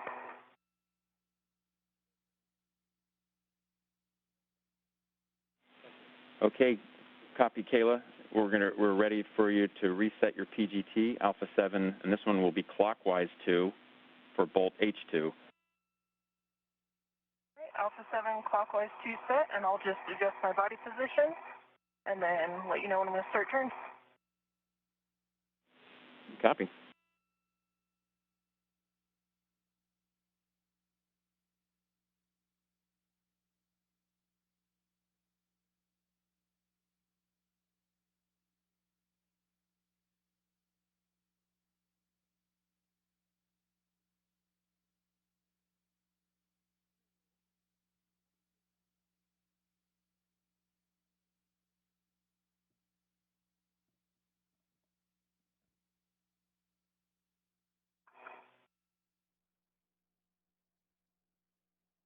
All right, I've got Alpha 7 clockwise 2 set,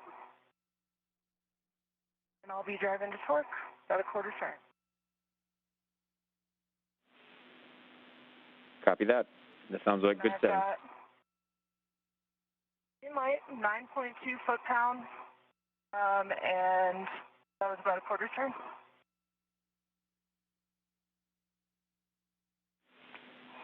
Okay, copy, Caleb. I'll start heading over to the sub bracket. Okay, we'll meet you there. That's in the opposite corner.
Drew, I've got my crew lock back.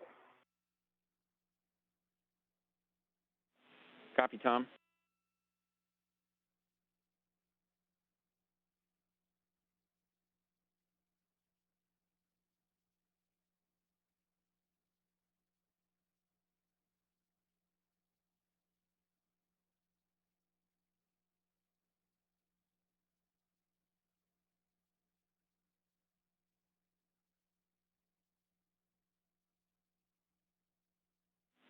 Kayla, while you're making your way over there, we know that you still have that ORU bag on you. If you want to temp stow that out of your way, because we think you might need the BRT in order to do these wire ties. Roger.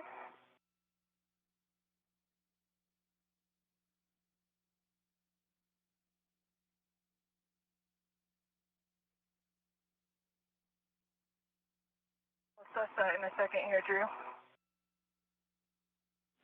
Copy.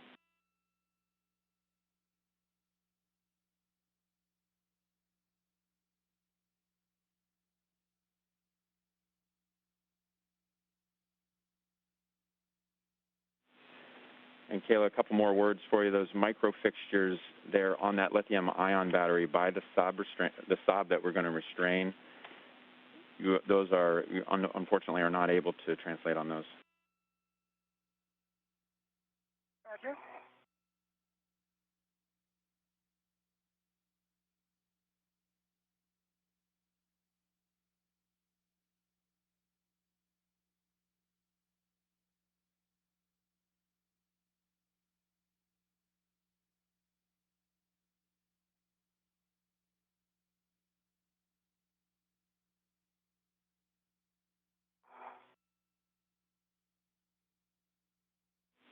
And then one final reminder, Kayla, there's the radiator just there at your feet. Clear.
Working on temp still in the medium ORU bag.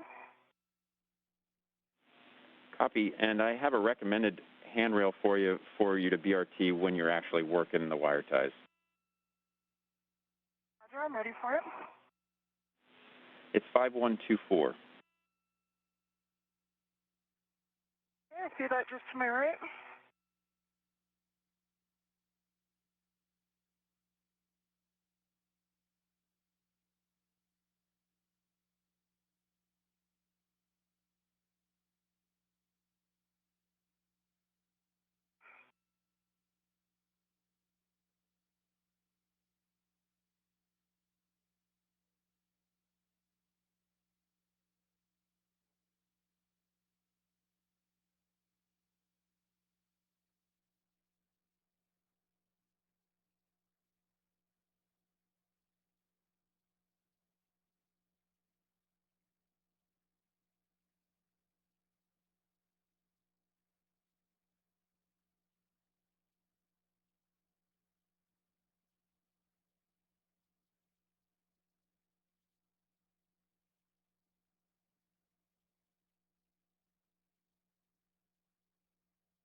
I'm going to go for my first long wire tie. Okay, copy. I know you've studied the pictures of this. I can give you any words, but you know that big one is going to go through the tunnel there and then put 3 twists on it. Sure.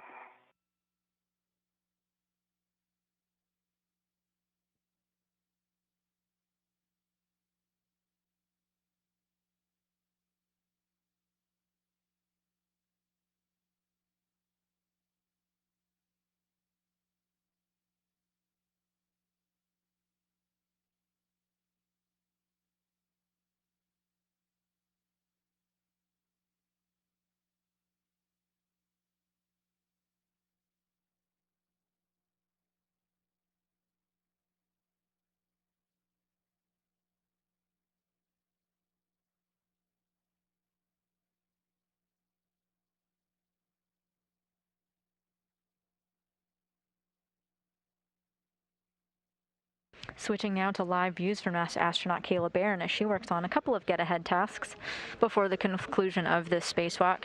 She's breaking torque or loosening a couple of the bolts on a couple of different locations on the space station. Again, not related to the SASA, but could one day be helpful in case we ever need spares.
Right here, I've got the wire tie through the jobber strength tunnel, both of them, and I got 3 half twists.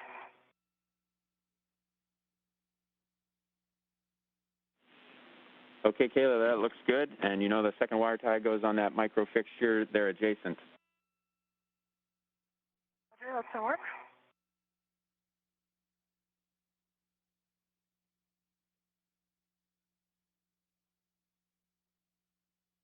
And that's on the lithium-ion battery to the inboard side, correct? Affirmative.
After completing her task to break torque, Kayla Barron is now working on her second get-ahead task. This involves putting wire ties on the sub, or solar array blanket boxes, and that's what you see her tying now. I've got it secured to H2 with 2.5 twists.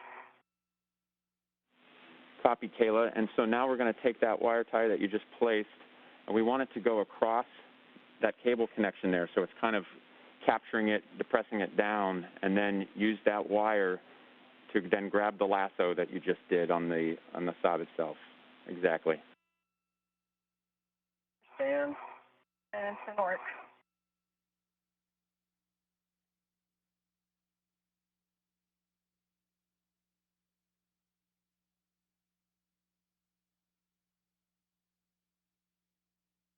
How far do you expect these to rotate back through? Very. Checking. Maybe like, I don't know, 30 degrees away from straight up. Stop. Yeah, Kayla, we want it to. Clear, so I think I'm needing the. We want it to rotate all the way against that hard stop like you have it, exactly closest to the micro square. So you are doing it exactly correct. And let me get this cable underneath. So.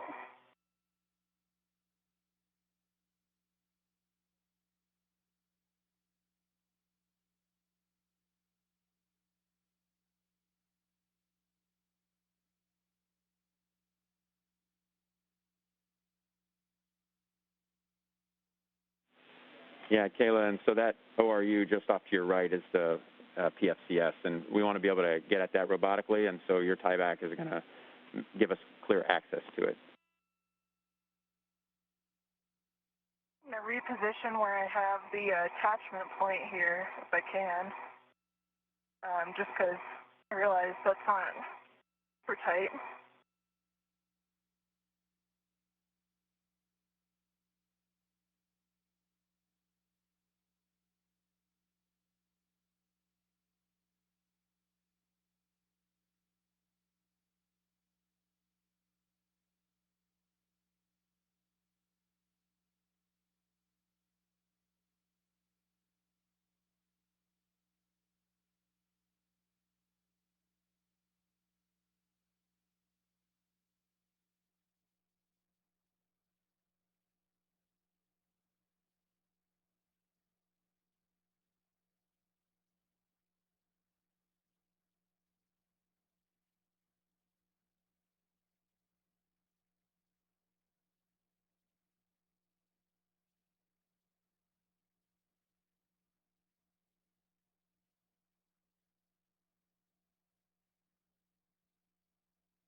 And Drew, got an idea for you guys.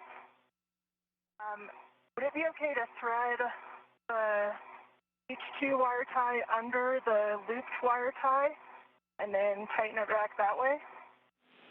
Yep, Kayla, that's exactly what we want you to do. Then double it back and then add 3 twists. Roger. Picture, I kind of remembered the ends being connected, but this I think seems better from my standpoint right now. As one of her get-ahead tasks, NASA astronaut Kayla Barron is working to install a set of 2 long wire ties to the solar array blanket boxes.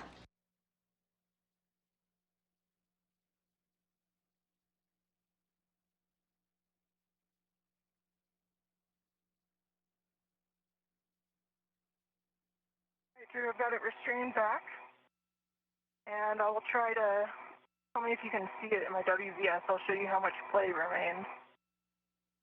Definitely clear the corridor.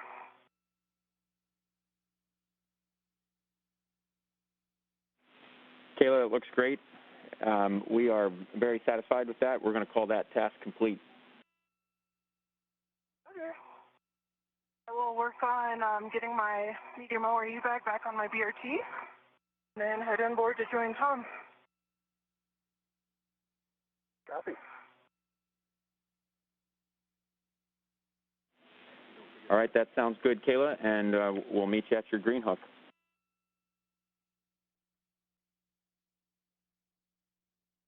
NASA astronaut Kayla Barron just confirming that she has finished the final of her 4 get-ahead tasks. After the installation of those wire ties that the ground confirmed looked great and was exactly what they were looking for. She'll now make her way back to Tom Marshburn where they'll begin the procedures to get back into the space station and out of their spacesuits.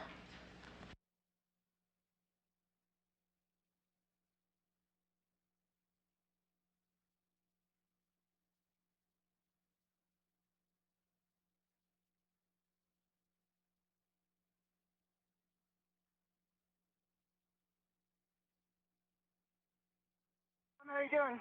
Doing good. Taking some pics. Nice. I got some of you in there. Awesome.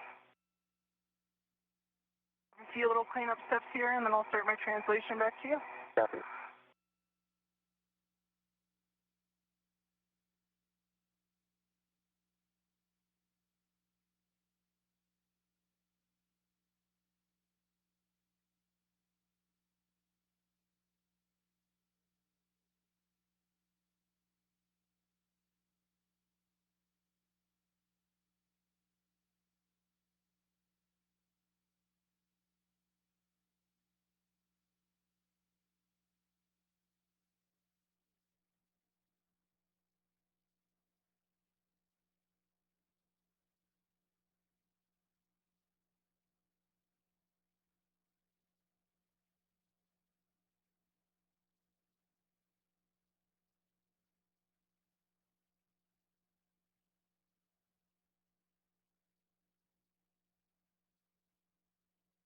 Barron is now tracing her steps that she took originally to the work site for her get-ahead tasks, now going in reverse back to Tom Marshburn. They'll soon begin the ingress procedures, which are expected to take about 25 minutes.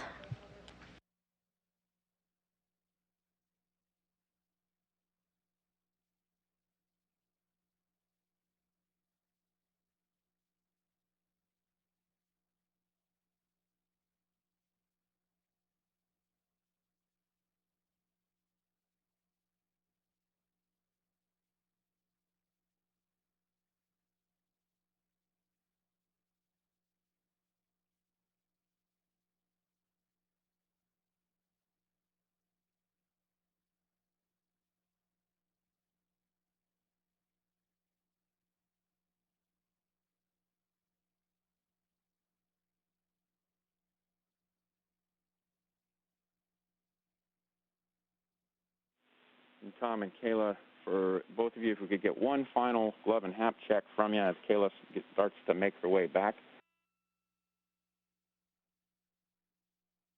Copy, Drew. Good work. All right.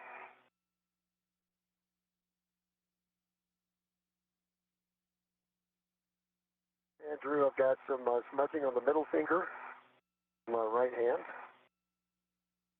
RTD looks good.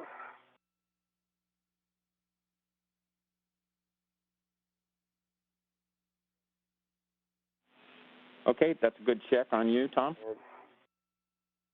And smudging on the little finger of my left hand, and the half is dry. RTD looks good on both hands. Copy. And Drew, I have some black smudges on my fingertips. New ones, actually. I didn't have before. But other than that, all this looks the same as last report. Actually, I see a little bit of wear on the outside, RTV wear on the outside of my left index finger.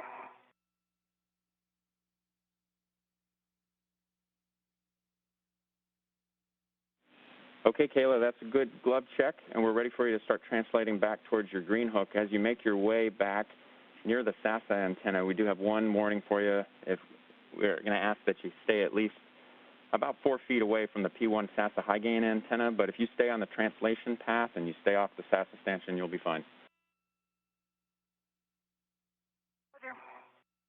Okay. And I'm going to put my visor up real quick before I start heading back. And Kayla, I think you said it, but just maybe if you could quite yet, actually. If you confirm your HAP is dry. It's dry. Copy.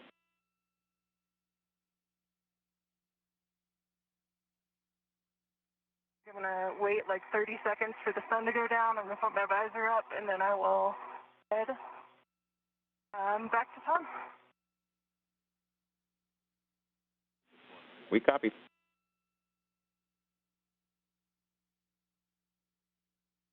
Doing okay, Tom? Oh, yeah. Great.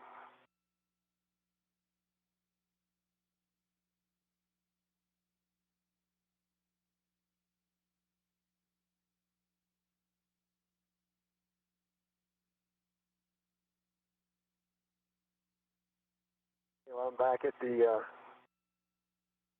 position where you come down later. Okay. Meet you over here.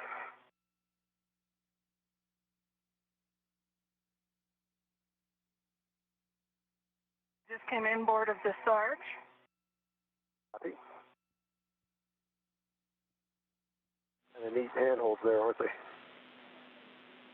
Tom and Kayla, we're about 2 minutes from a handover. I just want to let you know we're just shy of a 6-hour EVA, and we're going to meet you back at the airlock here shortly, and Kayla will just listen for words for your green hook.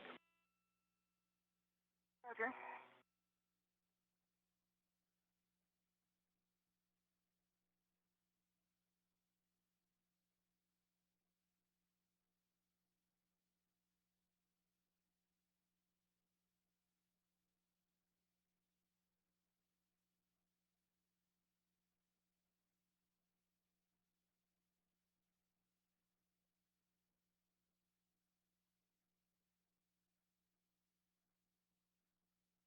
The International Space Station just entered into an orbital nighttime.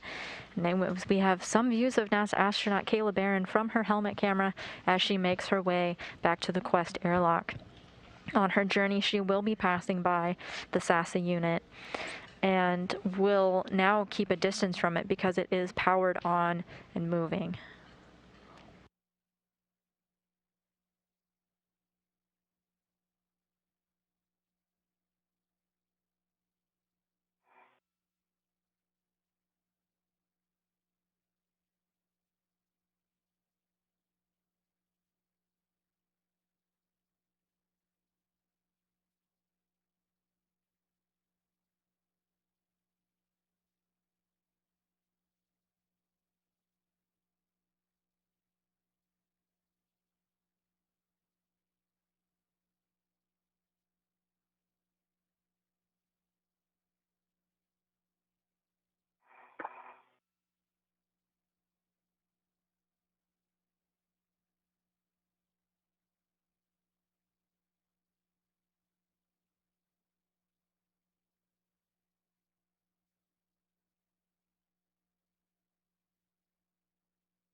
Interface.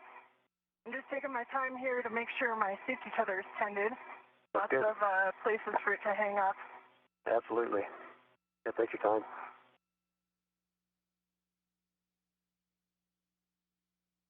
And let's try to get eyes on the UHF antenna here in a minute.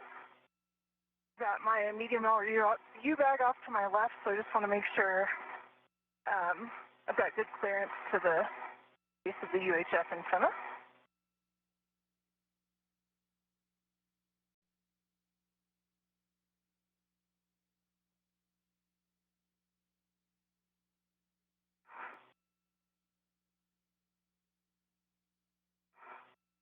We're in a brief but expected handover period as Kayla Barron makes her way back to the Quest airlock. One last get-ahead test that they have to do it can be done by either Barron or Marshburn, is to take a picture of a pit pin that astronauts Thomas Pesquet and Aki Hoshide had installed into the airlock this past September during their spacewalk. The original was showing some wear and tear, and the two international astronauts replaced it.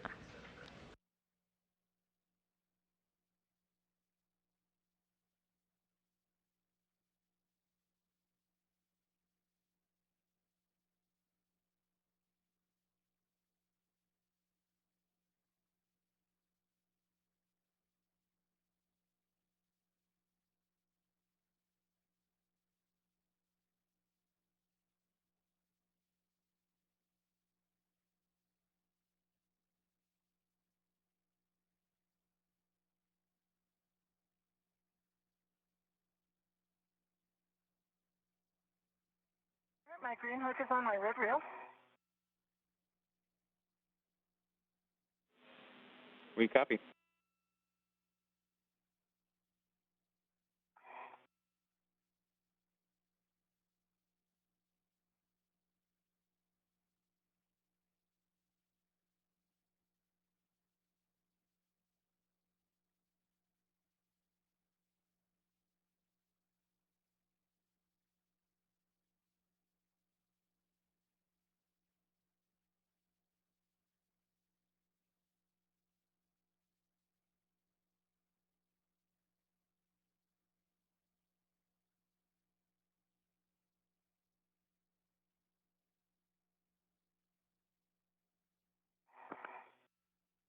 I'm continuing my translation. We're flight following.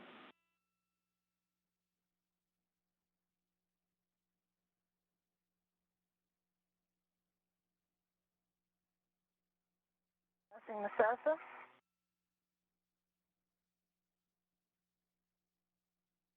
It's beautiful, isn't it?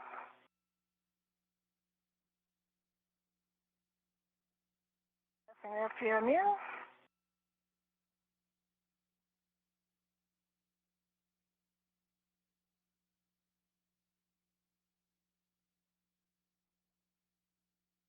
I see you coming.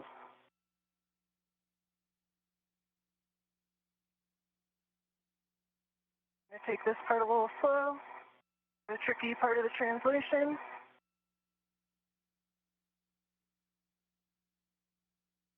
NASA astronaut Tom Marshburn just confirmed that he has a visual on Kayla Barron. She is making her way so that the two spacewalking astronauts can ingress the International Space Station together.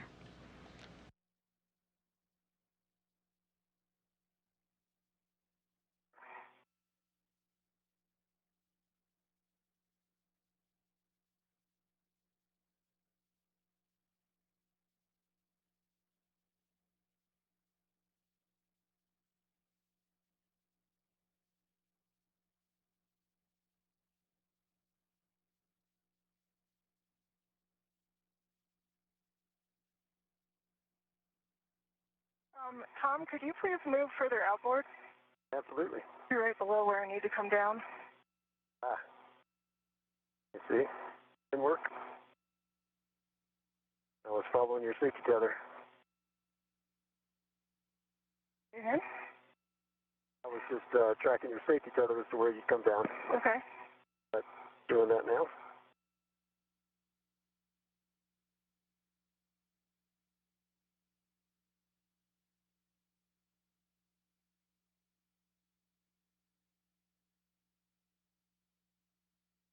How's that? Much better, thank you. Absolutely. My safety tether is up against the seat of handrail. Roger, I'm coming down.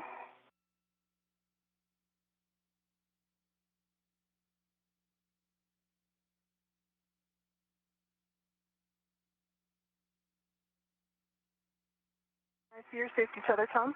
Okay, good. You heading in, I'll follow.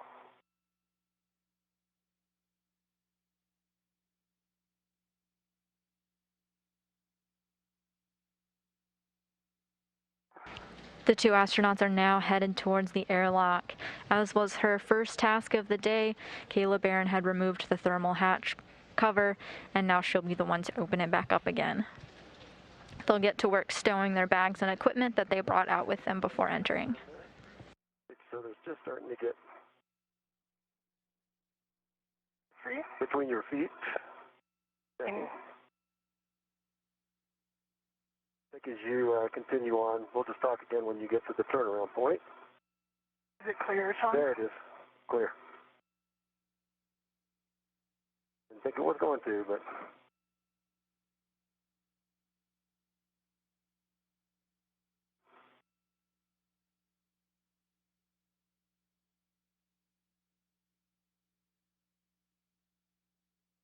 Thanks for the heads up on that. Just get your feet facing forward a little bit when you turn the corner. Roger. Although it's tightening up now, looking better.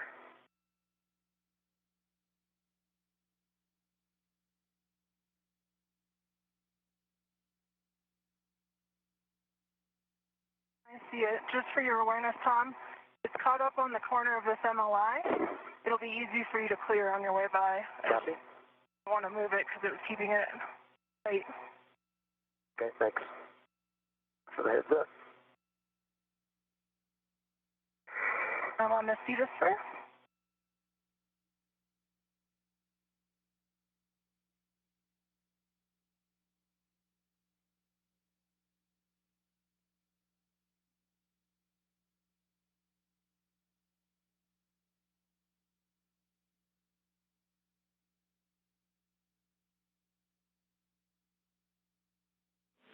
And Kayla, you have a go to open the thermal cover when you arrive at the airlock. Roger. I'm on the Cetus spur as well.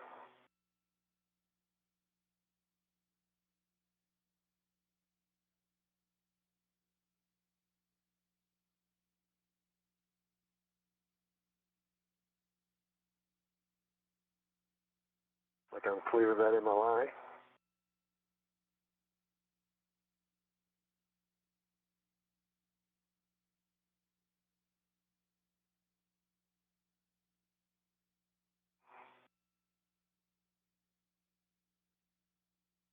The circular handrail.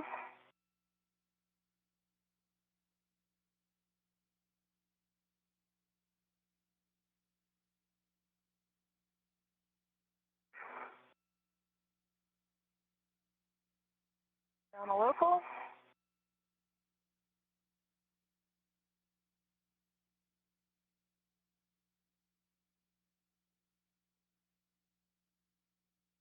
Removing my third lead. And the thermal cover is open. Copy, Kayla. Thermal cover's open, and you can stow the bags as you would like. We know that you also have that ratchet wrench still on your mini workstation. If you wanted to take that off and stow it separately, up to you. Roger. Barron just gave verbal confirmation that the hatch thermal cover is open, one of the early steps into getting back into the Quest airlock. She's now going to work on stowing some of the bags that contain the tools that they needed to replace the degraded SASA.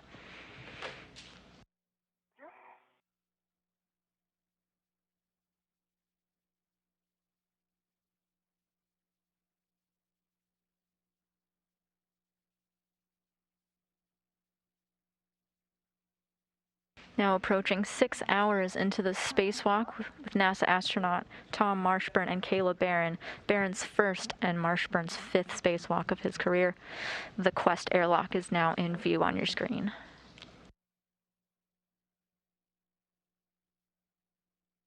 By one, Tom, if you don't mind. Oh yeah, no, Before you. started drifted a little bit.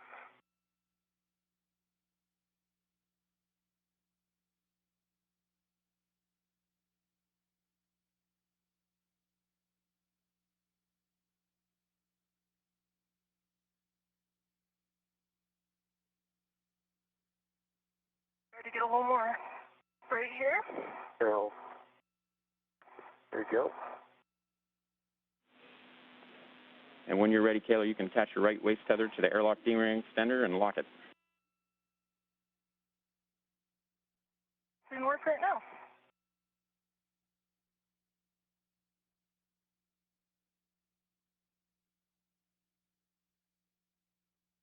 My waist tether is attached to the airlock gearing extender. The closed side are locked. And Tom, I'm going to get this medium ORU bag on a airlock vent real quick, and then I'll be ready to get out of your way and take the other crew lock bag. Copy. Down. And then, Tom, we have one last task for you after you get that crew lock bag over to Kayla. If you could use your D5 camera and take some pictures of the aft pit pin on the forward hinge of the hatch. I think you've seen the diagrams, so just go ahead and take pictures of all those. Right, right. Looks like astronaut Tom Marshburn was assigned the last get-ahead task of the day to photograph a pit pin on the hinge of the hatch, installed during the first all-international spacewalk out of the Quest airlock. Attend it. On my way. And I'll finish ingressing.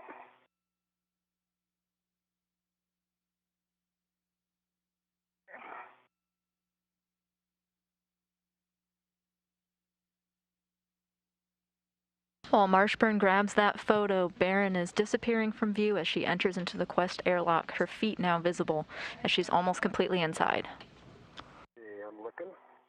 Here we go. Medium ORU bag. Old medium.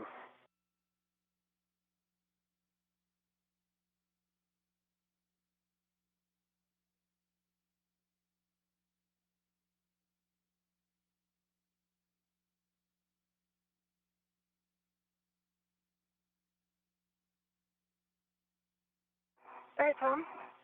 Okay. Fully ingress. Copy. Got a crew lock bag here for you.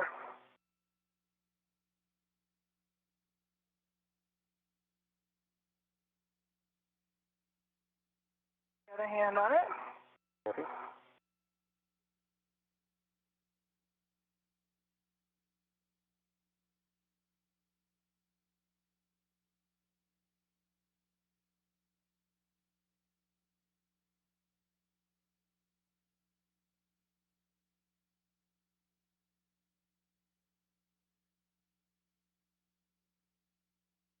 Got the airlock thread on it, and I'm going to release yours.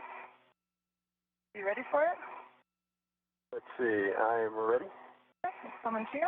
Okay. All right, thanks. Let me know when you're safe inside the safe. Is locked on the. That's already complete. Like, you're all complete, so you are good to go. Yep, and you have a go to ingress. Ready. Marshburn is now making his way inside the Quest airlock. Meanwhile, astronaut Rajachari has left Matthias Maurer and is headed back to the equipment lock, where he'll assist Barron and Marshburn out of their suits with the help of the other suit IV, Mark Vandehei. Okay, Tom, and your go to take Kayla's anchor hook and put it onto your right waist tether and then confirm that it's locked.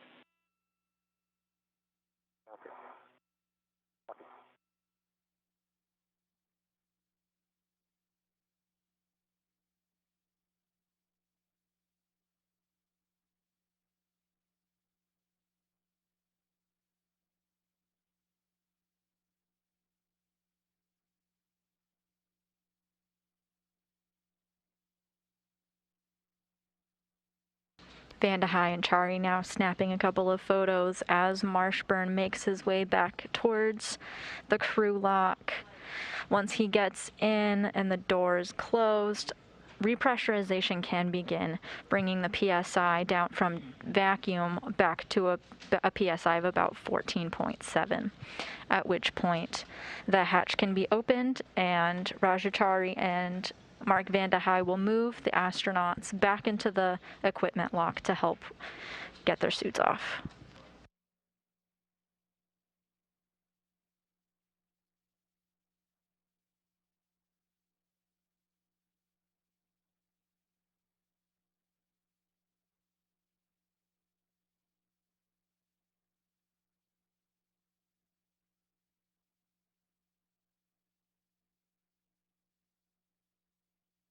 My right waist tether is closed and locked on EV2's tether, which is closed and locked.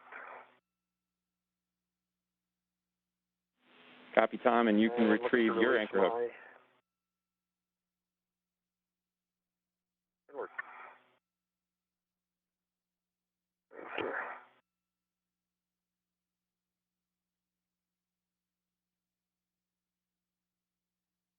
That's retrieved.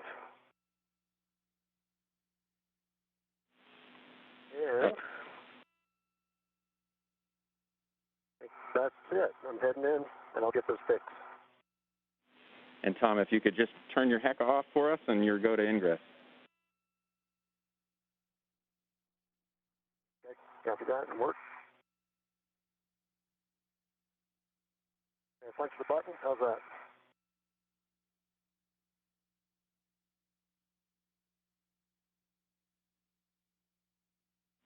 And Tom, we just wanted to check with you and make sure that you grabbed a couple of photos. Yeah. I remember I'm just sitting up here. Copy. Thank you.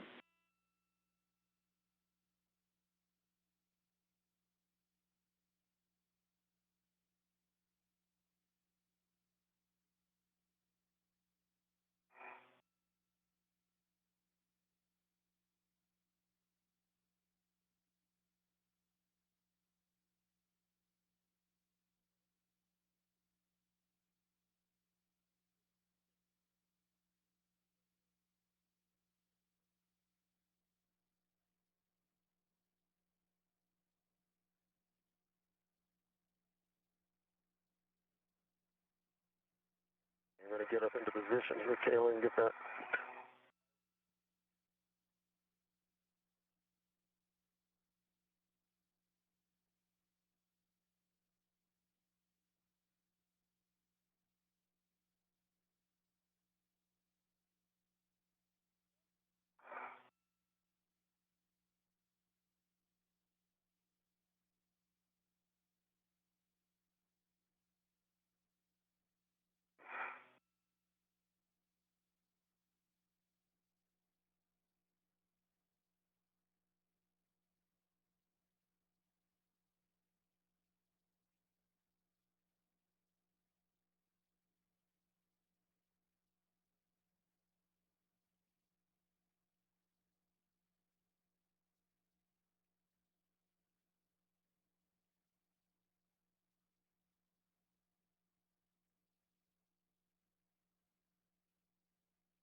You're getting a live view now at the feet of astronaut Tom Marshburn as he makes his way back into the airlock. NASA astronaut Kayla Barron, his spacewalking colleague for the day, is already inside, is working to stow some of the bags that she brought in full of the tools. All primary tasks were complete today to replace a faulty communications antenna and replace it with a functioning one. And in addition, all of their get-ahead tasks are complete. I got some pictures. Much appreciated.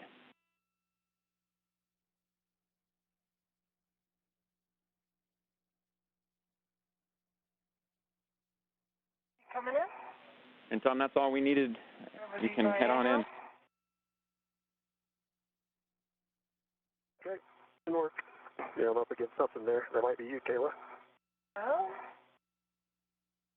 There we go. That's your SC. Stop for a second, Tom. Your SCU was caught on your foot. You? And, no, you're good. Go. Go. I got the bags right here, so if they're in your way, please let me know. Okay. Just slap that thermal cover, bring it back. If it bounces back to me.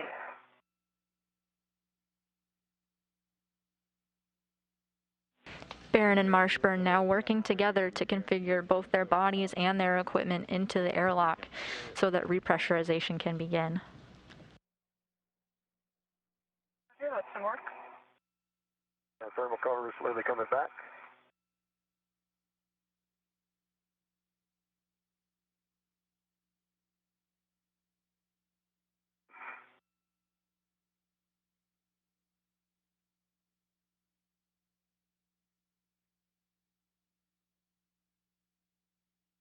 There we go.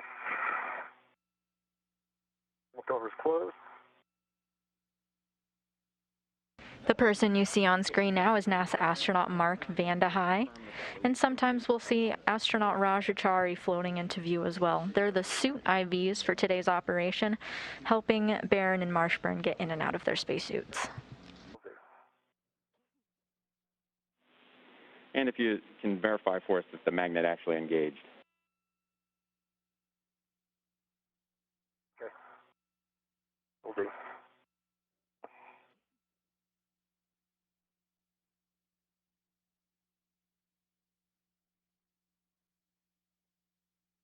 You got to release it all the way. Get your hand in there to.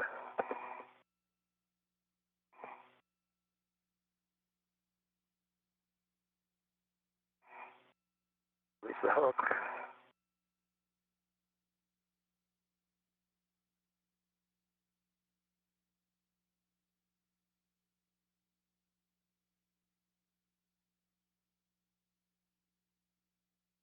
My SU is connected and locked.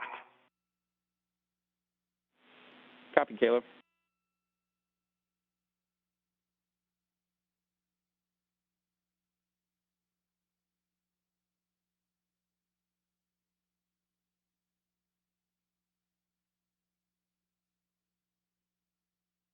Then I've got a weird angle. But still working it.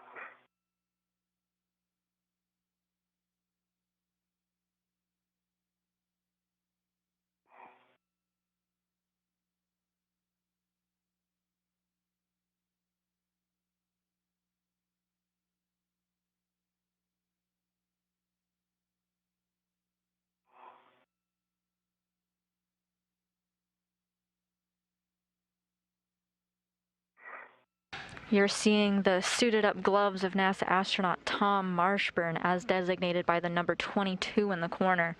We're getting his perspective as he tries to get the door closed.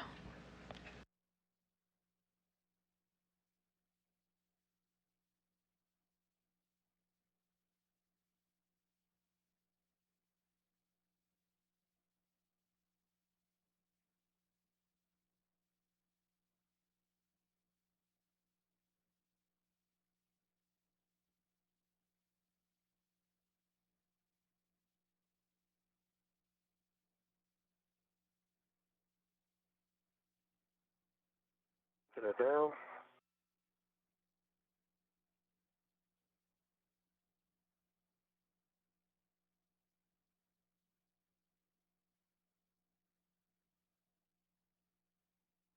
Two, three.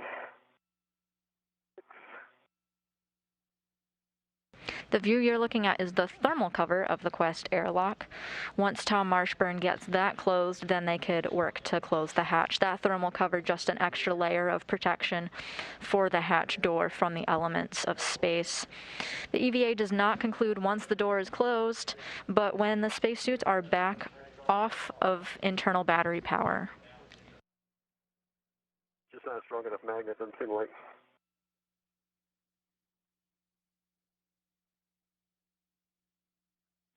Copy. Copy, Tom.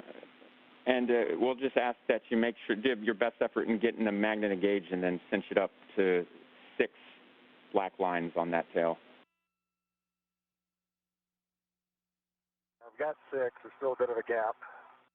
About at the limit of the adjustable.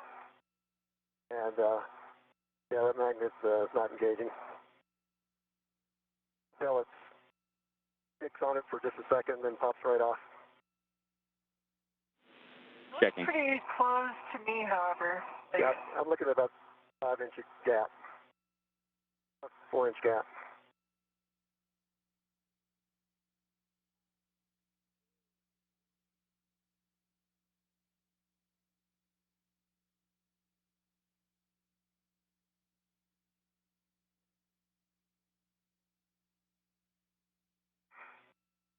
Is the medium lower U-bag behind me, Kendall? It is Oh, I see it. near you. Oh, that was your feet. Okay. I was just still down in there.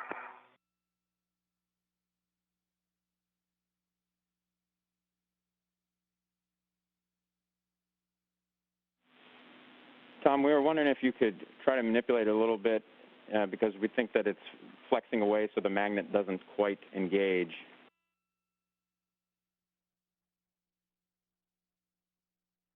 And do what with it again?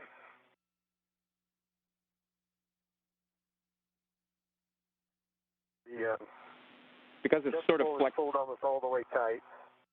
It won't go in. Okay, so maybe bend out the middle of it, you mean?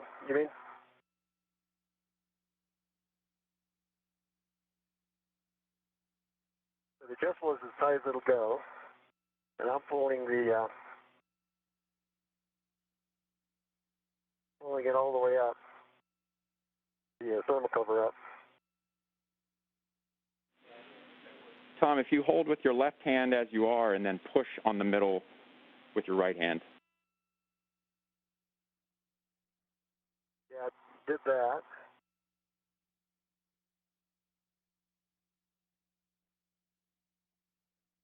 I'm pushing on the ribs with my right hand. Going up with the left.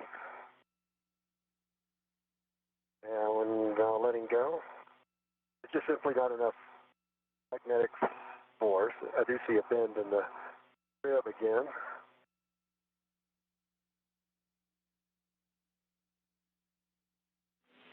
Checking. I've got all the ribs bent out. At least I bend them out.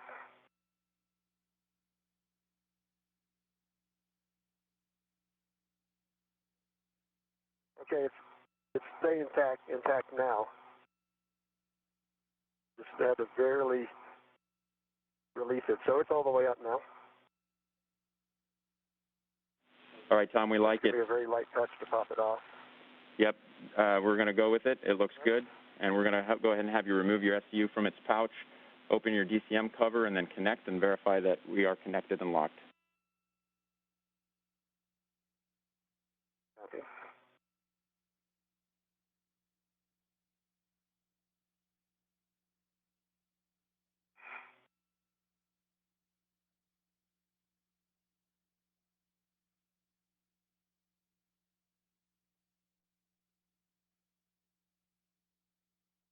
Marshburn confirmed that the hatch thermal cover is closed.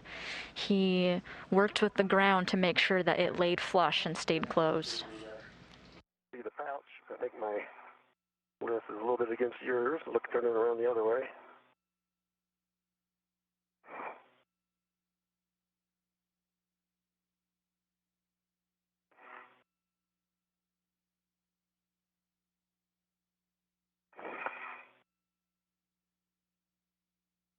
Is that behind me?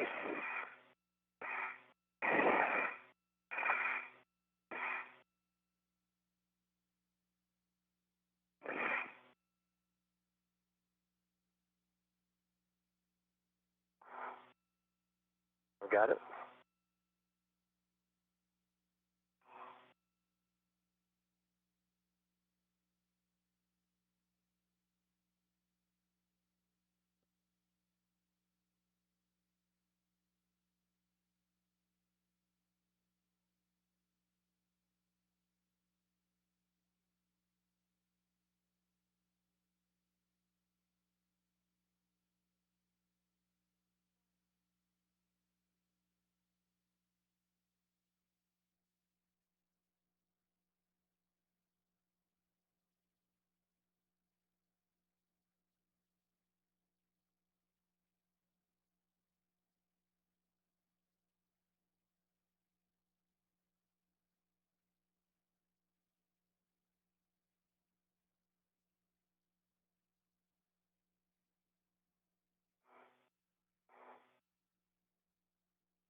How's yours going, Kayla?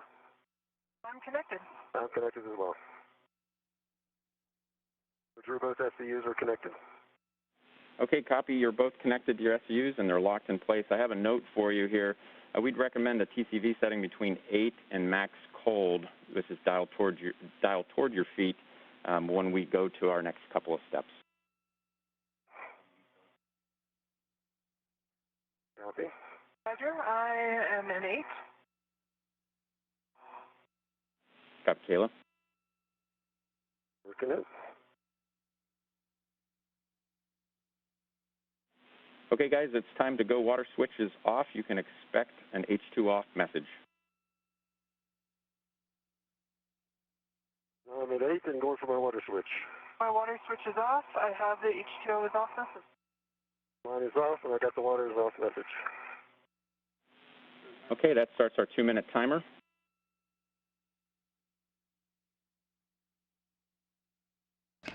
Barron and Marshburn now moving through the final steps of their ingress procedures, including turning their water off. They're soon going to verify that the hatch is clear and ready to be closed.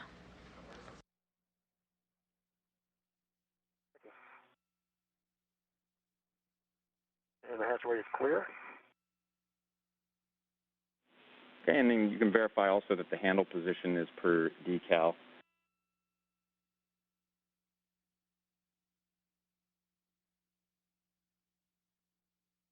It's as per the decal. All right, copy that, Tom. We'll let you know when the timer's run. Copy.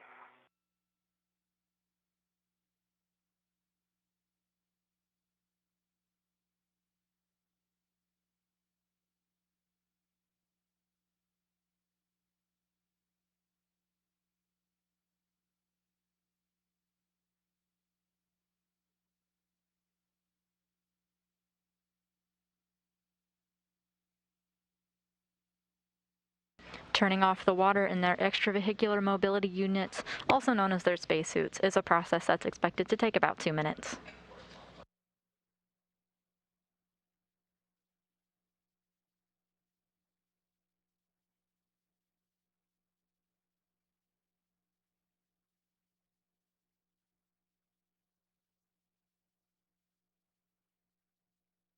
Hey, Drew. We still have a little bit of time. I just wanted to say something. Yeah, Tom, we got time.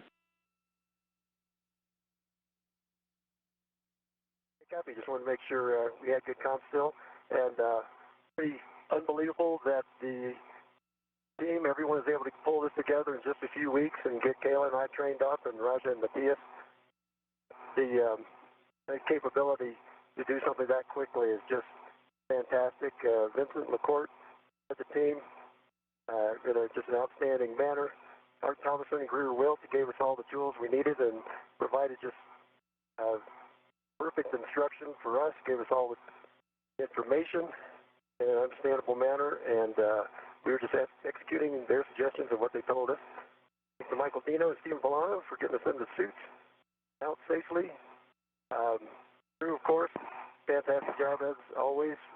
IV and Christian Huerta Lopez for putting together those very precise, perfect robotic maneuvers. I know that was a lot of all-nighters or all-weekers even set together, and finally Linda and the training team for putting all that together for us on rapid notice, giving us whatever we needed to succeed today. So congratulations to everyone. Really appreciate it.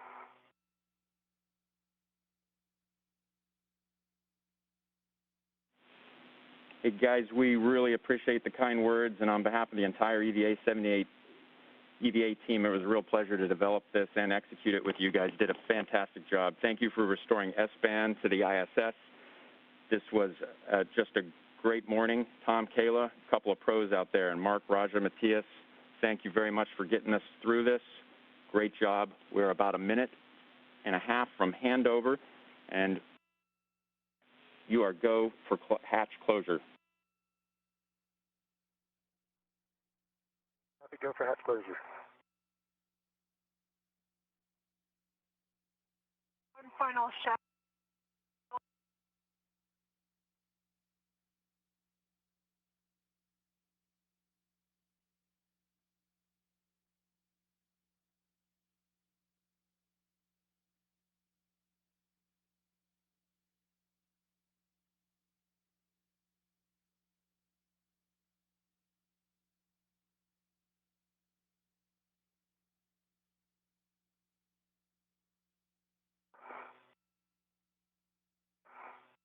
Coming your way a little bit, Kayla. That's fine.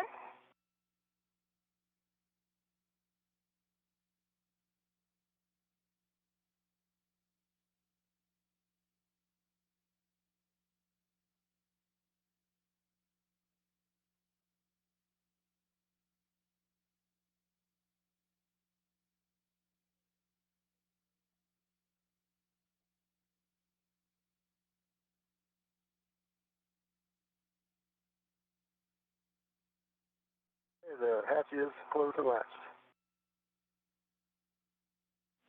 Copy, Tom. We understand that the EV hatch is closed and locked.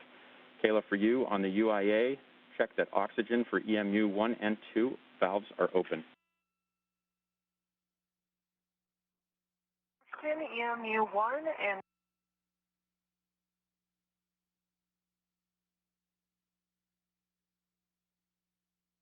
We're in a brief handover period, but the crew in orbit is in the crew lock section of Quest.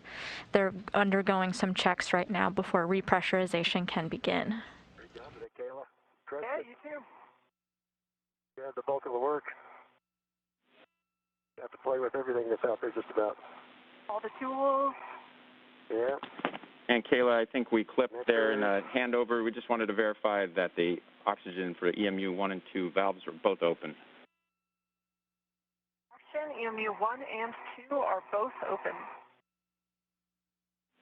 All right, copy. And then also on the UIA, switch power for EV1 and 2. Switch power to on and verify that all 4 LEDs are on.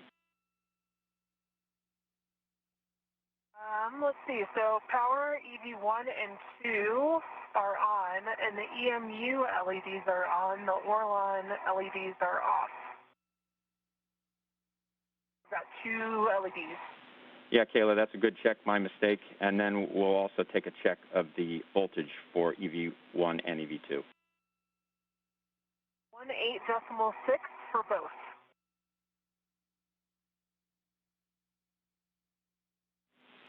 All right, that's a good check for both of you. And now on your DCMs, you can switch power to SCU. Okay.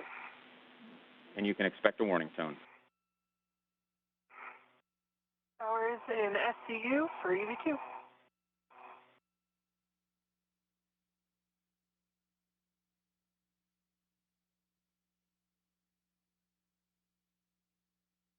This is well, Tom? Yes, I called it. Roger. Calling SCU for EV1. All right, copy both. Guys, from there, we are going to hand you over to Mark and Raja to continue the crew lock repress.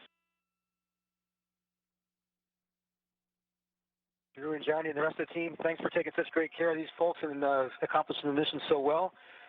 Kayla and Tom, I asked you to crush it, but man, you all triple crushed it. So let's get you inside. First step on your DCM O2 actuator to press. O2 actuator going to press.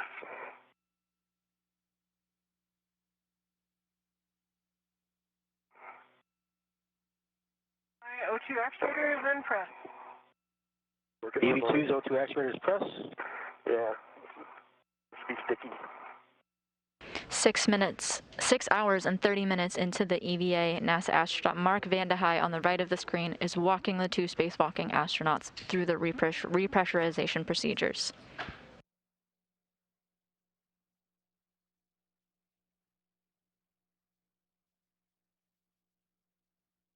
And what is in press? Copy, 1's in press. Tom, check the EV hatch MPEV is closed. EV hatch MPEV is closed.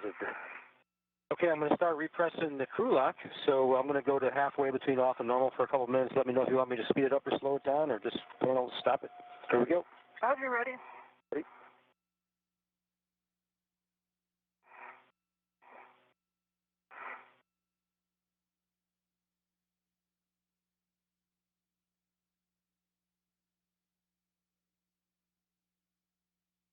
A good rate so far for me. As well. Copy.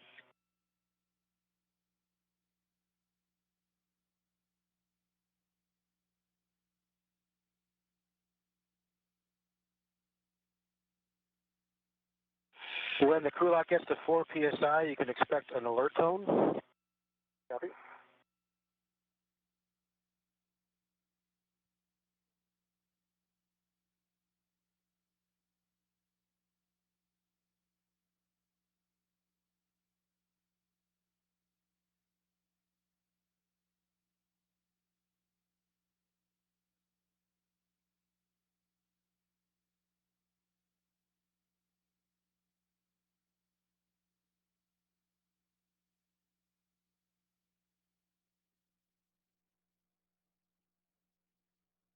Like I've got my feet in your face. They're all good. Okay. Got plenty of room.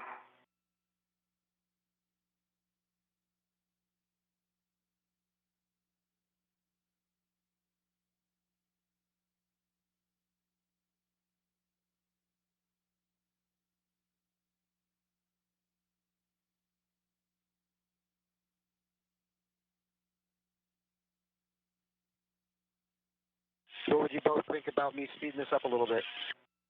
The EVA concluded at 11:47 a.m. Central, 12:47 Eastern Time, marking the end of a U.S. EVA is marked when repressurization has begun, and the pressure in the crew lock is climbing. It's at about 1.1 psi. The total time of the spacewalk today was 6 hours and 32 minutes.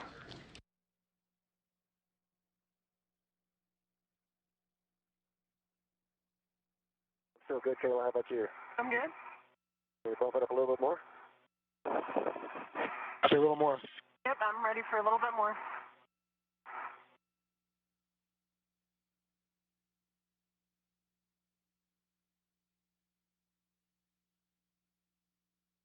And it is getting hard for us to hear you in here, so you're going to have to give me some hand signals. I did copy a little bit more. That's steady right now.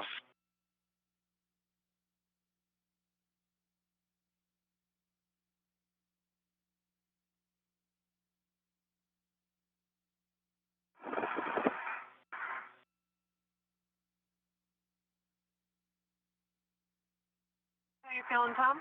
Doing good. Good rate.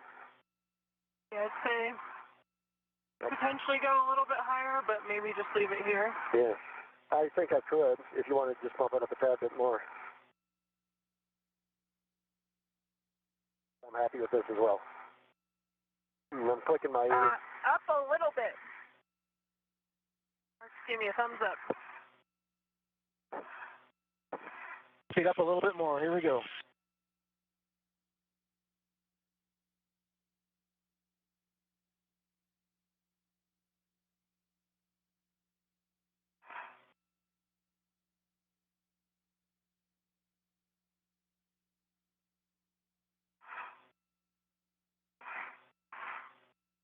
Mark, if you could slow down a little bit.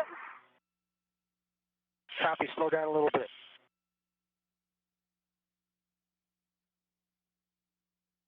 Okay, we're getting close to 4 psi. Again, you can expect an alert tone. Copy.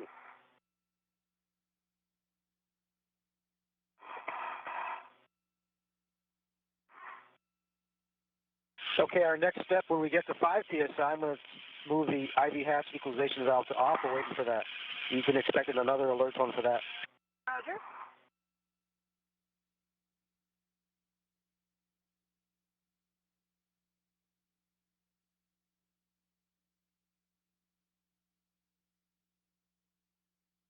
Well, it didn't get any Z93 on me.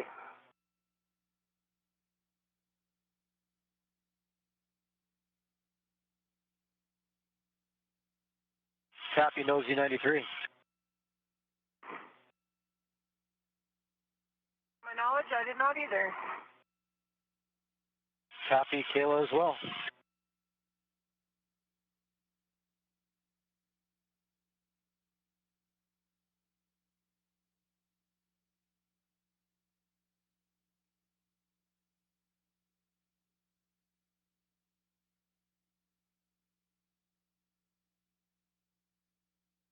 Okay, we just hit 5 psi. We're starting our timer.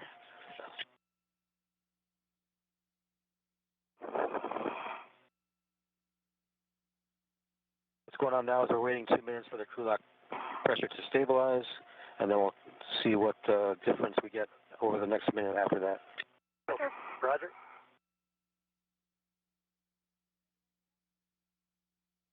What'd you think? It was awesome. Is that something? Yeah. And you just heard NASA astronaut remarking on her very first spacewalk that it was awesome. This was the 245th EVA for station assembly, maintenance, and upgrades. It was the 13th spacewalk for the year for the ISS. This was Marshburn's 5th spacewalk, giving him a total of 31 hours, 1 minute spacewalking time outside of the space station. This is Barron's first ever spacewalk, so the total of today's spacewalk, 6 hours and 32 minutes, is her record. Since this is the 245th spacewalk, that totals 1,548 hours and 26 minutes, or the equivalent of 64 days, 12 hours, and 26 minutes. This is the very first EVA of Expedition 66.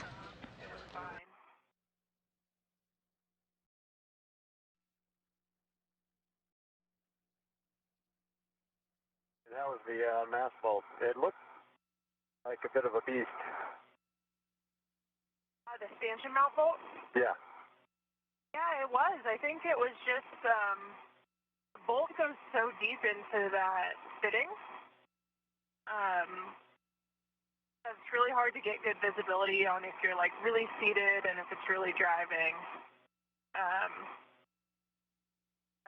We got there. Yeah. Barron now recapping with Tom how her first spacewalk went. Not like near the place the threads would engage, but didn't quite engage. And so it was hard to tell until I really saw it move. When I had it fully engaged, you could actually see that big bolt move down. It was hard to know that's what it was going to look like until it happened. That was huge. I think the hardest part of the day for me was getting the, well, those gimbal bolts were tough, but the APFR was the hardest thing I had to do today. If you ever use that collar is just, I think for sure you're at a hard stop, and then it grinds past that and pops into the full. Locking collar? Yeah, the locking collar. Yeah.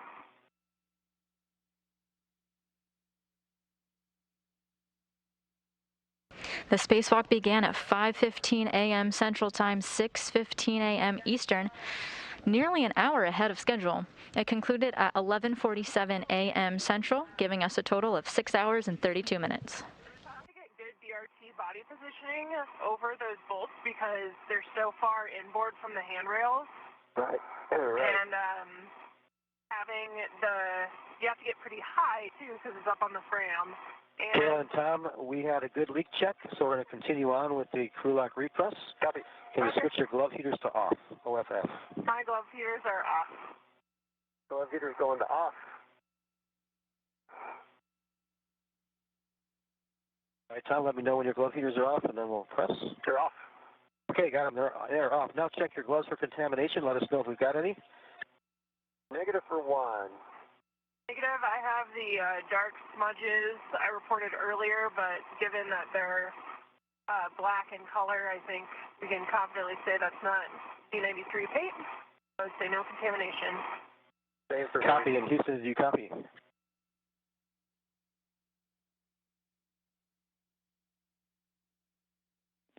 Houston copies, no issues. All right, Houston's good with that, and we're going to continue on. So on both of your DCMs, take your O2 actuators to IV. Didn't work? Didn't work.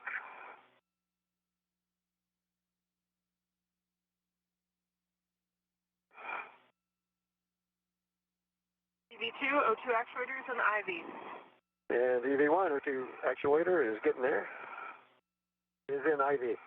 Copy. Both of you have your O2 actuators in IV. I'm going to take the IV hatch equalization valve to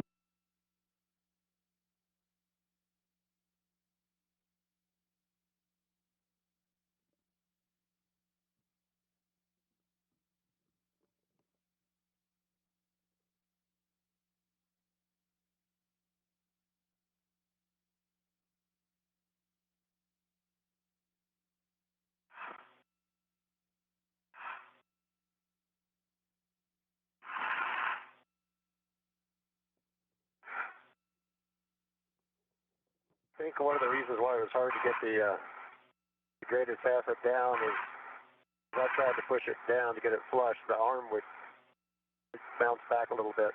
Yeah. So I needed to get something, one hand on structure. Stabilize a little better. Yeah, or both hands on around the mass bolts. Yeah, we worked through it though. Yeah. I kind of expected that to be tricky because that alignment pin, can rotate about that alignment pin. So until you get one bolt started, it's like kind of hard to tell. Yeah.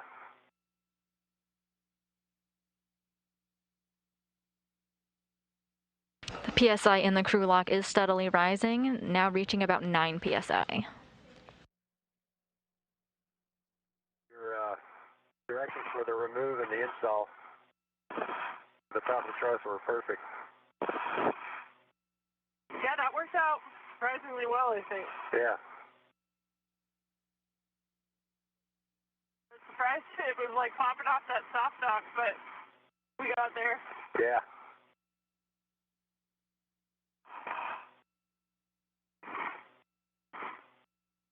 I'm a believer in the gimbal bolt crib sheet. That I kind of felt like what we ended up doing was going to be what we should do, but the way they marched through it, it just really nice. You guys worked through that really well.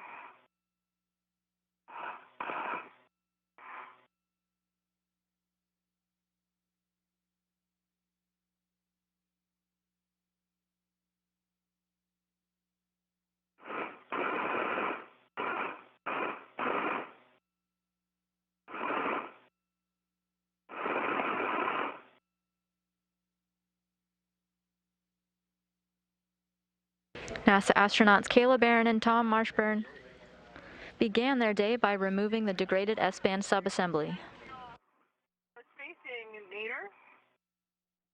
Oh, wow. So it kind of felt like, belly towards the earth was an interesting perspective to have. There's not a lot to hold on to, I know. Yeah, with your, you have your hand on those handrails along the edge and then your feet kind of dangling out over the edge of the earth. It was cool, though. Yeah.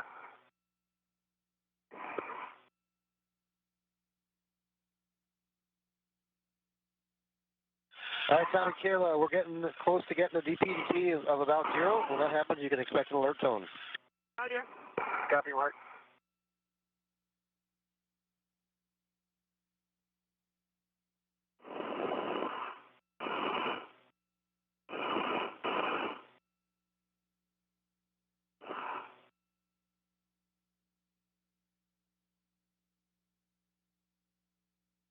Where that little radio frequency cable was, or I forget what they call it, on top of the septum of this asset, that was just right there. Right in your way. All right, I'm going to interrupt real quick. We are going to 1.240, the post-EVA procedure. Roger. The pressure in the crew lock now 14.7 PSI.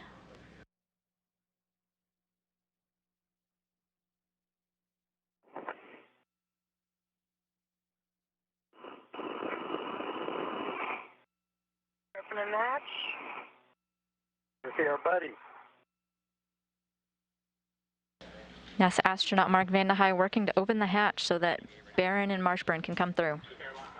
You take care of steps 4 and 5 for the com reconfig. Houston copies.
Suit IV Rajachari working to get the first spacewalker back through the hatch. Airlock Houston on 1. The EV crew is no longer hot mic'd. Copy.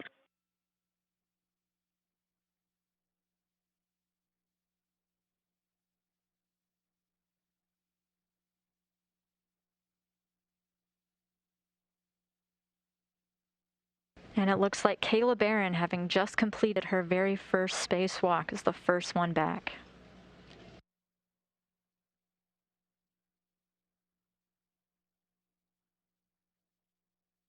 Chari and Vandahai now working to remove her safer units. The jetpack type backpack that would have been used in case of an emergency was not needed today.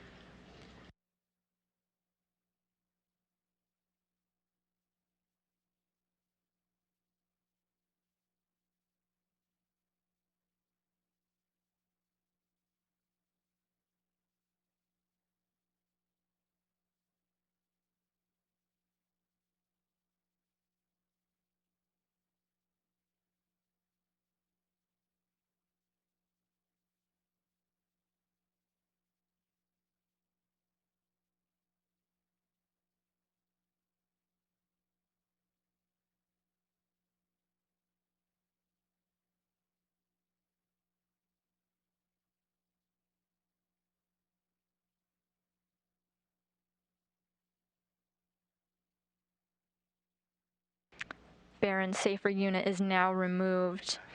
You can see Tom Marshburn still in the airlock, in the crew lock. He's got the suit with the red stripes.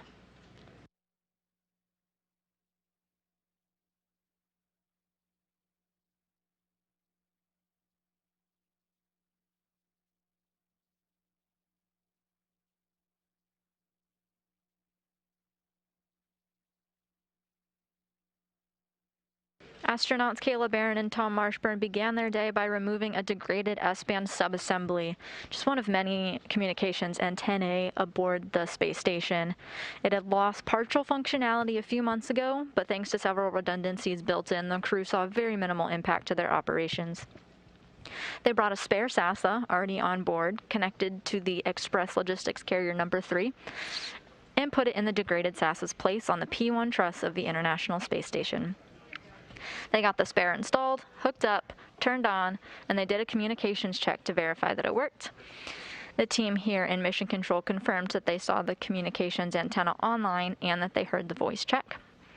The spacewalkers restored S-band capability to the International Space Station this morning. They wrapped up the day by stowing the degraded antenna, hooking it up to a heat source, and tucking it in for the night with a thermal blanket covering. Kayla Barron was able to complete some get-ahead tasks, including braking torque on some of the bolts on the battery charge and discharge units, and connecting some wire ties. Both are now in the equipment lock.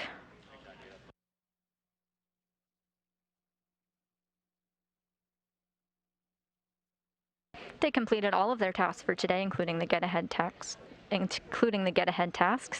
And in the words of astronaut Mark Vandahai in the farther part of your screen, they triple crushed it.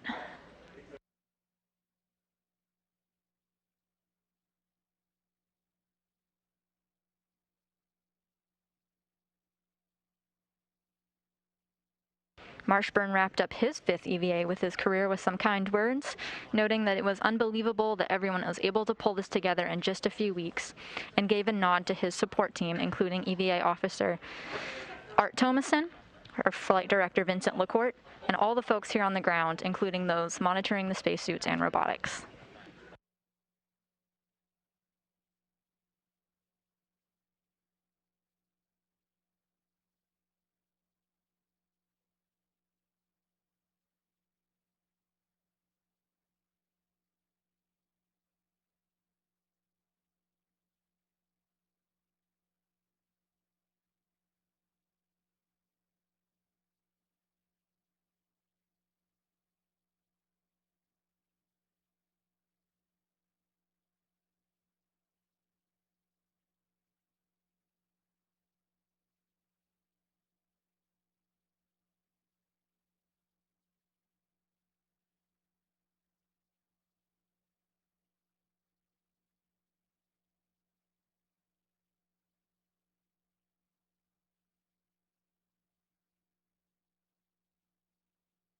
We can.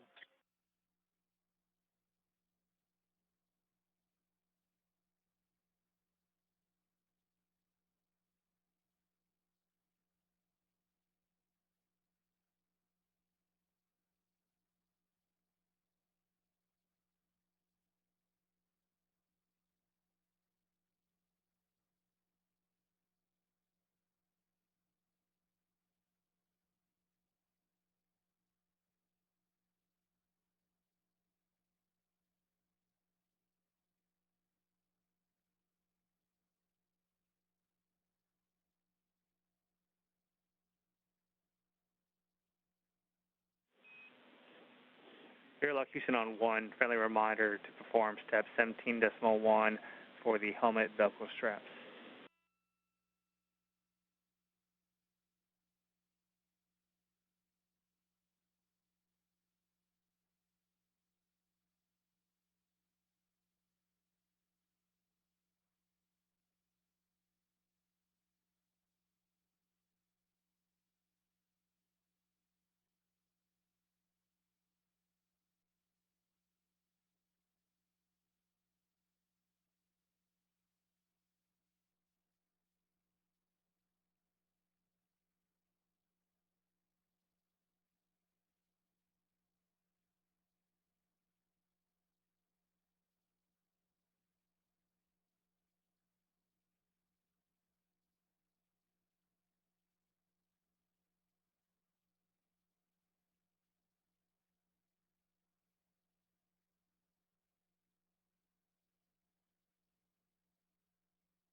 Chari and Vandahai on your screen, helping the spacewalkers out of their spacesuit now that it has concluded.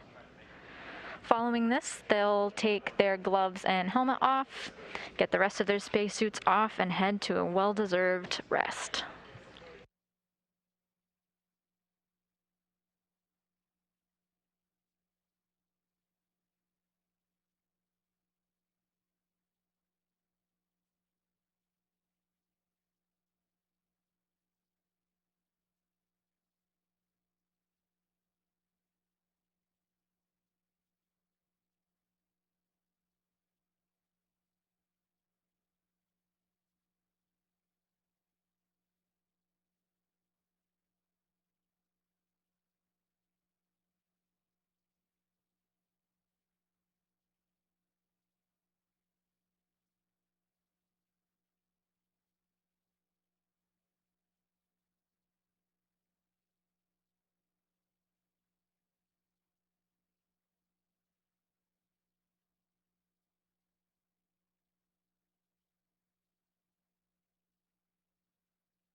Kayla Barron's helmet is now off as she works to get her gloves off.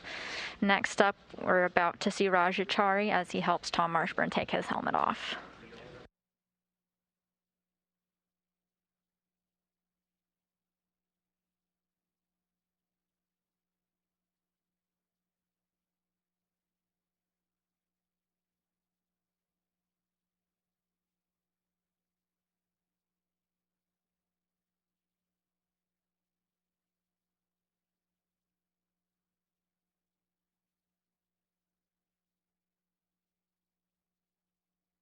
And there we have NASA astronaut Tom Marshburn with his helmet off.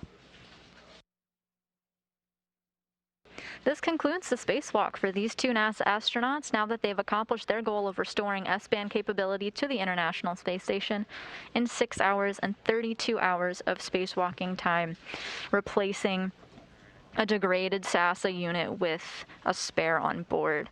The spacewalk concluded at 11:47 a.m. Central Time. Marshburn officially had his 5th spacewalk in the books, giving him a total of 31 hours, 1 minute, suited up and supporting space station maintenance and assembly on a spacewalk. Kayla Barron concluded her very first spacewalk of her career, ending it with a riveting review, saying it was awesome. Next up, NASA will introduce its 2021 class of astronauts at 12:30 p.m. Eastern Time on Monday, December 6th, from Ellington Field, from right here at NASA's Johnson Space Center in Houston. After completing their training, these individuals could be eligible for a variety of flight assignments, including missions on and around the moon through NASA's Artemis program. One of our spacewalkers today, Kayla Barron, on the left of your screen, along with Rajachari there in the middle, who helped operate the robotic arm, were selected back in 2017, which is the last time NASA brought new additions to the astronaut corps. Now in 2021, we're ready to do it again, so tune in to find out who these individuals might be. Thanks everyone for following along, and we'll see you then.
And the power activation confirmed. We confirm fly around. Copy. And the report right on target. The fly around of Prishal in progress of the International Space Station now underway. 365 meters separating the new module from the International Space Station. And again, you can see the fly around as it is being conducted from the external engineering camera on the Progress delivery craft.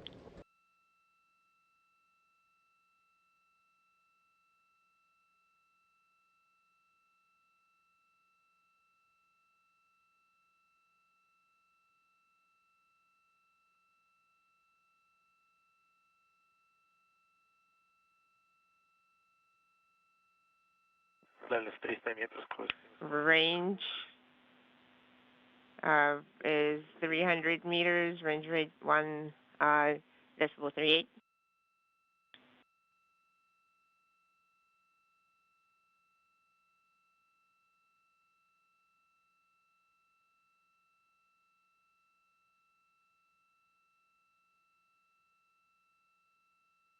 Approaching the west coast of Africa now.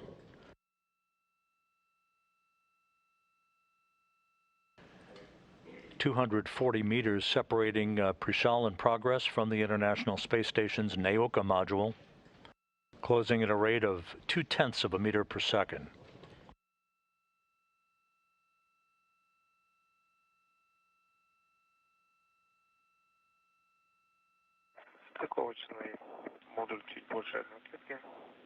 The docking module is slightly bigger than 1 square. Copy.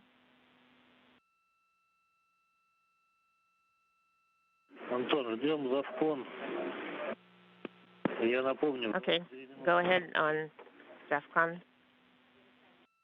Perform station keeping, Anton. Okay, in 17 minutes, copy. The docking module is within 1 degree.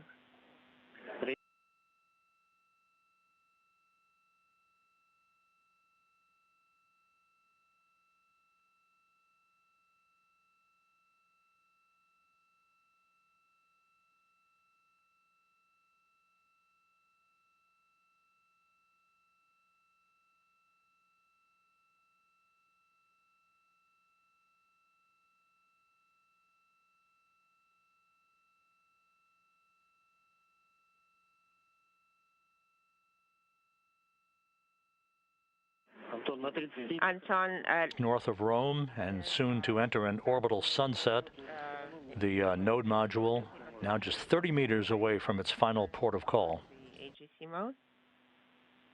The Rassvet module of the International Space Station, now 15 meters separating Prishal from Naoka, closing at a rate of 0.1 of a meter per second. I'm working with AGC mode. I see crosshairs are being misaligned. I see the target, the roll is about 30 degrees. 6 meters away now. 3 degrees to the left and bottom, now about 2 degrees. Core's final alignment is taking over. Bias is standing by for contact and capture. about 1 meter.